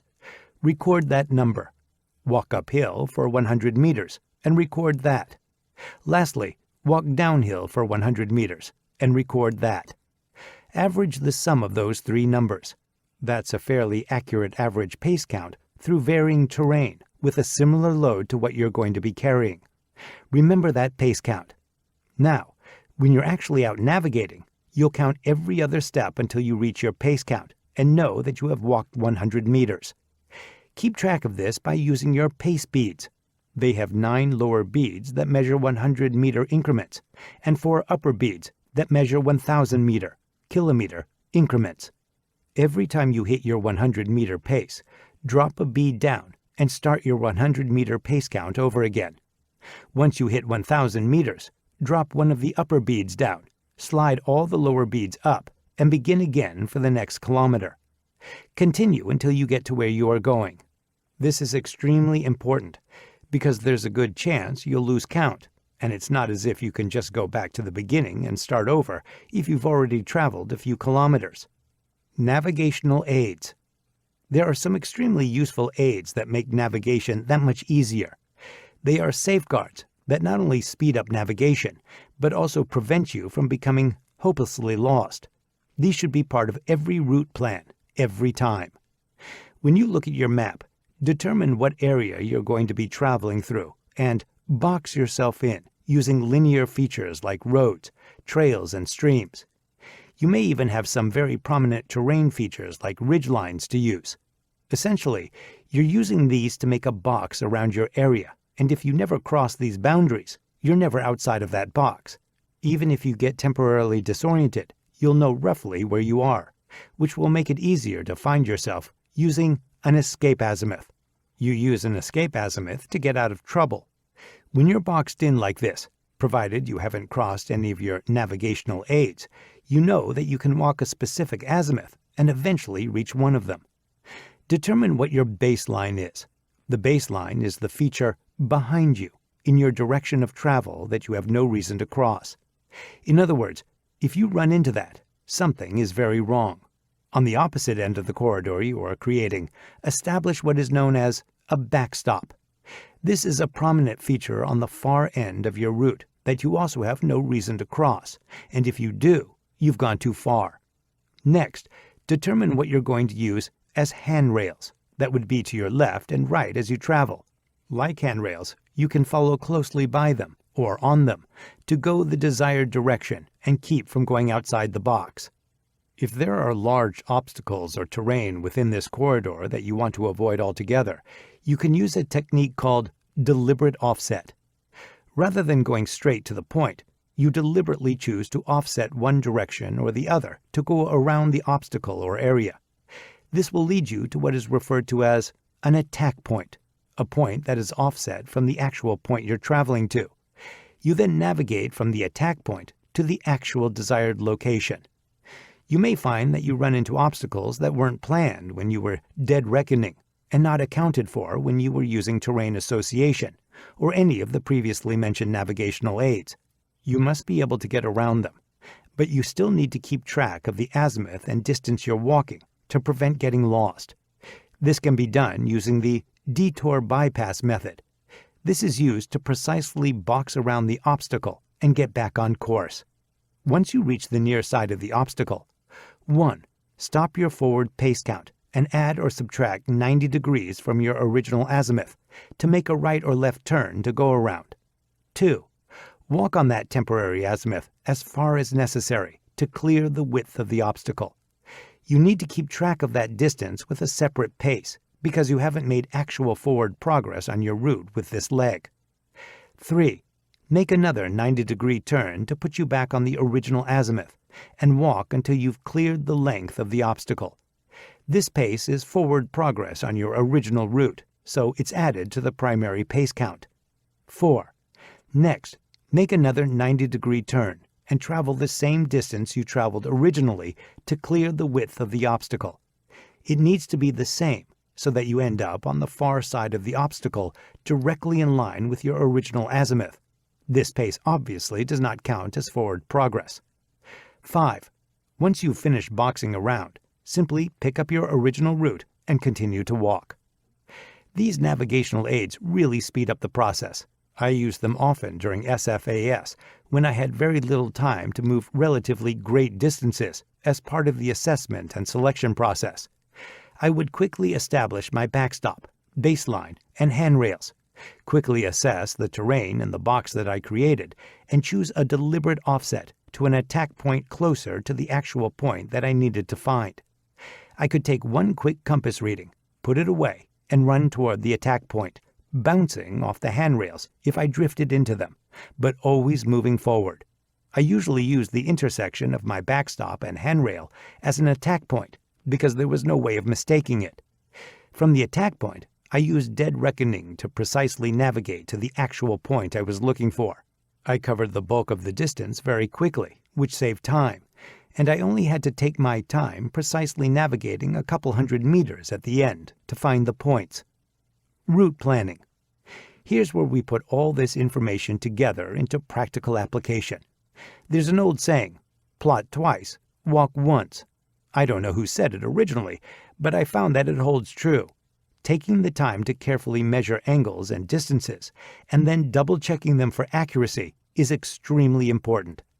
Any mistake you make here can translate to kilometers of calorie expenditure on the ground, or getting completely lost. I like to take my time ensuring everything is correct, so I develop a route planning log that I can refer to as I'm navigating.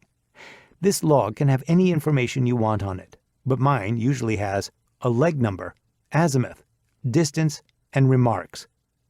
As a reminder, you should establish your navigational aids to box yourself in before setting up the rest of this route plan. It's best to read the terrain, look for potential obstacles, and develop multiple legs to get you from one point to the other. Straight dead reckoning on a single azimuth through whatever you run into out there is not always the best choice.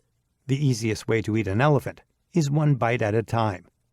Break your route into smaller legs so that if you make a mistake, you don't have to backtrack as far to get back on course. Select prominent features that are unmistakable on the map and on the ground to use as checkpoints for each leg. Don't try and change your azimuth at random. There must be something that lets you know you got to where you need to be to change direction and maintain accuracy.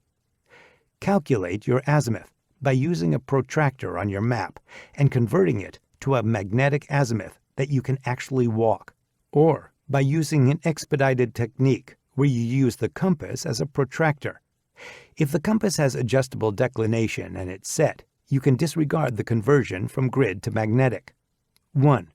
Orient the map to the ground. 2. Draw a line from the start point to the next checkpoint, or just use the straight edge of your base plate. Make sure the direction of travel is correct. 3. With the edge lined up between points, rotate the bezel ring to put red in the shed. Move the bezel ring, not the map. The map must remain stationary and oriented. 4. With the needle in the doghouse, the azimuth you need to walk is now indexed at the top of the base plate. Now, measure the distance between the points and record this information in your route planning log. Lastly, look at the map information like the streams, roads, and terrain features that you'll be traveling through on that leg. Put notes in the remarks section of your log so you can refer to them. For example, your first leg may be 38 degrees for 500 meters to the top of a prominent hill. At a minimum, you'd want to note what terrain feature is the finish point for that leg. Remember that this should not be an arbitrary finish. There should be something identifiable there. During that leg, you might cross a stream once at 200 meters and again at 450 meters. Put those notes in your remarks section. These are used as progress checks along each leg and give you something close to fall back on if you make a mistake at some point. Continue this process for each leg of your route. Location unknown points. I think of navigation as a preventative priority. The ability to effectively navigate from one point to another to keep from getting lost to begin with is arguably the most important aspect of all of this. A close second is the ability to quickly determine where you are if you do get lost, so that you can navigate your way back. There are 3 very important tools you should learn to really round out your navigation skill set. All 3 have to do with determining the location of an unknown point using triangulation techniques. Intersection. An intersection is used to determine the location of an unknown point in the distance by using 2 or more known points close by. These points must be known on the ground as well as on the map. From these points, you can triangulate the location of the unknown point in the distance. For example, maybe you see a hill in the distance, but are not quite sure which one it is on the map. 1. First, orient the map to the ground and mark the location of the first known point on the map. 2. From that location, shoot an azimuth to the unknown point in the distance and record it. 3. Move to the next known point and shoot another azimuth from there to the unknown point. 4. Repeat this process if you have additional known points, The more you have, the more accurate you'll be, but I have never had to use more than 2 or 3 for this to be successful. 5. From the known points on your map, plot the azimuths and draw straight lines extending out toward the direction of the object. Remember that what you determined with your compass was a magnetic azimuth, so you must convert it to a grid azimuth before plotting it on the map. This is not necessary if you're using a compass for which you've already set the adjustable declination. Where those lines cross on the map is that unknown location. You can now plot a grid to it and develop a route there if you want to. Resection. A resection is used when the location you're in is the unknown. In other words, you're lost. However, if you can identify 2 or more locations in the distance that are known both on the ground and on your map, you can use those to determine your own location. Maybe once you got down in a valley, you got a little disoriented, but you can still see a familiar radio tower and mountain peak, hill, in the distance. 1. From your location, shoot an azimuth to the radio tower and record it. 2. Next, shoot another azimuth to the hill. 3. Now convert those magnetic azimuths to grid if necessary. However, before plotting them on the map, you need to convert them to reverse azimuths. 4. Draw the reverse azimuth from each known location. Where those 2 lines cross is your location. Modified resection. A modified resection is a little-known but extremely valuable tool. Like a resection, it is used when you're on a road, stream, trail, or other linear feature, and you know you're somewhere on that feature, but you're not exactly sure where. If you have at least one known point in the distance that you can recognize on the ground and on the map, you can use the linear feature you're standing on as the second known point. 1. Shoot an azimuth to the known point in the distance. 2. Convert it from magnetic to grid if needed, and then convert it to a reverse azimuth. 3. Plot a line on the map from the known point back to the linear feature. Where the line crosses that linear feature is your location on that road, trail, or stream. Basic map reading and land navigation skills are arguably some of the most important for the woodsman, or woman. If you can keep from getting lost to begin with, or at least find your way if you do become lost, you can prevent many emergency situations from the start. The other thing I found is that with the ability to navigate, you can travel safely and confidently anywhere you want in the wilderness, rather than be limited to the marked trails that someone else decided were all you needed to see. Of course, in some places it is illegal to go off trail, so there's that. But many others are yours to explore. Happy trails, or happy bushwhacking. With nav skills, the choice is yours. Chapter 9. Signaling for Rescue. Signal Kit. A good signal kit will give you options to make yourself more visible under a variety of conditions. It's important to distinguish between active and passive methods. Passive signals are working for you all the time and require no effort on your part once they're set up. You use them to increase your visibility, but because they are passive, you can continue working on other tasks. Active signals require your engagement. These are used when it's reasonable to expect that someone could see them, or when you see or hear someone coming and need to get their attention. They take you away from doing other important tasks, so blindly signaling without an audience does you no good. In addition, you should be thinking of signals that are good for the day, and others that are best used at night, when day signals may not be seen. Many night signals require a battery, or are only good for single use. Neither of these are good for passive signals that may not even be seen by anyone. Those should be saved for when you are actively trying to get the attention of someone. Some signals could be considered universal, in that they could be used either during the day or at night. These are typically audible signals, like a whistle. Generally speaking, signals should incorporate color, contrast, shine, and movement when possible. Choose bright colors like fluorescent orange or blue. These colors contrast well with a variety of natural backgrounds, so they make excellent visual signals. The human eye is naturally drawn to movement, so incorporating that into your signals as well is beneficial. Shine could be more appropriately named reflection, because it is reflecting light towards something or someone. The best signals will include an olfactory element to them, and possibly even leave a trace behind so that you can be tracked better if on the move. Signal fires are a great example of this. Recommended signal kit. Brightly colored tarp, part of the shelter kit. Reflective cordage, also part of the shelter kit. Signal mirror, maybe on your compass as part of your navigation kit. Headlamp with strobe function and extra batteries. Before you leave a plan. In this final chapter, I'd like to take this opportunity to commend you for taking the time to learn the baseline skills that are discussed in this book, especially the preparedness skills like being able to fix an injury that may otherwise prevent you from getting home, and learning to navigate so you don't become the next lost hiker in the wilderness. With that said, there are some situations that just cannot be helped. If you're injured severely and can't make your way out, or so lost that you cannot locate your precise location, you need to take steps to make yourself as visible as possible so that search and rescue, SAR teams, can find you quickly. The obvious question, is it reasonable to expect that someone is out looking for you?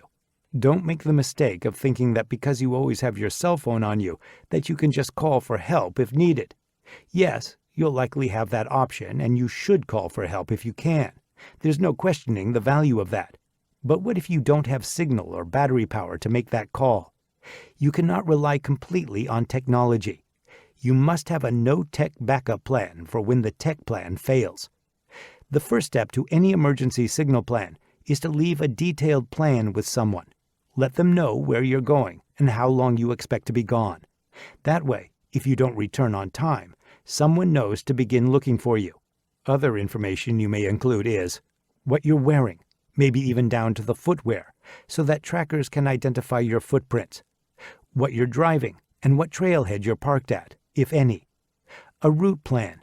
What day and time you plan to return. Be very specific. Passive signals. Day. Signal panel. These are great because they're high visibility and incorporate color and contrast, and if you hang them up in the breeze, movement can be added to that list. A signal panel is usually a large, lightweight, foldable material in bright orange. You don't have to pack a dedicated panel that's only for signaling. If you look for opportunities, you can find other items in your kit that can be useful for this purpose. In my emergency kits, I always use a bright orange emergency blanket.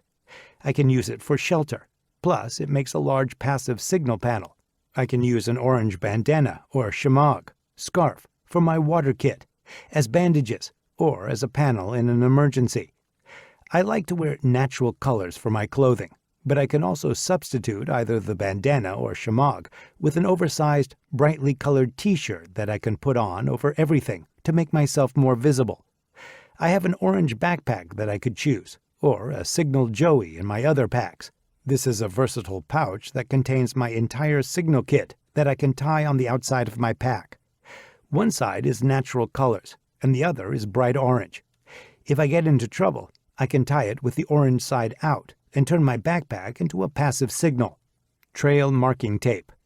Trail marking tape is an excellent signal choice that incorporates color, contrast, and, if you leave a long tail that can flow in a breeze, movement.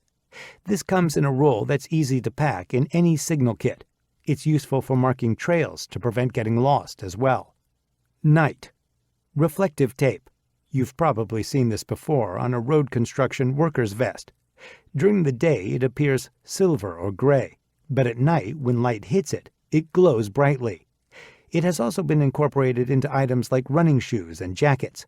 Reflective tacks. These thumbtacks have reflective material on them like the reflective tape. They're used by hunters to find their way to a tree stand when it's dark out. They are extremely useful in a signal kit because they're multi-directional and glow brightly when light hits them. They're excellent for marking trails as well, so you don't get lost at night. Reflective cordage. There are some cordages on the market that incorporate a reflective thread or threads in them. You may have seen something like this on a guy line for a tent to keep you from tripping over it at night when you're moving about your campsite. You can also get paracord with this reflective quality built into it. That's extremely useful to use on your shelter because it becomes a passive emergency signal that increases the chances of you being seen. multicolor signal string. This is a multifaceted signal that I developed when I first got into the survival industry. I was looking for a way to make a passive emergency signal that was effective both during the day and at night. It started with a 25 to 30 foot line of paracord, the same length as the rapid ridgeline I use for my shelter. The paracord is bright orange and reflective.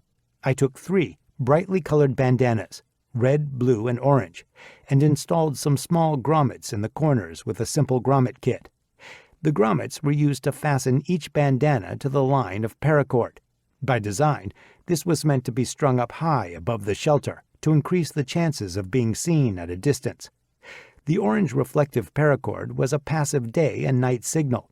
The 3 different colored bandanas acted as panels to provide both color and contrast, and because only 2 corners of each were attached, they would flow in the breeze and give movement to the signal.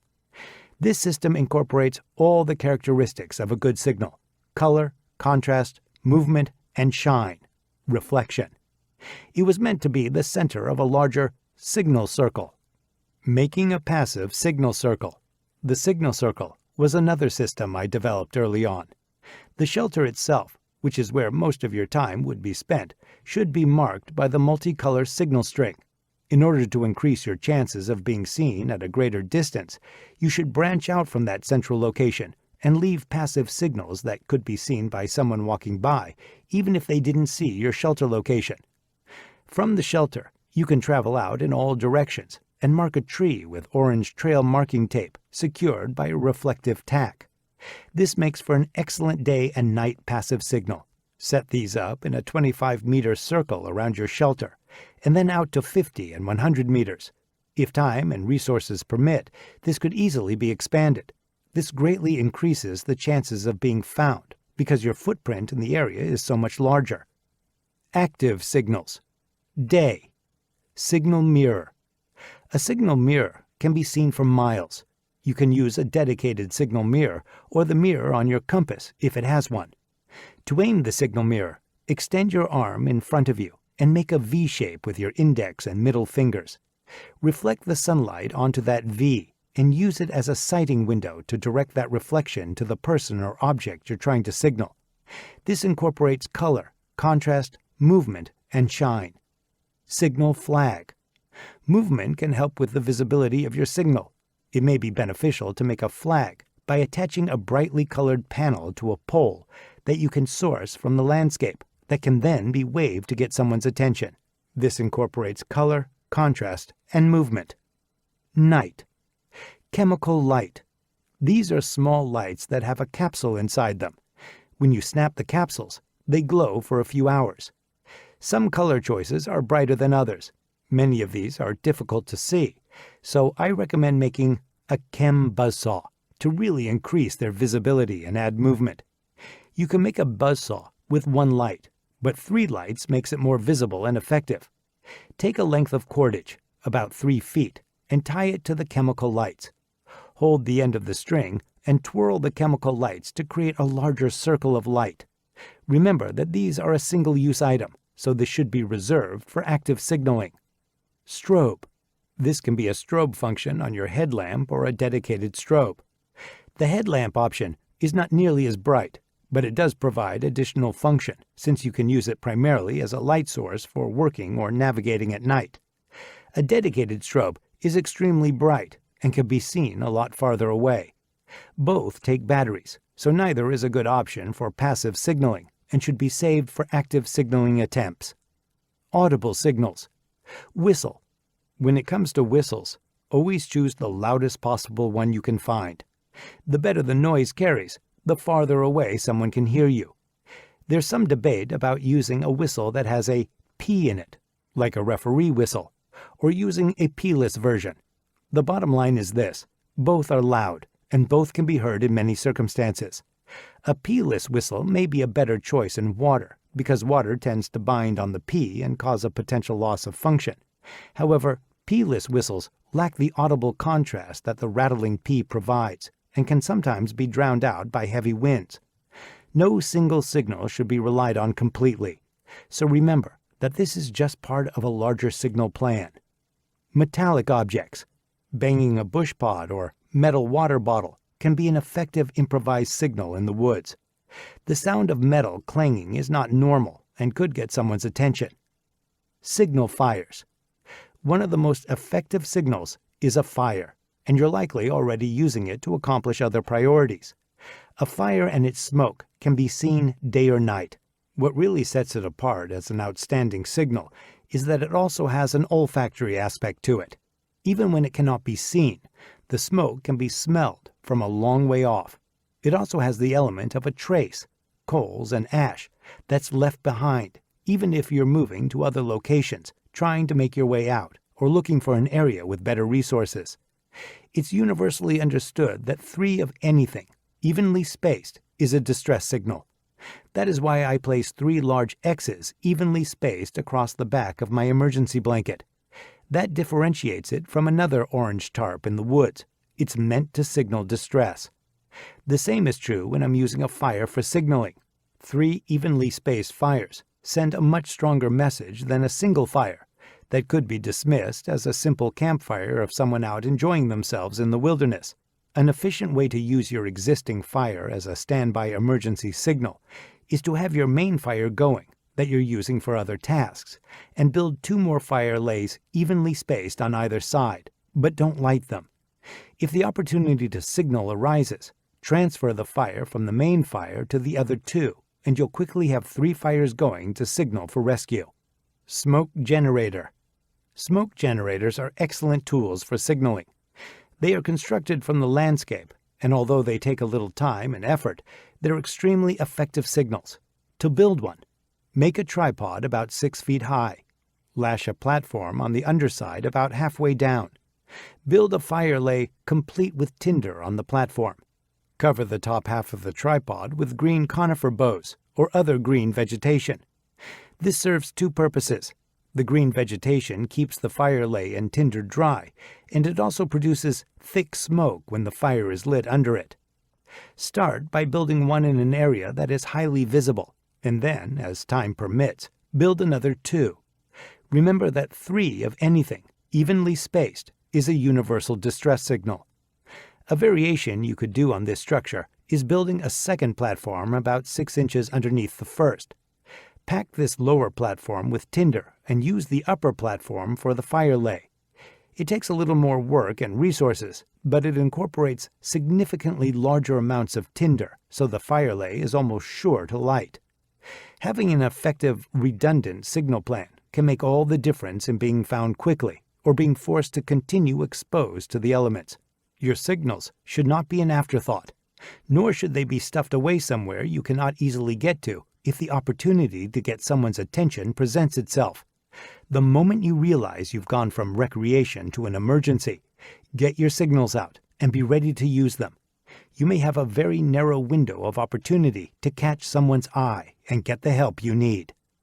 Closing thoughts. The forest has a way of making us feel like we're home. The artificiality of the life we've created for ourselves at home in our towns and cities all melts away if we let it. Cars give way to hiking boots.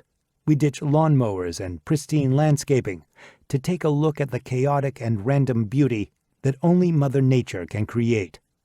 The noise of sirens and smell of exhaust fumes are replaced by the sounds of birds and crisp, clean mountain air. We gladly trade our ranking in the rat race for endless opportunity, adventure, and exploration in our wilds of choice. The Joneses we were keeping up with are nowhere to be found out here. There's a reason the outdoor recreation industry is so vast, and so many people flock to the wilderness on the weekends with what precious little vacation time they have each year. Human beings need the wilds. We need the simplicity. Wake up, drink water, eat, explore, stare into the campfire, and just be. Rest, repeat. In the words of the late Horace Kephart, it is one of the blessings of wilderness life that it shows us how few things we need in order to be perfectly happy. I'm fortunate to know this feeling well. I've essentially made a living chasing it at every opportunity. One of my goals is to urge others to head out into the wilds of their choice and enjoy that same feeling for themselves. It's true that the vehicle I use to convince people to get off the couch and go outside is encouraging them to learn wilderness skills, but the underlying reason is that I want them to feel this simplicity and sense of being where they belong. That feeling can only be made better when shared with family and friends. I want to close by encouraging all of you to make time to go out and enjoy our natural areas. The national parks and state parks are treasures that should be on every bucket list. Even if it's just a small forest close to home, I hope you'll take more time to go out and enjoy it. Take your family and friends, unplug, practice wilderness skills, go for a hike, sit around a campfire and roast some marshmallows. Lastly, don't let anyone else define your outdoor experience for you. Mother Nature will meet you where you are, and how you do it isn't the important thing. In this industry, there seems to be a desire to define things. This is survival, this is bushcraft, that's camping, etc. None of that really matters in the grand scheme of things. If you want to go out and practice survival skills, bushcraft skills, primitive skills, or go car or RV camping, that's your experience to have. Just go do it. Take your family and friends and enjoy it. I promise it will be more memorable than a weekend on the couch watching other people live their lives on a screen. Go find out what that outdoor experience means for you. This concludes Surviving the Wild by Joshua Inyart. Narrated by Matthew Boston. Copyright 2021 by Joshua Inyart. This unabridged audiobook is published by arrangement with Mango Media, Incorporated, and was produced in the year 2021 by Tantor Media, Incorporated, a division of Recorded Books, which holds the copyright thereto. Please visit Tantor.com for more information on our growing library of unabridged audiobooks. Audible hopes you have enjoyed this program.